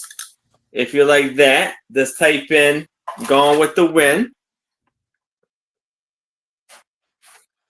Then we have this beautiful 1986, and it shows you all of the events, that stuff that happened through the years, for the 96 years of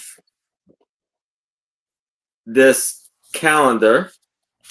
And this was produced in 1972 for $8. Just type in calendar.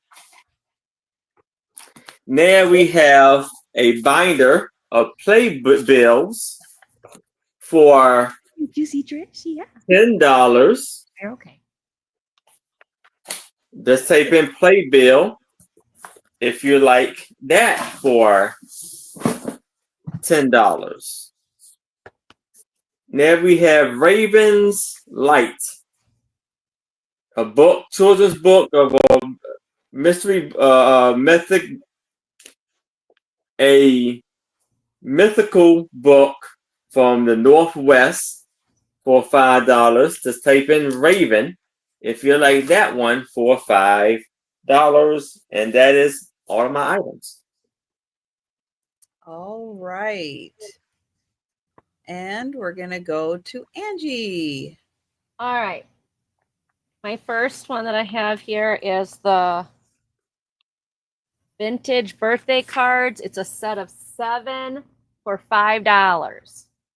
I'll just show you the fronts. There was a lot of details with them, but I'll show you the fronts, and then if you want to see a specific one, let me know. This one does open up and have a little kitty cat inside. It's got a fuzzy tail. This one's on really cool paper. This one's on really cool paper. And this one, yeah, I'll show you this one too, just because it's cool. His head is, he gets the plum out and okay. So those 7 for $5 on the vintage birthday cards. Then we have the pile of photos, which are right there. There's 22 photos in this pile. They're all, wallet size or 3x5s variety. And it is $12 for the pile. My favorite is this one. It's a little lady, but it says, you know who this is, which I think is kind of funny. But you've got pictures of families. Some of them have names and dates on the back. Lots of pictures of kiddos. People in lab coats. I have no idea. Families. Several of them. What? You're fine. Just jump down. Some with the lake. So it's just an assorted variety of family pictures.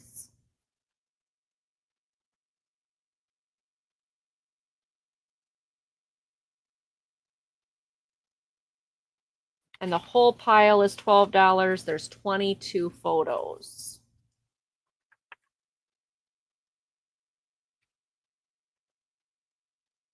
So $12, 22 photos. The next one is the Paw Patrol coloring books. It's $8, but you get both of them. This one is The Night of the Ghost Pirate, perfect for Halloween. It is brand new. It has all the shiny stickers inside, and it has not been colored in. You also get with that the large 50 stickers Paw Patrol rescue book. And again, never been colored in.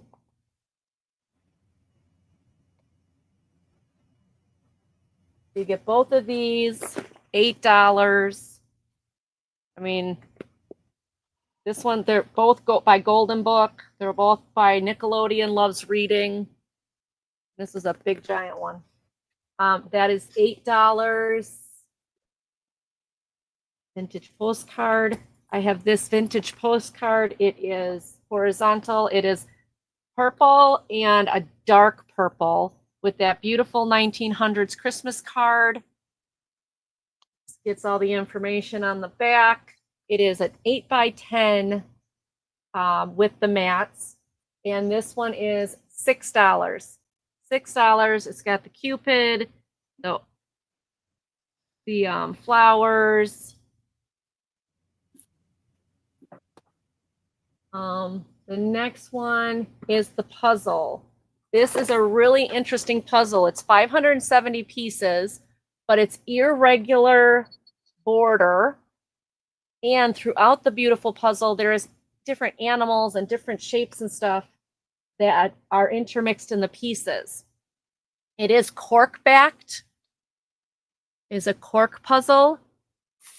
And it's of a beautiful scene with the church. I think that's a church. No, it's a house. Never mind. House. A house, walkway, beautiful mountains in the background. So this is $10. $10. The beginning guitar book was $3. If you want to learn how to play guitar, this has got Ace in the Hole, Careless Love, Gigi, On Top of Old Smoky, and Sunday Afternoon. Oh, Patty's in for 10. Patty, you're in for the puzzle, my guess is. I will go ahead and put that in for you. That's fun with the irregular edge. That's fun one. That's going to be a challenge one, yeah. Mm-hmm. I thought it was cool because it also is on cork. It's not regular cardboard. It's got cork on it. Yeah, thicker. I don't know it's thicker. I would think it's thicker. That would make it easier with an irregular edge like that. Ah, gotcha. Yeah. $3 for a basic guitar book. $40 for the old style. This is that blow mold type plastic. It's got the two guys on the top. probably German or one of those European countries having a foamy beer. And then it gives all of these. Oh, I see. There's cheers in English. Okay. These were all different. This is all different languages of cheers. And then old style. That's what the back looks like. It is 25 by 12, and it is $40. It's from the 1970s. Would make really nice in a man cave or a bar or something of that nature. Then we have the Thanksgiving book lot. This is all different books about Thanksgiving and fall, and it's $12 for the entire pile. And you have Thanksgiving Turkey Trouble. This is a Ready Freddy chapter book, probably about 2nd grade. It's brand new. This is the turkey. This is the one where the turkey goes flying through the house. That's a Scholastic book. It's in really good condition. The Best Thanksgiving Ever. Leaves, another Scholastic book. Colorful Leaves. This is a science vocabulary book by Scholastic. This is thinner. I would say this is probably like real basic 1st, 2nd grade. Then you have Arthur's Thanksgiving. And this one, as you can tell, it's been opened several times. I mean, it's not damaged or anything, but it's got the crease from opening. But in good shape. How it would make that book better? If it was called MacArthur's Thanksgiving. Autumn's First Leaf. Okay. Clover. You gotta kind of. There you go. Nope. That would be another turkey for me. That's Scholastic. and you'll still never have the recipe again. Yeah. The Fall Gathering. This has got a sticker here and a sticker here, and a little bit of a wear on the bottom. But this is the Indians and how they celebrate Thanksgiving. And it's a counting book. So you get 1, 2, 3, 4, 5, 6, 7, 8. 8 books for $12. 8. KJ, you just moved up on my list, okay? With that last comment, I saw it. I saw it. Don't think KJ, I read the lyrics and I had to Google to figure out what the heck they were talking about. $12 for the Thanksgiving books. And the last one is these 2 operettes. I don't have a date on these, but it is Tom Sawyer, the operette in 3 acts, and The Magic Piper, which I'm assuming is the Pied Piper story, because it's got all the rats there. So these were more than likely high school playbooks. There is some pencil writing in there. You'll see who got what place. But I thought if you do scrapbooking, junk journaling, you can use these pages as backdrops on your pages for junk journals. And I have no idea how old these are, but they are definitely older. No, we don't play with pens. You don't need that. And this was $5 for the 2 of them. All right. That was my rapid fire round or recap round or whatever we're calling it. Everybody has a different name for it. He's trying to get to the top of the list. I have a Jody Bergsma picture. She's a Western Washington artist. She's one of my favorites. This is a beautiful metal frame that works really well with the picture. It is signed on the bottom. That is a wet signature on there. And it says, beautiful young people are accidents of nature. Beautiful older people are works of art. I like that saying. The frame is 8 by 10. The picture is 5 by 7. And this is $20, number 1. And it's an easel style. Okay, KJ, now that you're at the top of the list, I have a homework question for you. You put in the chat the song that moves you the most in your whole life, and we'll all listen to it and give you our feedback. And I will be honest. If I think it's good, I'll tell you it's good. Okay. And you have until the races are done to come up with that song. And good night, that song. You have to play MacArthur's Park 5 times tonight before you go to sleep. You know what? I'll tell you what my song is, which is a song by the Beatles, and it's The Long and Winding Road. That leads That's to her my door. song. Yeah, it's a good one. It's a good one. You have to pick just one song. This is a cutting board from England. It is pigs on it and apples. It's like particle board with wood and like wood and like wood, but it is made in England. This is $12, number 2. So on my 1984 wedding to my first husband, we had 2 songs that we danced to. One was from Heatwave called Always and Forever, which was probably everybody's song in 1984. But the second was a Beatles song called And She Loves You, which in hindsight really should let me know that I loved him. And that's why he picked it. Not so much that he loved me. That was the red flag. So this is a game based on the Donner Party, a rowdy game of frontier cannibalism. I gotta look that up later. And this is $10, number 6. It has been opened, but it is complete. $10, number 6, the Donner Party, or the Donner Dinner Party. I love it. Ages 12 and up. Are we really teaching 12-year-olds about cannibalism? Probably.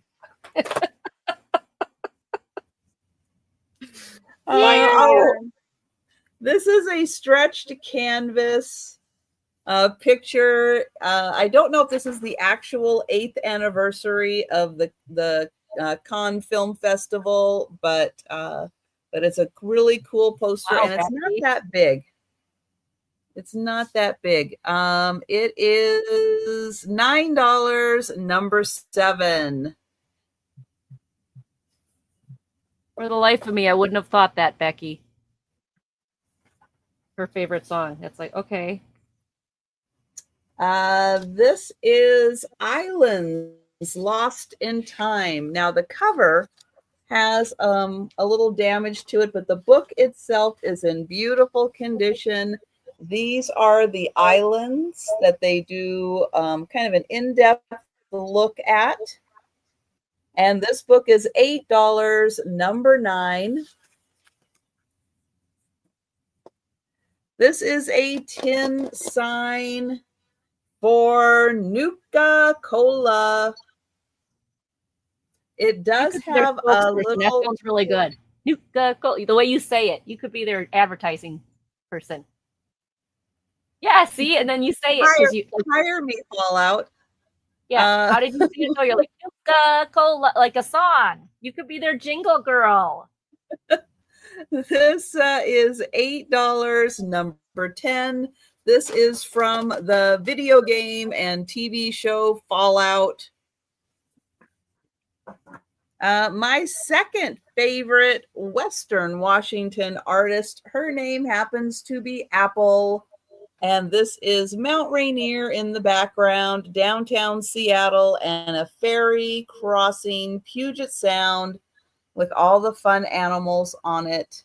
This is $5, number 14.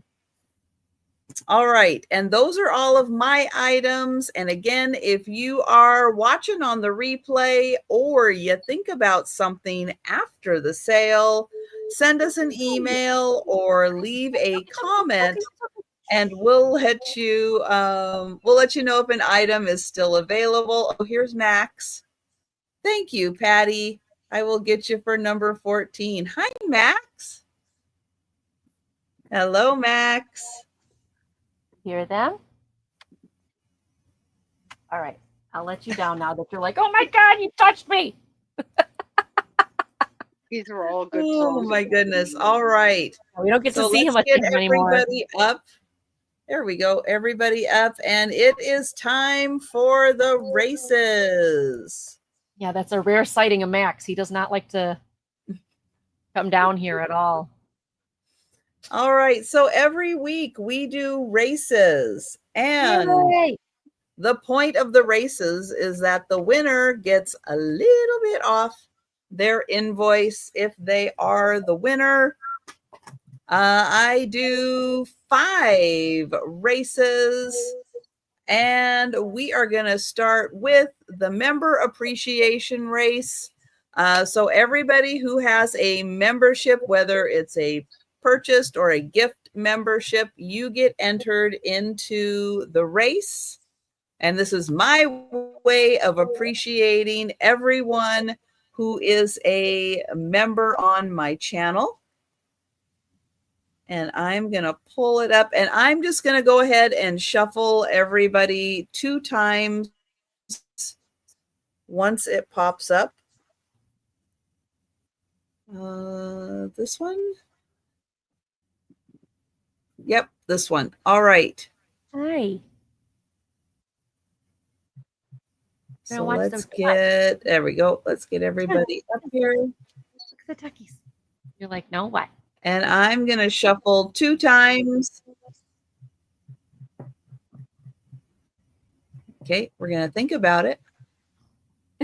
I know I hit the button. Come here. Let's go look at this. Let's go look at this. Oh, now, oh, you moved on me. Okay, let's try that again. Nope, I don't want any volume.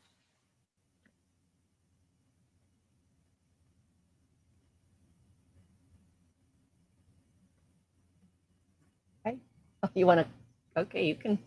Okay, there's a little lag with my computer here. There we go. I think the volume's off. I don't know if it shuffled, but it's not giving me the option to shuffle anymore.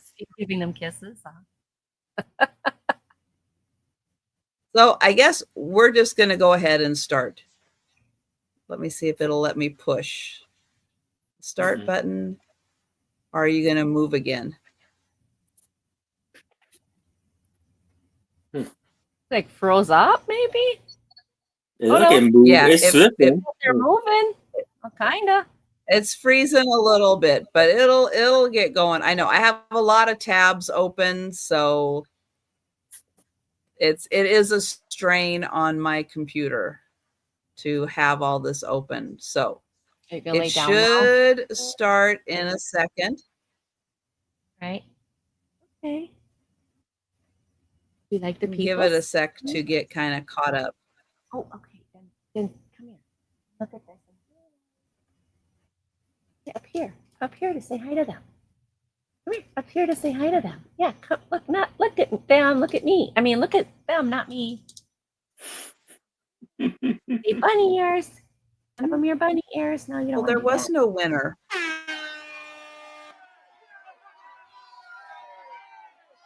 I think she was just. Oh, Patty Rose is like, I won.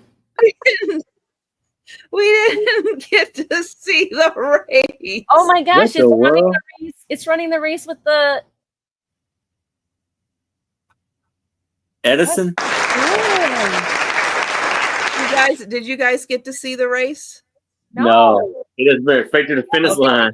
With the finish line. It just went straight to the finish line. Okay. Yeah. You know what we're gonna do? I think it's caught up again. Now let's we're gonna do a bonus. All right. We're gonna get Marcy. Okay, Marcy's the winner of this race that nobody got to see. Congratulations, And Marcy. Congratulations, Marcy. Okay, let's try this and see if it'll do it. or if I need to. I don't have any more tabs to close, do I? Oh, I guess I can close this one. Patty Rose. I was so fast, the finish see line if popped that- right in. Yeah. That was weird. What, sir? Whipping your tail at Okay, me? let's So, try be a nice this gentleman. and see if we can race again. And this time, okay. So we'll shuffle. I'll just shuffle once just to make sure it's working. I think we still don't have sound. Okay, let's get the waves going again. Yeah, that's weird.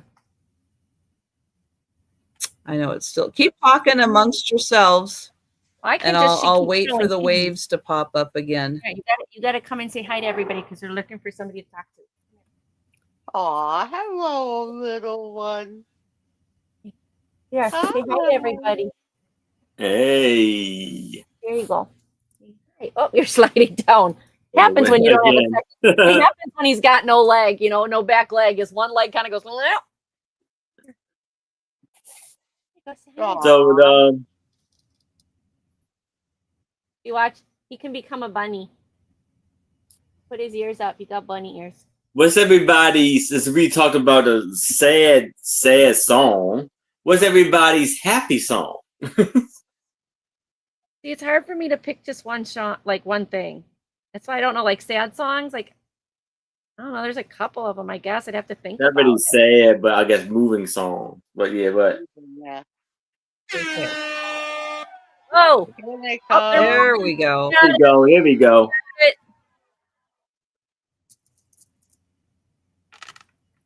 and they're moving. We got them moving. Yay! Did I jinx it by staying Oh, up? almost. Oh! Don't freeze up! Don't freeze up! Whoa, we had Don't them freeze up. moving. No, we have them moving. They're in a traffic jam. Everybody's holding still until they can get through.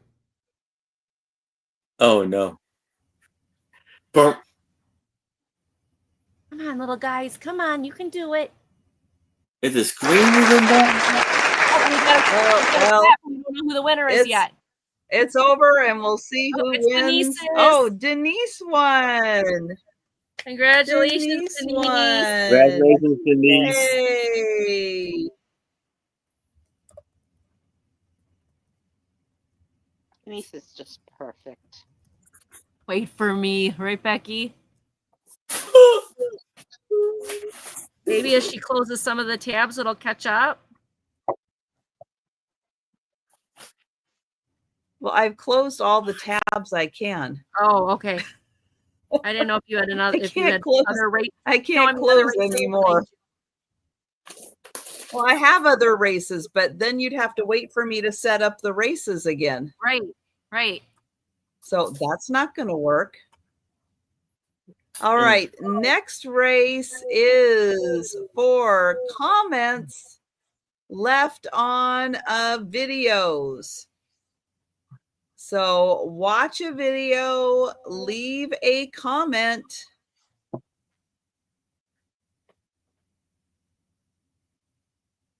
And you will get entered into the race. Now, the more videos you watch, the more comments you leave, the more entries you will get into a race.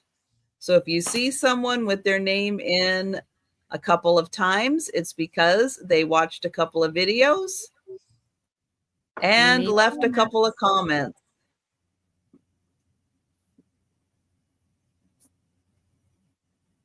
Sue, KJ Now, said, as more races go by and more tabs are closed, it'll run a little That's what I meant. smoother. That's what I was trying to say before when I didn't say it so good. Was that as more tabs close, it should pick it up. And Sue, KJ said the first song that ever got to her was "Without You" by Harry Neal.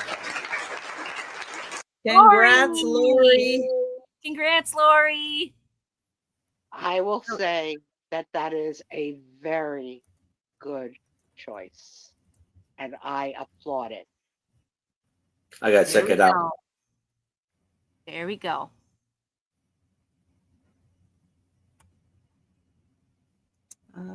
Here we go. All right. Next is the race. Watching lives, like tonight, live. But you can't leave a comment till it's over. Right, But once it's over, leave a comment. And since you met my challenge, I'm going to make that be the last thing I play before I go to sleep tonight. Oh. Very good. It's fair is fair.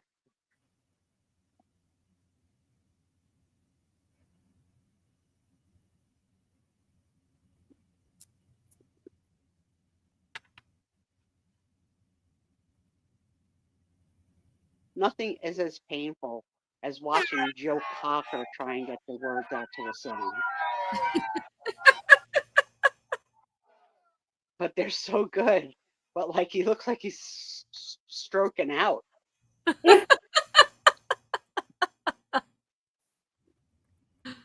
Oh, fun. I'll add this question for you to think about while we're waiting. Mm-hmm. The last time a movie made you cry. Last time. Oh. Becky, pot of gold. It's still Got it. for me. It always going to be My Girl. I'm going to say that every time. Every time. I gotta think about it. Mine is Bridges of Madison County, which included National Geographic. That's the last one I sobbed through. No, no. I gotta think about it.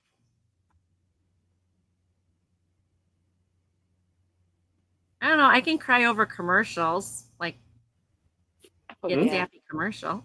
I blame it on menopause. Especially the old Kodak commercials, like they used to be like so like memories, like like crazy, like heart tugging. All right, Santa races. These are for the people who left comments on my shorts. Who was in her shorts this week? Firing minds want to know. A lot of Santas in the shorts. E.T. Yeah.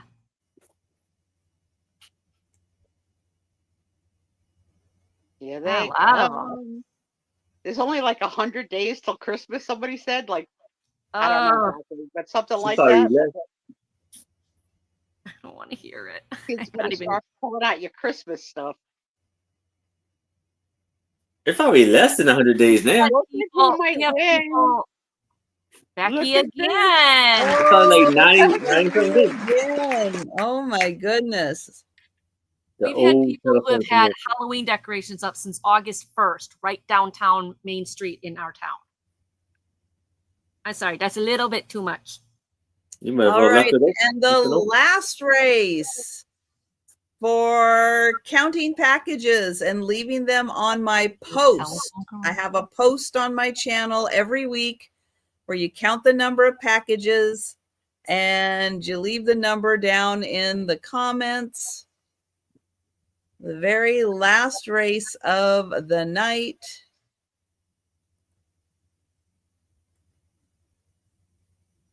All right, and these we don't shuffle.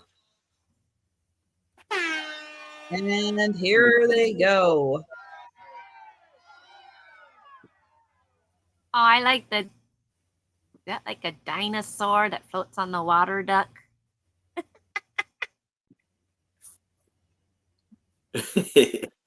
Hi, it's cute. Everybody needs a dinosaur that floats on the water, right? Oh, but then why there's like there's three ducks and this is all look the same? And it's Congratulations. So congrats to all the winners. Thank you so much for leaving your comments and start leaving more comments for next week's races. You got to be in it to win it. Win it. I have 2 photographs to show you. Of the babies? Yes. Aww. One is of their first day of school. Oh, their first day of school. We find it. Okay, here we go.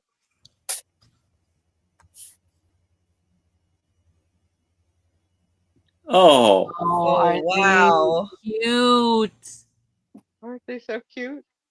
Oh my And gosh. then, for those of you that don't know, today was a travel day. They are in Orlando at Oh, that's Disney. right, for their trip. So they had to get up at 6 o'clock to Yeah. catch the transportation at 8 o'clock for an 11 o'clock flight, then fly to Florida, take a bus to their Disney resort, get ready to go out to dinner to Epcot to the French restaurant. And this is what they look like when Nicole sent me the picture. that's a lot. That's a busy day. Oh, yeah, I was gonna say that's a busy day. Look at them both sound asleep. Yeah. Aw. So What cuties. Rose never slept on the plane, and Brooke slept in Nicole's arms for about a half an hour. They were mostly upset about being confined and not being able to be free. And they were crying during the dinner. So Nicole and her husband took turns like taking them outside for a walk to calm them, bringing them back. And a woman said to Nicole, if we read the quote, she said, a woman said to me on the way out, well, at least you tried. She goes, I'm not sure if she was trying to be funny or just be an a-hole or both. And I said to her, well, we didn't try, we did it. Yeah. Oh my goodness. Oh, Vuvu's 20 minutes away from where they are. Oh wow. Yeah, so they're there for like 8 or 9 days. It was just too, like, we knew that the first day was going to be a lot. And, they have very filled days coming, but at least we know they will fall asleep in the stroller. So we didn't know if that was going to be an unknown or not. I have some trivia questions. So did anybody besides Aaron say what movie made them cry? Well, you said the last movie that made you cry, and I don't remember. Any movie that made you cry then. No. Any movie that made me cry? Oh, Bambi. Yeah, Bambi made me cry. I never saw it. You never seen Bambi? No. Oh, you gotta look at that, Sue. Yeah, I will. I'm sure. It's a beautiful movie. A lot of yep, Denise, the animal commercials always make me cry. Yep. Oh, especially when they're like for donating money and they show like bugs on the animals, like you show the animal in the worst possible condition. Of course. Yeah, they're heartbreaking, those commercials. Yep. And I don't like those they commercials. play like that sad song, like in the sound of the angels. Yeah. Like no. Yep. Those get me. I admit it. Those get me. Terrible. Yeah. Kind of gets you. I'm trying to think of it in another movie. What was the last time, or what was an item that you received as a gift that you regifted?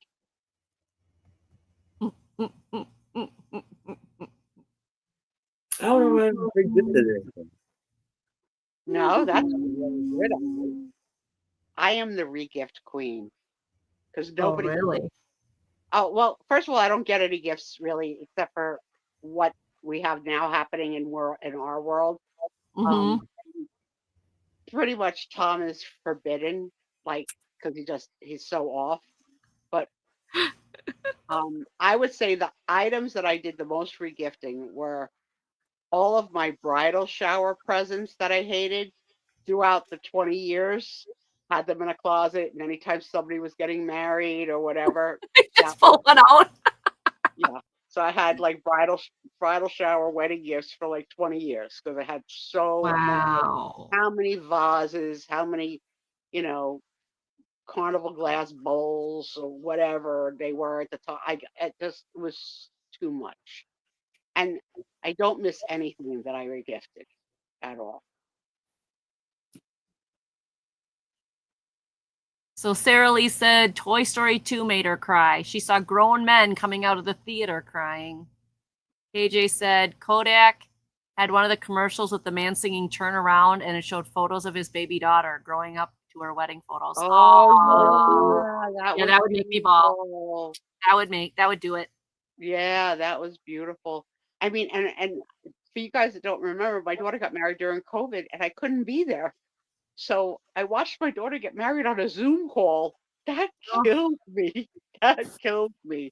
We later, 2 years later, we had a wedding, and she sort of renewed her vows, but it wasn't quite the same. No, it's not the same. Being there and watching her get dressed, and that moment was robbed.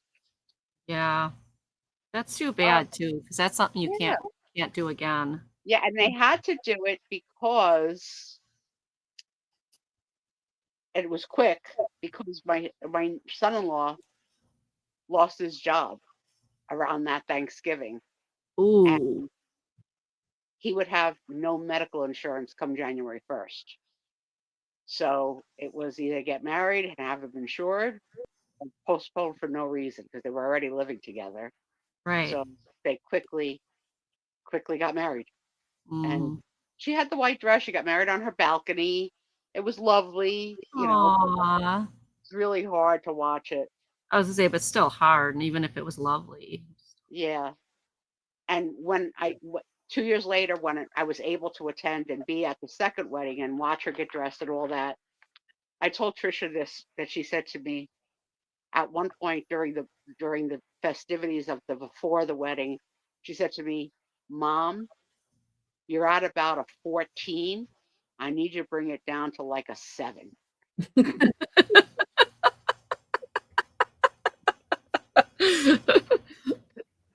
Which was a very nice way of telling me I was so over the top. I was so excited.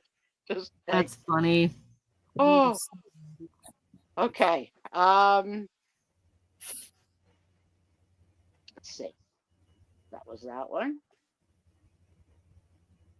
If you could clone yourself, what would you have your other person do? So housework.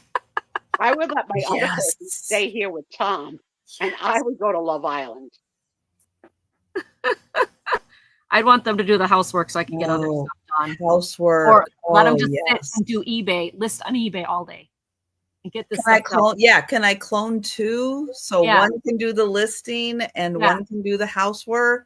There you go. I think if you do 3, it's called the movie Multiplicity, which is one of the funniest movies. If you've never seen it, that was good. Multiplicity. Denise, who are you kidding? You would have them mow. Yeah. If you had a clone, Denise, they would be out mowing your lawn. Becky said a movie that made her cry was Affair to Remember. I've never seen it. Yeah. Which version though? Because that was done so many times. But I don't want to give away the ending of what happens, but the ending is just like so freaking moving. Once again, I've never seen it. You know what? Maybe movies are not your thing. No, I mean, I just, Maybe movies. Not that I don't like movies. I just don't feel like I have any time for them. Movies are totally my thing. Totally my thing. I told Trisha I was going to be buried, which I'm not. My headstone, I wanted to say, black and white movies colored my world. That's so witty. But you'll just have to remember it and say it when I'm gone. She liked black and white movies. A lot of Hitchcock in black and white. Have them go do your grocery shopping. There you go. Okay. Next one.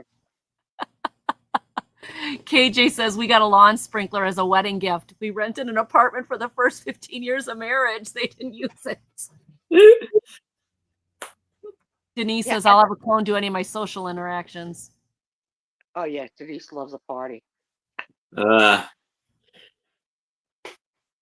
Becky, which one? It says, oh my God, watch it, Angie. Which one? They've all been talking about different shows all day. Or all evening. The one with his name's not Clark Gable. What the heck's his name? Archibald Leach, what's his stage name? Archibald Leach is what? Oh, any of these. Who is Archibald Leach?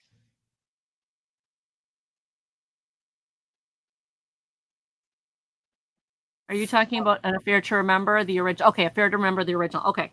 I'm just making sure we're on the same page. Gotcha. Cary Grant. Cary Grant. Yeah, that's the one. Archibald Leach. Cary Grant. Thank you. I couldn't remember Cary Grant, but I can remember Archibald Leach. I speak Sue's language. You do. You do. That somebody does. KJ is moving down the list, Angela. Down the list. That's okay. Wouldn't be the first time. Okay. Where is the oddest place you have ever put a food item? Thank God she was going there. I was going I was like, what? Like, whoa, where are we going? So when I was bigger, I had a pretty big bra. Oh. Yeah. So I could carry a glass, a can of soda, a pack of cigarettes. I could have like a whole frickin' buffet in my bra. And you wouldn't see it through the shirt. Now I don't think I'm going to be able to get away with that. Also, I don't think I'm going to when I can finally get dressed, I don't think I'm going to have a bra that fits. For my sister's wedding, I had both wedding rings, tissues, I forget what, like other things, like eye drops, like just all these things in my breast. JJ said when Airplane first came out, I was laughing so hard I cried. Does that count? Bedroom shelf away from the kids. Bathroom at work. Oh, that's an interesting place. Yeah. I don't know. Maybe You ever put a snack? You ever put a snack in your bowling bag? Yeah, I have. See? I had a cookie. Put a cookie in there. Sometimes in a wrapper, but yeah, cookie. Well, I'm hoping that Denise's stuff was wrapped in the bathroom. I have, when my kids were little, I'd buy Girl Scout cookies and I'd put them in like some kind of like frozen food box and put them in the back of the freezer so I could have my mint chip cookies cold without the kids getting into them. Kids weren't going to touch like fish sticks or something. They're used to do that. Does that count? Sure. Now watch, one of my kids will be watching this and going, so that's what happened to those cookies. If your kids and my sisters and brother watch, we're doomed. Hope for the best. Is the strangest place that you have ever been stranded or stuck? So my story is, one time I had a doctor's appointment and I only could walk a limited amount at that point, very limited. And we pulled into the parking lot. We had never been to this office, and we parked so far away from the doctor's office that it would have made more sense to go out and move the car than for me to try and walk. Okay. And out the door was a parking lot. So I said to Tom, I'll just wait here in the parking lot you go get the car and come around and get me.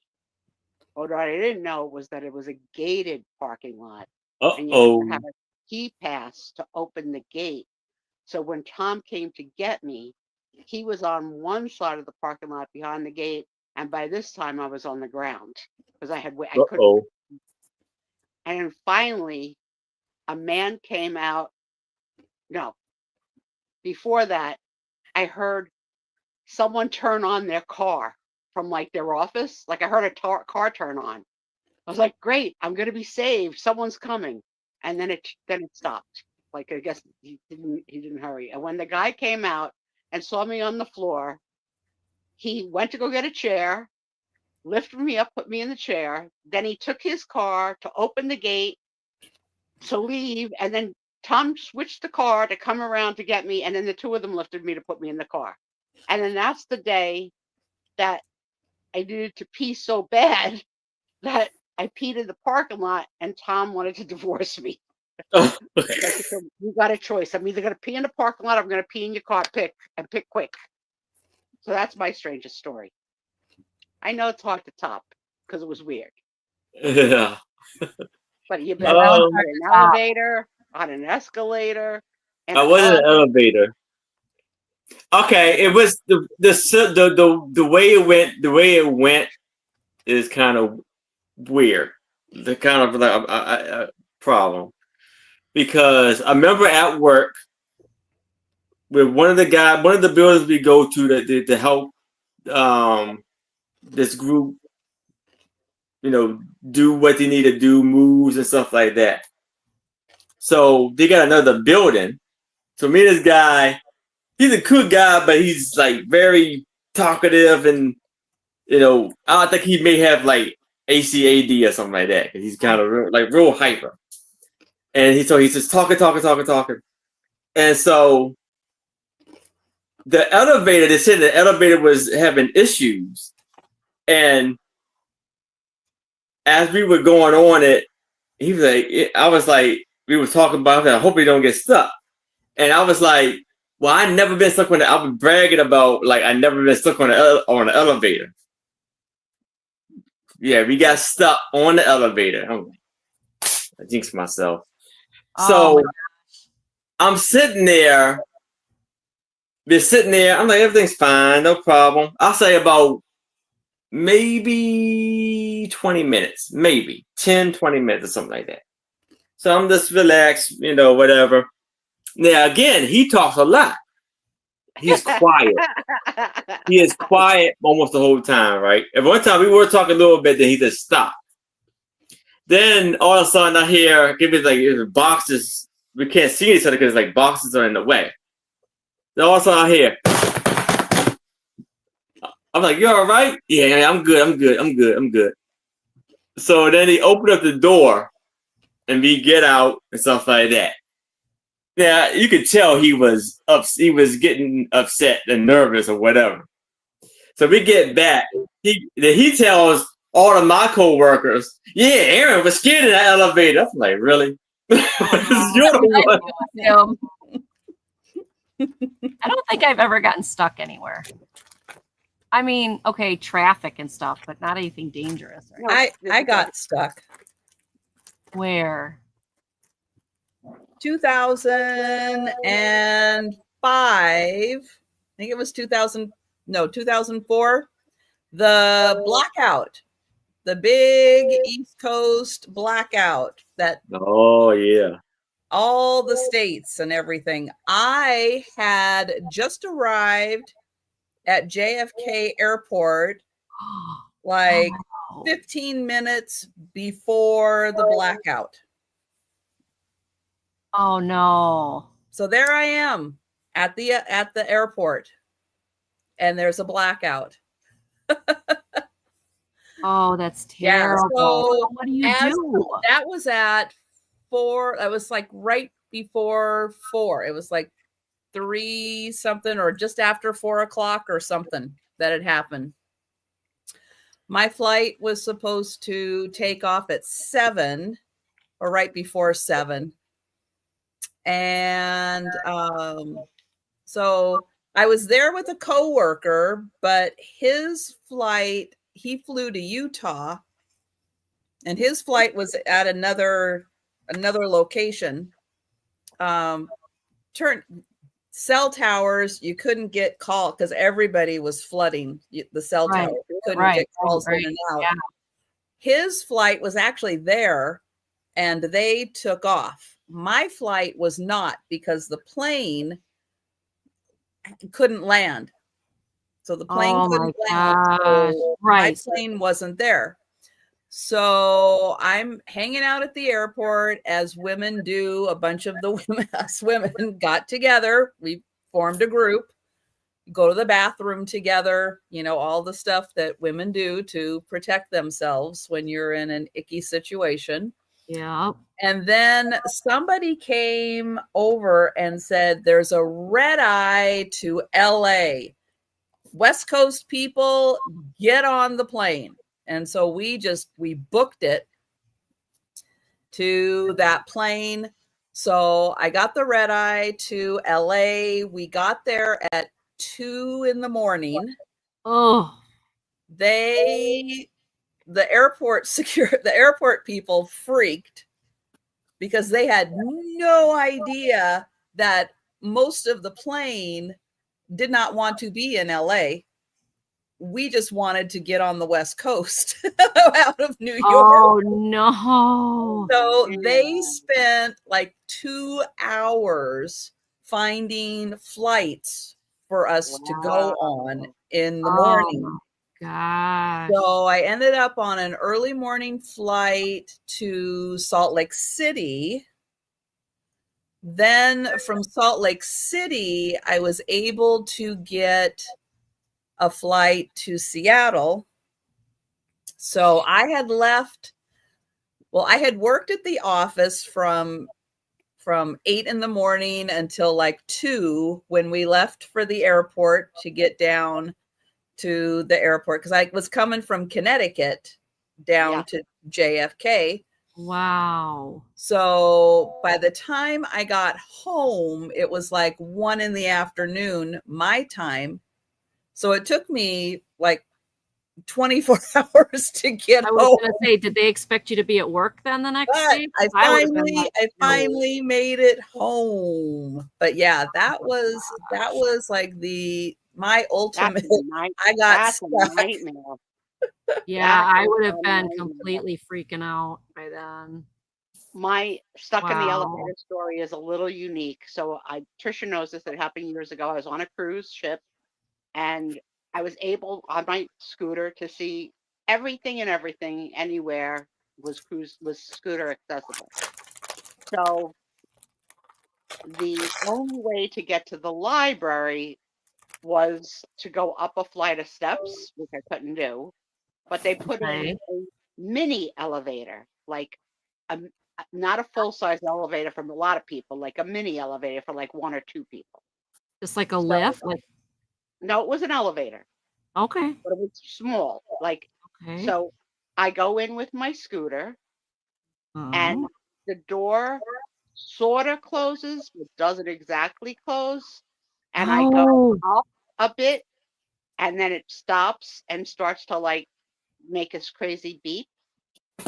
So I press the call button, because it was like a really not attended area of the ship, because you would only be there if you're going to take the elevator up to the library, which anybody else would have taken the steps that could walk. So they dispatched the engineers, the medical professionals, I think the cruise director, all outside the elevator, yelling at me this sentence: "Stay calm, stay calm." Well, you keep yelling that, it's going to make me nervous. Yeah, that's what I would say. Like, dude, stop yelling at me. It's making me nervous. I did. I was like, I'm fine. Did you? Yeah, I'm fine. Just get me out of here. Get me out of here. So it took a while, with the engineers figuring what to do, whatever. But finally, they got it to come down, and the door to open, and the only injury was to my little, Dorothy basket on the back of my scooter, which got bent. And I said, my husband's going to get so mad at me. And they said, you're all right. I was like, yeah, but he's going to get mad about the basket. They should have been like, we'll get you a basket, no problem. But because of that incident, they sent me a call or a note every day to say, are you all right? Are you all right? Are you all right? Yeah. Well, yeah, I'm sure, because they want to make sure that you are okay. Yeah, exactly. But but all these people yelling to me to stay calm was the freaking stupidest thing ever. and because cruise ships are international, it was every accent you could imagine of stay calm. Not Italian. I didn't hear any Italian. I don't think I ever got stuck anywhere that I can remember. Right. So this actually just happened to me yesterday. And it's, what's this? A stupid, I have a hard time saying this word. Scheme. Yeah, that you fell for. What's a stupid scheme that you fell for? So just yesterday, I have never purchased anything from Temu. I don't have a Temu account. Yesterday I got this something that said, spin the wheel. Okay, you got a free $100. Yeah. Okay, spin the wheel again. So I'm spinning and spinning and spinning. By the time I'm done spinning, I'm supposed to get 12 items. Yeah. Okay, then you get to the last page. Yep. It was $55. Yep. So I was like, what's the $55 for? Like, that can't even be shipping for what I like. Right. So that's I didn't. Yeah, I don't know. I don't have any experience with it, and I'll tell you the truth. I don't really see many people doing Temu hauls. When Temu first was like, here, the Temu hauls are crazy. But now it's on my homepage as a shortcut, and I got an email from them asking me, did I sign in from this address and this IP, like within minutes. So yeah, stupid me. Nothing's for free, Suspizio. Nothing's for free. I've never had problems as far as that, because I use Temu, but I don't use it often.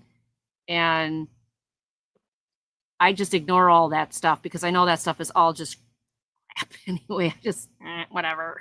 I don't really know how it works. I mean, I was able to pick the things that I wanted from it gave me suggestions from what I was searching for. So I was searching for cheap lots of Halloween, like little pumpkins, little skeletons, little eyeballs. I got this idea in my head to make this fantastic Halloween wreath with dead dolls and hearts. So I figured that would be a good source. But like I was like, what? So yeah. Did you see what Denise wrote? No. We had a patient in his bed stuck in the elevator at work. Bed wheel went sideways and was in the crack where the door went. Guy decided it was a good time to code. Did he die, Denise? I mean, usually if they code out and you're not there to...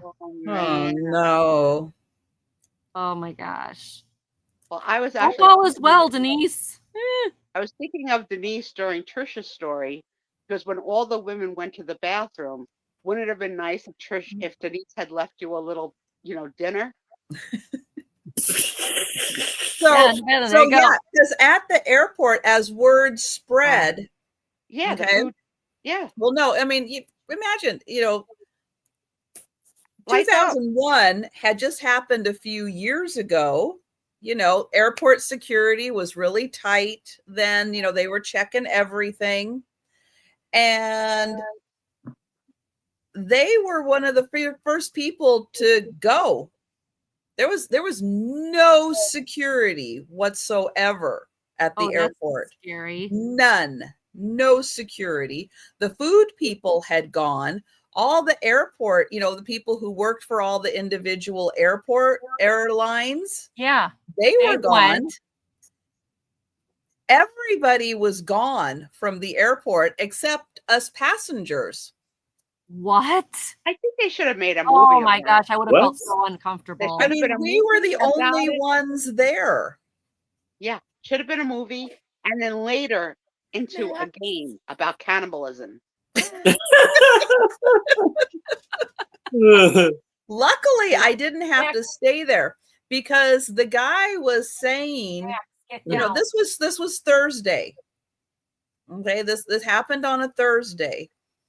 And he was saying, well, because at first, the Delta, I was flying Delta at the time.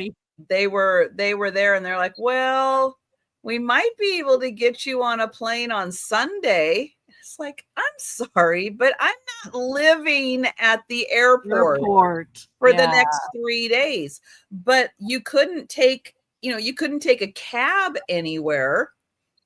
Where were you going to go? No hotels had electricity to process credit cards. So there was nowhere to go. I thank goodness there was the red eye that had already been fueled because the fuel tanks couldn't work because they needed the pump. Oh my gosh. From the pump to fill the fuel tank, to fill the fuel trucks. So once the trucks were empty, that was it. I can't even believe they were able to move your luggage. Well, I always had carry-on. Carry-on. I always had the carry-on. Yeah. Yeah, because at that point your luggage is long gone. Oh yeah. You reroute that much, they're not going to figure it out because they never do. Oh my god. They did have emergency power for the lighting outside, so they could land planes that needed to land. And the planes that were there that were ready to take off, they could take off. That was fine. But it was all outside lighting. There was no lighting on the inside. There was none. Unbelievable. And so we needed our phones to go to the bathroom because you couldn't see. Well, the light was coming in from outside, but once you got in the bathroom, you had to have your phone with you to light it up.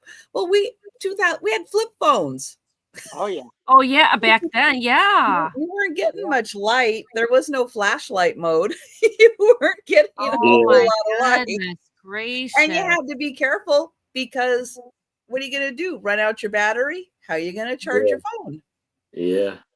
Oh my gosh. Yeah, so there was no food. There was nothing.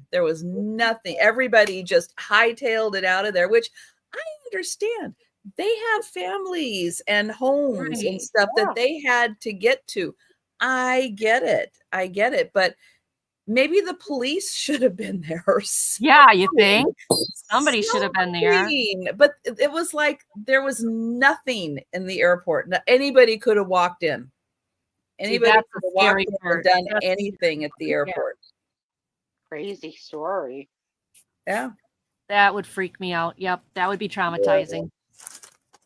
Okay. That'd be trauma. Hi, come here and say hi. You missed all the kitties.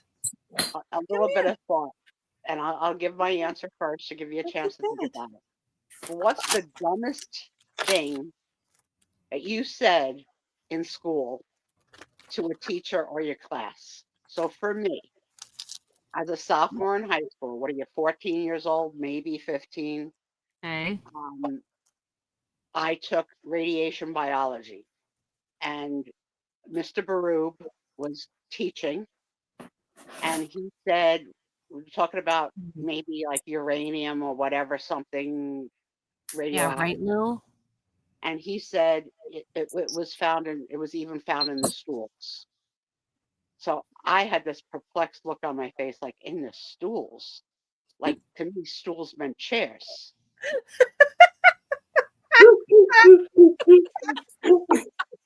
Okay, 14 years old.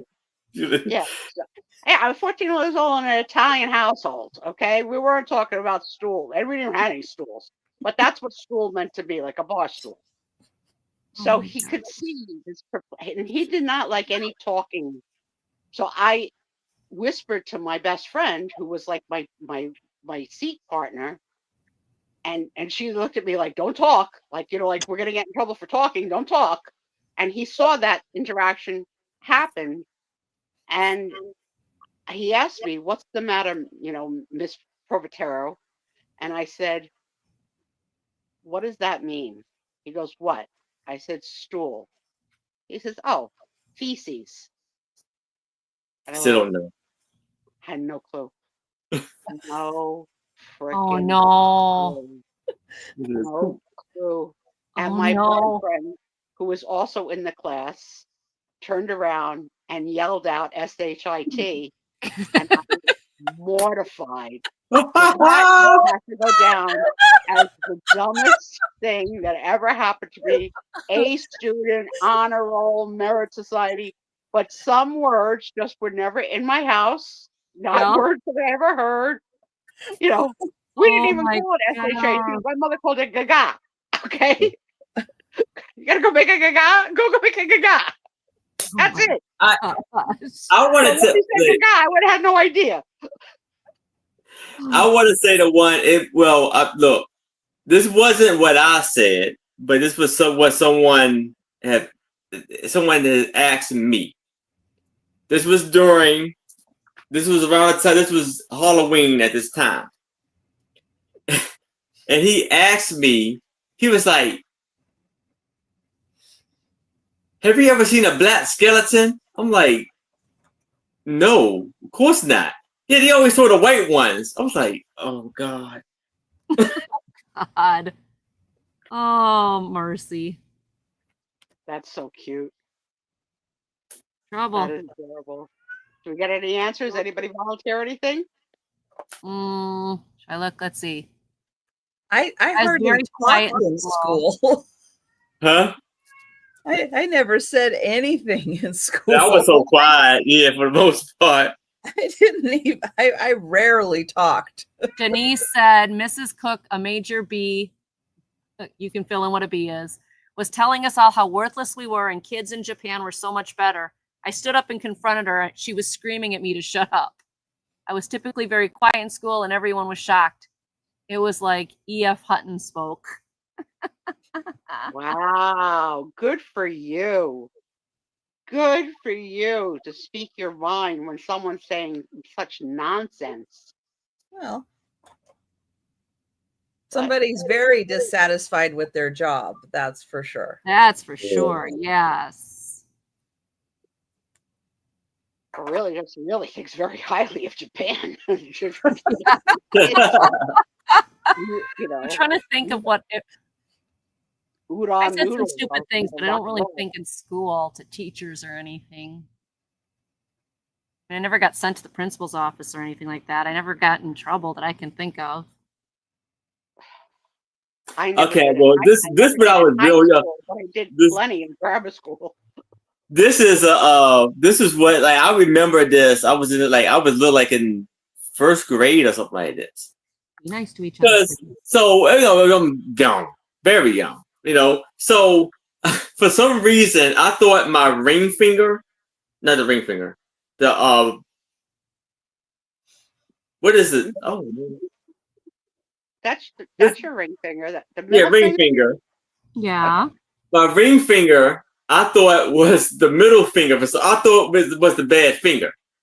And people, and the kids were like, "No, it's the other one." I said, "I'll prove it." I just put my hand.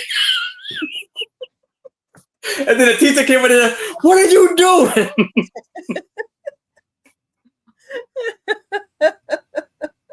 So many things like learning, like just like and that has stuck. I mean, I'm 66 years old. That happened when I was like 14 or 15, and I remember it like clear as day.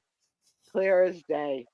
That same teacher, he used to like to see if he would cheat on tests. So he would do this little trick, but I caught him. So he would walk out of the classroom, like so that we were free. But then he would stand outside and look at the glass so that he could see the reflection into the classroom. So I saw him doing it once, and I waved.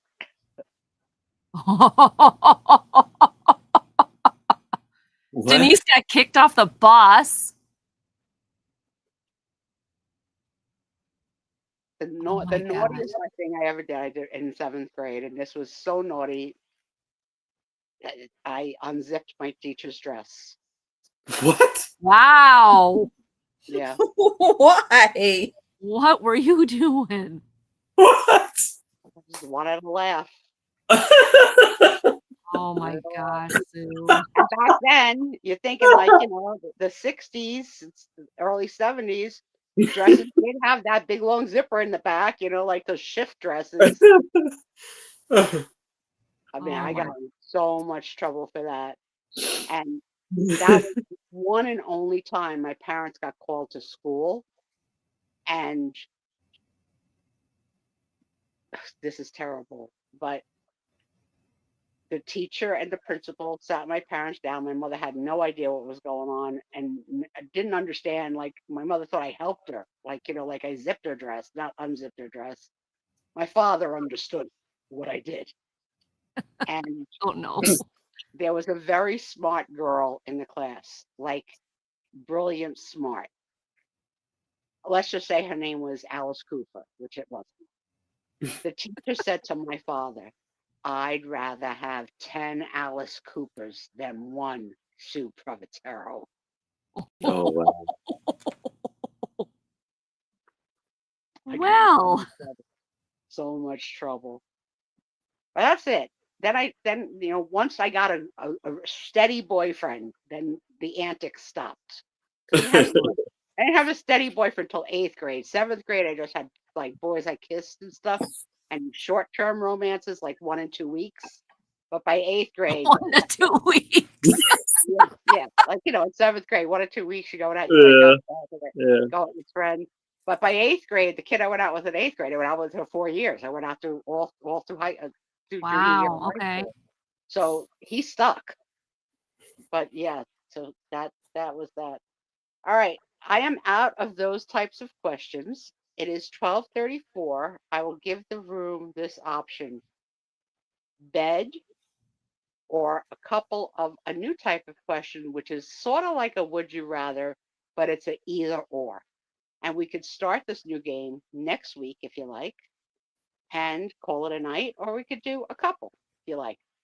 I don't know how many people we have left in the room. I don't know what anybody's energy level is. I'm game. Whatever you want to do, I'll answer I'm questions. ready. I'm up pretty much. Rathers. Okay. So I had to turn on my flashlight. Okay.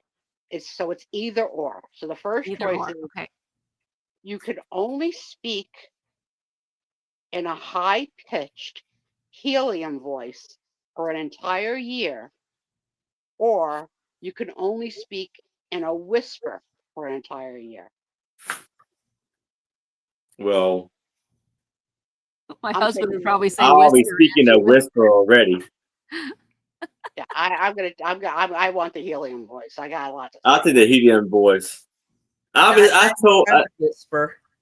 always told I don't have a middle voice. I'm either too loud or too low.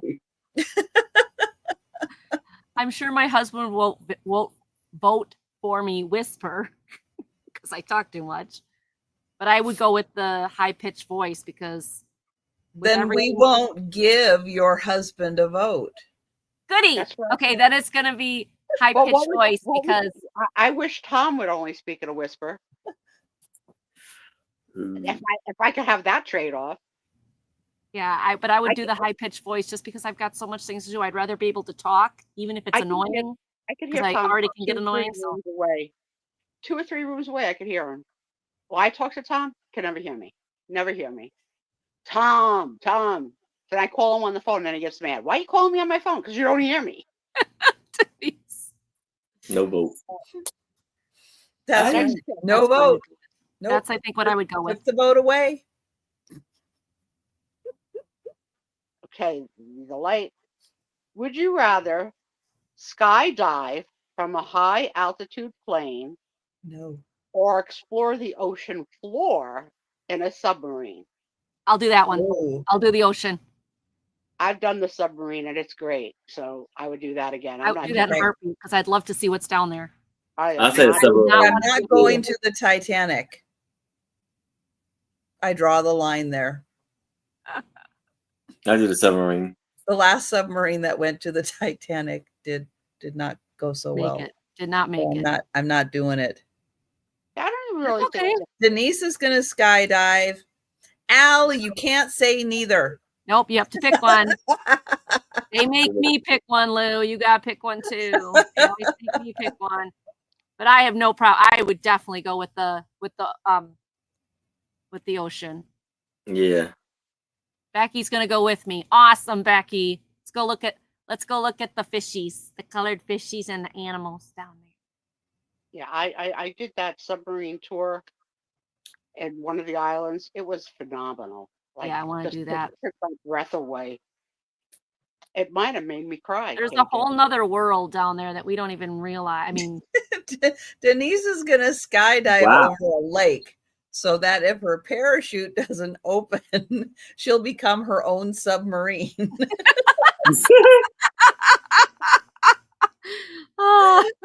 Oh boy. Oh. Yeah, my husband's claustrophobic too. Not my husband, my husband's father is. So yeah, I could see Steve not wanting to do. He does. Yes, I don't know. I don't know what Steve would pick. Yeah, I don't do heights well, and to some extent, I don't like close quarters of an airplane. That makes me a little uncomfortable, also. But if I had to choose one, yeah, I would have to go submarine. Yeah, I understand that. That's right. If you're in a submarine, you're away from the fish poop. Yes. It's true. Uh-oh, we lost Sue. Oh no. Maybe her phone died. Oh, hi, Apple. Oh. Hi, Apple. It's true. It could get a leak. It's very true. Yes, but I'm afraid of heights. And I'm more afraid of heights. If I was going to jump out of an airplane, I feel bad for the people underneath me who's going to get, because I'm going to upchuck and it's going to fall and somebody's going to get it. So I'd rather not go there. Just, no. Well, I remember the last time me and my cousins, we went to Kings Dominion, which is a amusement park. And they had this thing where it takes you up and it's like way up there, like this big giant swing thing, right? And these all of a sudden because you gotta pay to do it. All of a sudden just went on there. I'm like, why are they getting on there? Like to the side of up in the side of they wanted to get on there. Then a week later, I realized I found out why they wanted to do that, because a week later they all skydived. I said, where did this come from? I said, this is the one time I'm glad y'all didn't ask me to be involved in this. Yeah, no. No kidding. No. Al said, what if I ride a bull on the rodeo and we'll call it even? Okay. I wouldn't want to do. I'd rather go down in a submarine. I have seen that's going to be a hard fall off. Yeah, I'd rather. Without the rodeo clowns. Yeah, that ain't happening. That's gonna hurt. You better do the running with the bulls. Right. Get out of here. Yeah, that's bull poop. That's right. Oh my goodness. Well, it looks like I've seen that one. What's that? I've seen the picture of Karen chasing vintage skydiving. Oh wow. That picture is hilarious, and I do not want to take it like that. Yeah, Yeah. No. Not happening. Should I find some would you rather questions? Oh, hang on. Oh, is she back? We got her. It's working on it. It's thinking about it. Let's see. She's back. my phone completely powered down with 22% charge in it, and I had to complete. Wow. That shouldn't have happened at 22%, but somebody's trying to tell me something. Okay. Would you rather Adam. oh my God. Would you rather have access to a time machine or access to a teleportation machine? Ooh. Okay, can somebody explain to me how that's different? Time. Well, Back and forth. Yeah. Teleport. Go anywhere in the world at Yeah. Well, I want that at your one. current time. I want would the like a time teleport to go machine. where I want. I would teleport. I'm Now, going is there a? with Is, my time, but I Yeah. would teleport. I would say, is there like, There went my ex. Hi, is Max. there a limit to how long you can stay? That's true. Yeah, that I would want to know that. Yeah. Yeah. If I go in a time machine, like, how long is to stay? But I would All do right, the so time let's machine though. expand on the question then.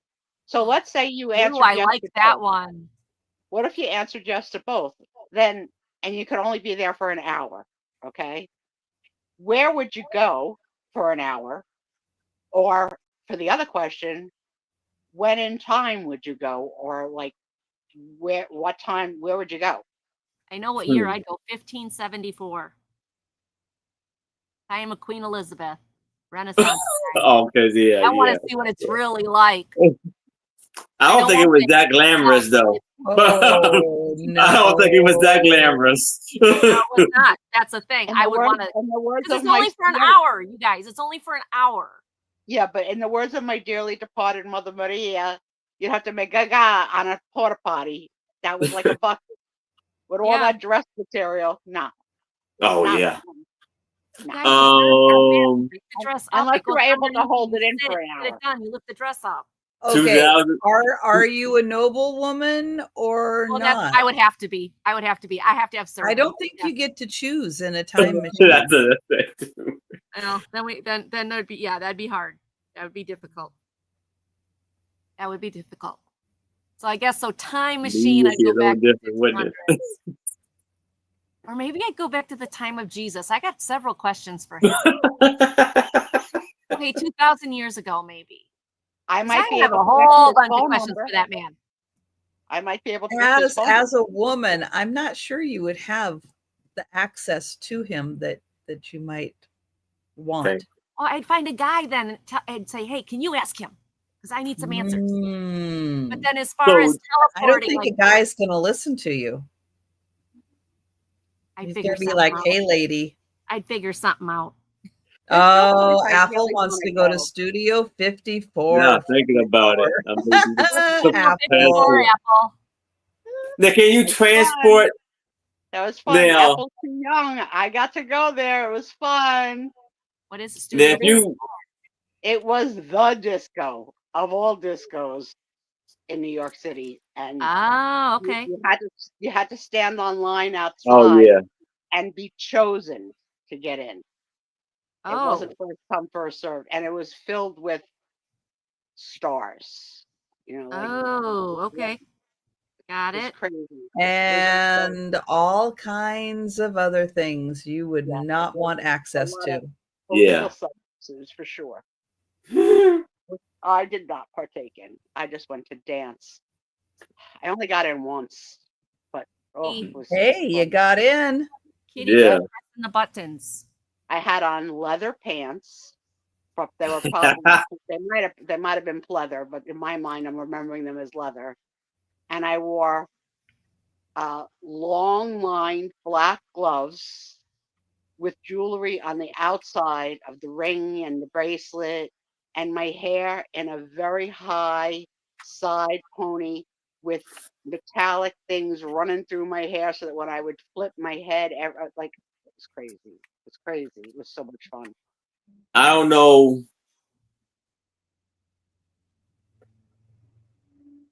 Like Sue says, if you don't want to answer this, you don't have to. But with the time machine question, would it be anything that you would go back in your past and change without, the butterfly effect thing going on? Like I about know 100 that's hard because I wouldn't be here true. right now Here. Yeah. No, I probably wouldn't want to. Yeah. if I change something. And would I want to change something and not be here now? Right. Yeah.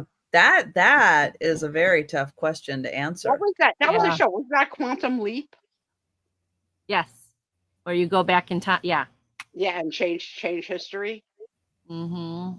I don't know. I am torn between. I wouldn't have my daughter if I did that. So no. Nostalgic moments, like having another conversation with my dad, because I lost my dad so young.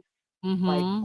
having an hour to talk to my father. But I did sort of get that this week because my older sister found a term paper that she wrote in the late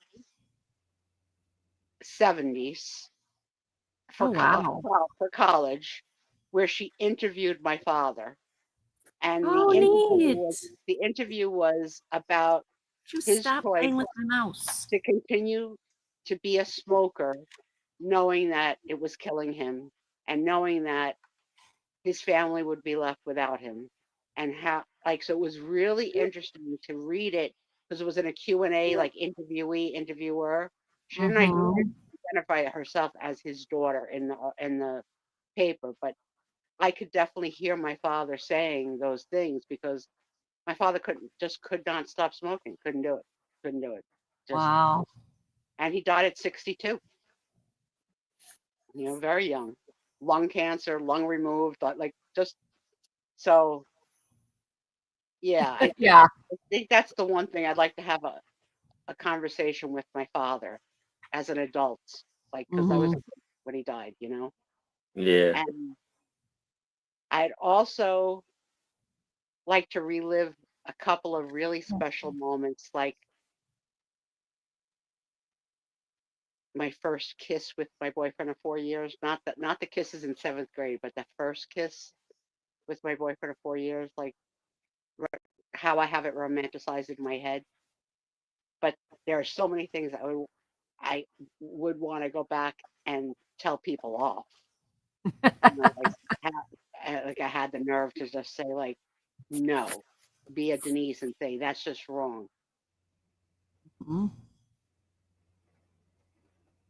That's a very good point. Yep. Yeah.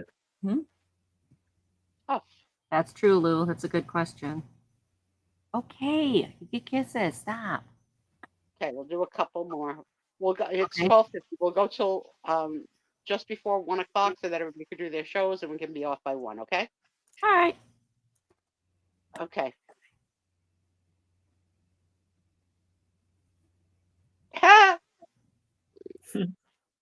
Would you rather that every article of clothing that you own is covered in fluorescent polka dots, or every article of clothing you own is made out of spandex? Polka dots. Baby. Polka dots. Oh. Polka dots all the way. If I could glow I in the dark, I could rock polka dots. I'm sure you did once upon a time. I missed it. Spandex. I did it much more easily than spandex. Oh man, I guess I would say spandex. I don't know. Spandex would be good for you because you're always cold. Yeah. I would just like slither in spandex. I've never tried it on, but I felt it. No. I think polka dots. What does our crowd say? Denise says polka dots. Aw, we could be 3 little matching friends. Susan Boo says polka dots. Becky had said her grandfather died of lung cancer from smoking and working in a nickel mine. Mom didn't let me see him before he died, so she would like more time with him. Yeah, see those moments that you didn't really get. That's what I would go back to, I think. Well, if I were to go back in time, I would like to go back and actually see, because I never, both of my parents' fathers died when they were like young, 13, and I would like to know what my grandfathers were like. Yeah. So that's why Nicole's children have 7 grandparents. Like, it's amazing because they even have a great.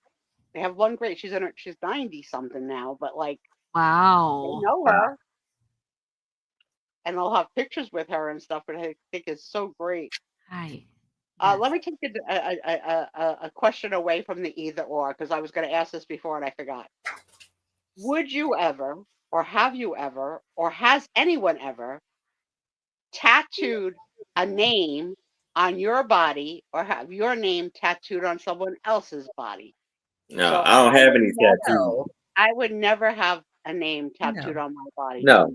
Tom is more than free to tattoo mine if he wanted to. I'm not even going to talk about it. What do you got? What do you got? Nothing. It's not a tattoo. I'll shut up now. No, I maybe Scooby Doo, but but nothing else. No, I would never tattoo a name on my body. And has anybody tattooed your name on them? Boo Boo says yes. I hope no one did. I'm not. Andrew, you are so telling me in the green room. I'll tell you in the green room. Okay. I am not saying it out loud. I'll tell you in the green room. And I won't repeat it. I'll keep it in the vault. And I'll tell you in the green room, the show that Nicole auditioned for. Friends, only the name, no tats. Yes. Tom has 3 tattoos, but none of them have anything to do I'm with too me. wimpy to get a tattoo. Needles freak me out. I've always wanted to get a tattoo, but I can't. I just can't. I see them and. Denise doesn't understand tattoos. I call him my son, but he's really my nephew, had on one of his cheeks, butt cheeks, established 1988, and in his death wish, he wants the other one to do the exit date, departed. Oh, God. Look at that. Look at that. He's sleeping with. Oh no, I don't. No, I don't think I could do that. No. Oh, whoa. I am open to tattoos, but I don't. Here's what I don't like. I don't like tattoos on the face. No, definitely not. No. Definitely No, I not. don't like that either. No offense to anybody who has one. I don't like them on the More face. than I can take. It's no. I'm watching a show now called Life After Lockup. The guy has a triangle tattoo. I mean, he has other tattoos, but like a Teletubby triangle on his forehead. Like, I have no idea what the heck that could symbolize. It probably means something in prison. I don't know. No idea, but no. I don't know. Could not, unless there was a nice juicy pimple. Did I admit to Denise? Is Denise still here? Yes, she's still here. So Denise, I'm having vision. I told the crowd this last week before you were here and before I left for the week that I made a boo-boo on a photo that you posted of Peanut with my one eye, and I wrote to you and said, what is the big red cherry thing on his ear? And then I re-looked at it another day when my vision was a little clearer, and I realized the red cherry thing was his tongue.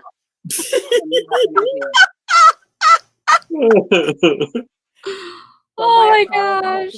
And Peanut. And yes, I hope my vision is restored one day. Oh, okay. Al used to work at a tattoo shop. Guy came in to have a grade A prime beef, same as a steak in a grocery store, tattooed on his butt.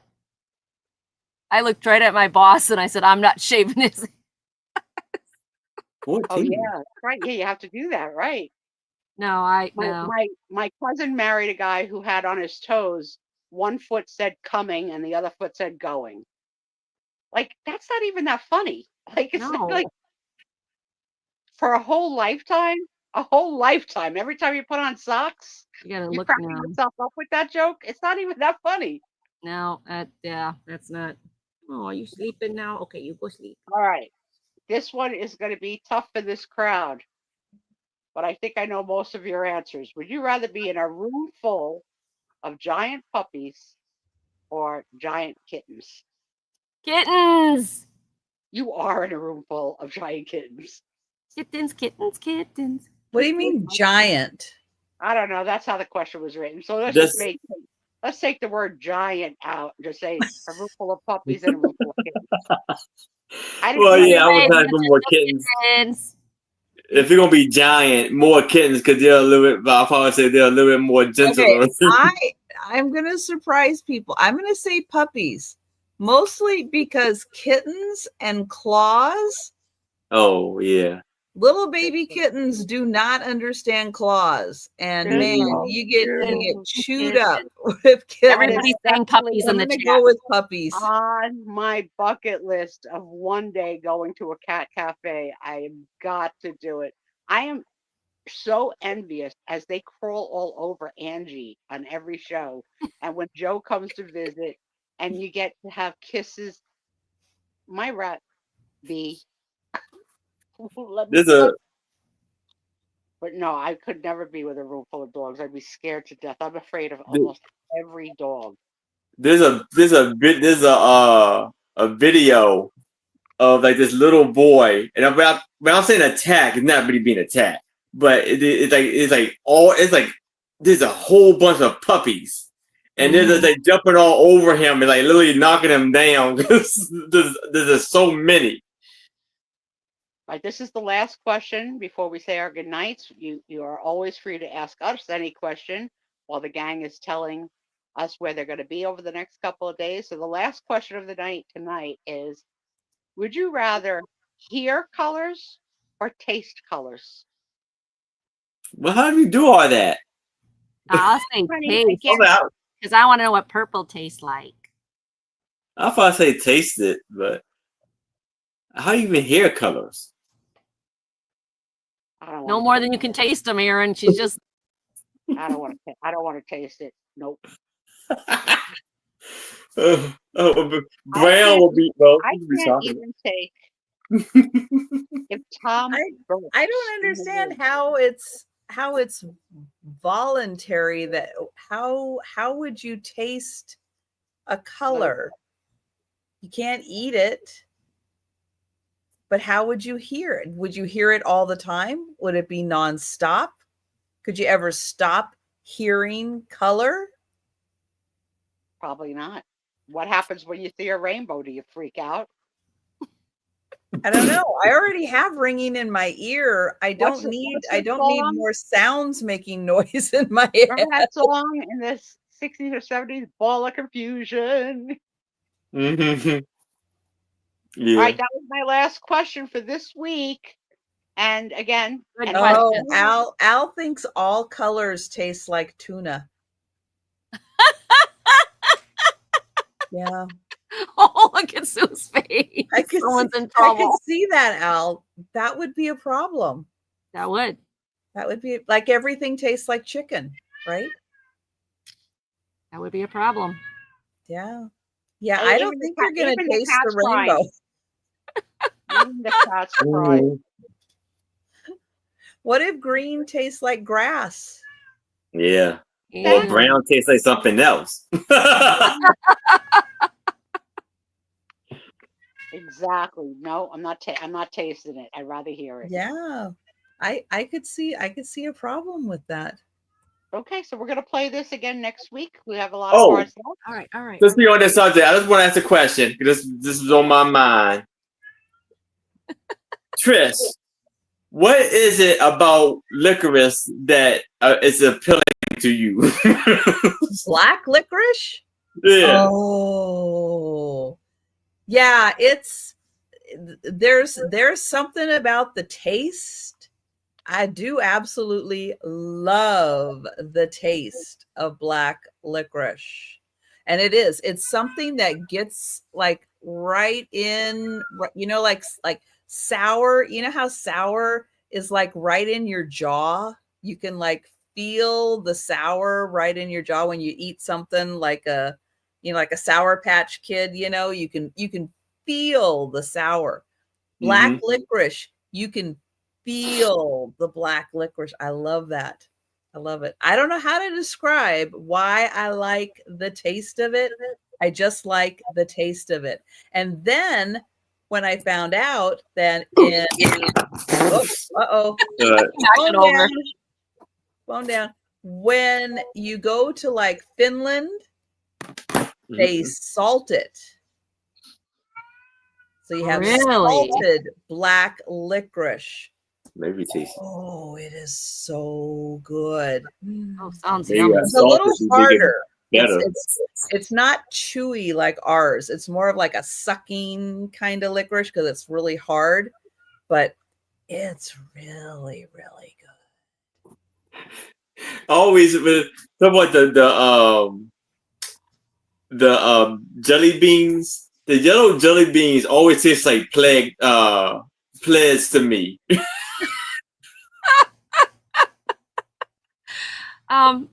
I don't even want to know how you know what pledge tastes like. Well, you ever spray it, then it gets in your mouth. Oh, okay, I can see that. Oh, I have had Australian licorice is good. Yeah, Australian is very good. I like that a lot. And yeah, it does. It's like the anise seed. Yeah.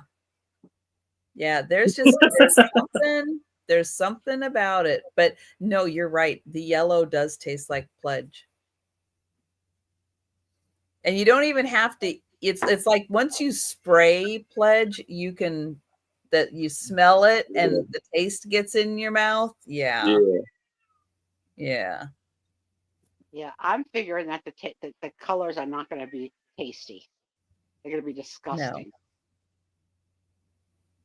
No, they're not. I don't think they're going to be good either. I'm still confused about how you're going to hair color, but okay.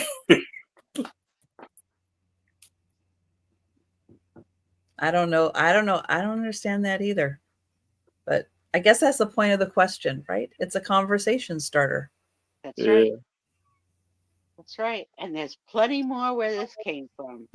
This package, I believe, came from my friend Becky. Oh, did you get a gift?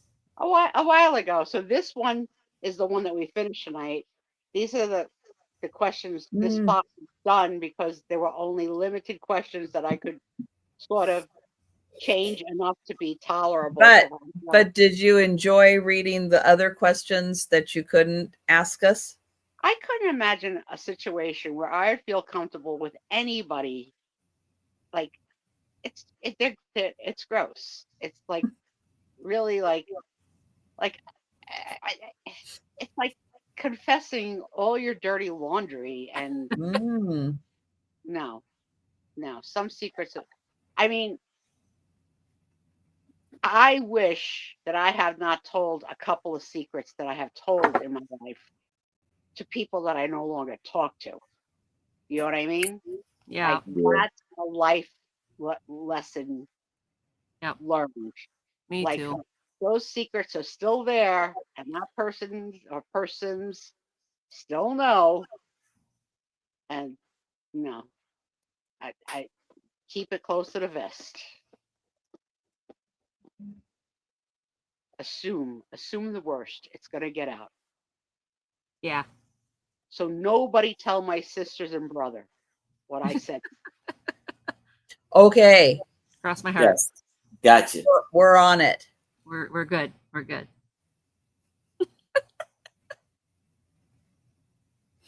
Oh my goodness. All right. Let me get the link to Erin's channel. Erin, tell everybody about your upcoming sales. So again, tomorrow, well, for East Coast people, tonight, for the rest of y'all, tomorrow at 6:00 p.m. Eastern, I will be on my channel with my lovely co-hosts, Becky Vincent Moore, and a very special guest, John the Reseller, will be joining me. And we're going to be tons of fun. Fun, deals, and laughter. With laughter. You can expect. And I will be starting the invoice after the sale. All right. And I will get Angie's channel. And please take a second and make sure you're subscribed to both Angie and Erin's channel. Yes, please. Thank you. I'm getting there. Okay. So tomorrow I have no shows. I am going to be invoicing and listing on eBay and catching up with all stuff down here. Sunday, at 3 p.m. Central, I will be on with two old guys, Vintage and Resale, Mark and Mike, and their sale at 3 p.m. Central. And that should be a lot of fun. I do that every third Sunday of the month. Then on Monday, I will be at 9:30. I'll be on Dawn and Teresa's channel. Well, it's either Dawn or Teresa's. I don't know whose channel it's on. But I will put it in my link of my announcements video.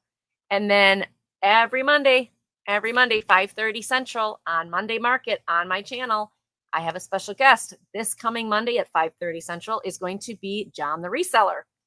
And the rest of the week, you can catch me on my announcements every Monday or every Sunday morning at 8 a.m.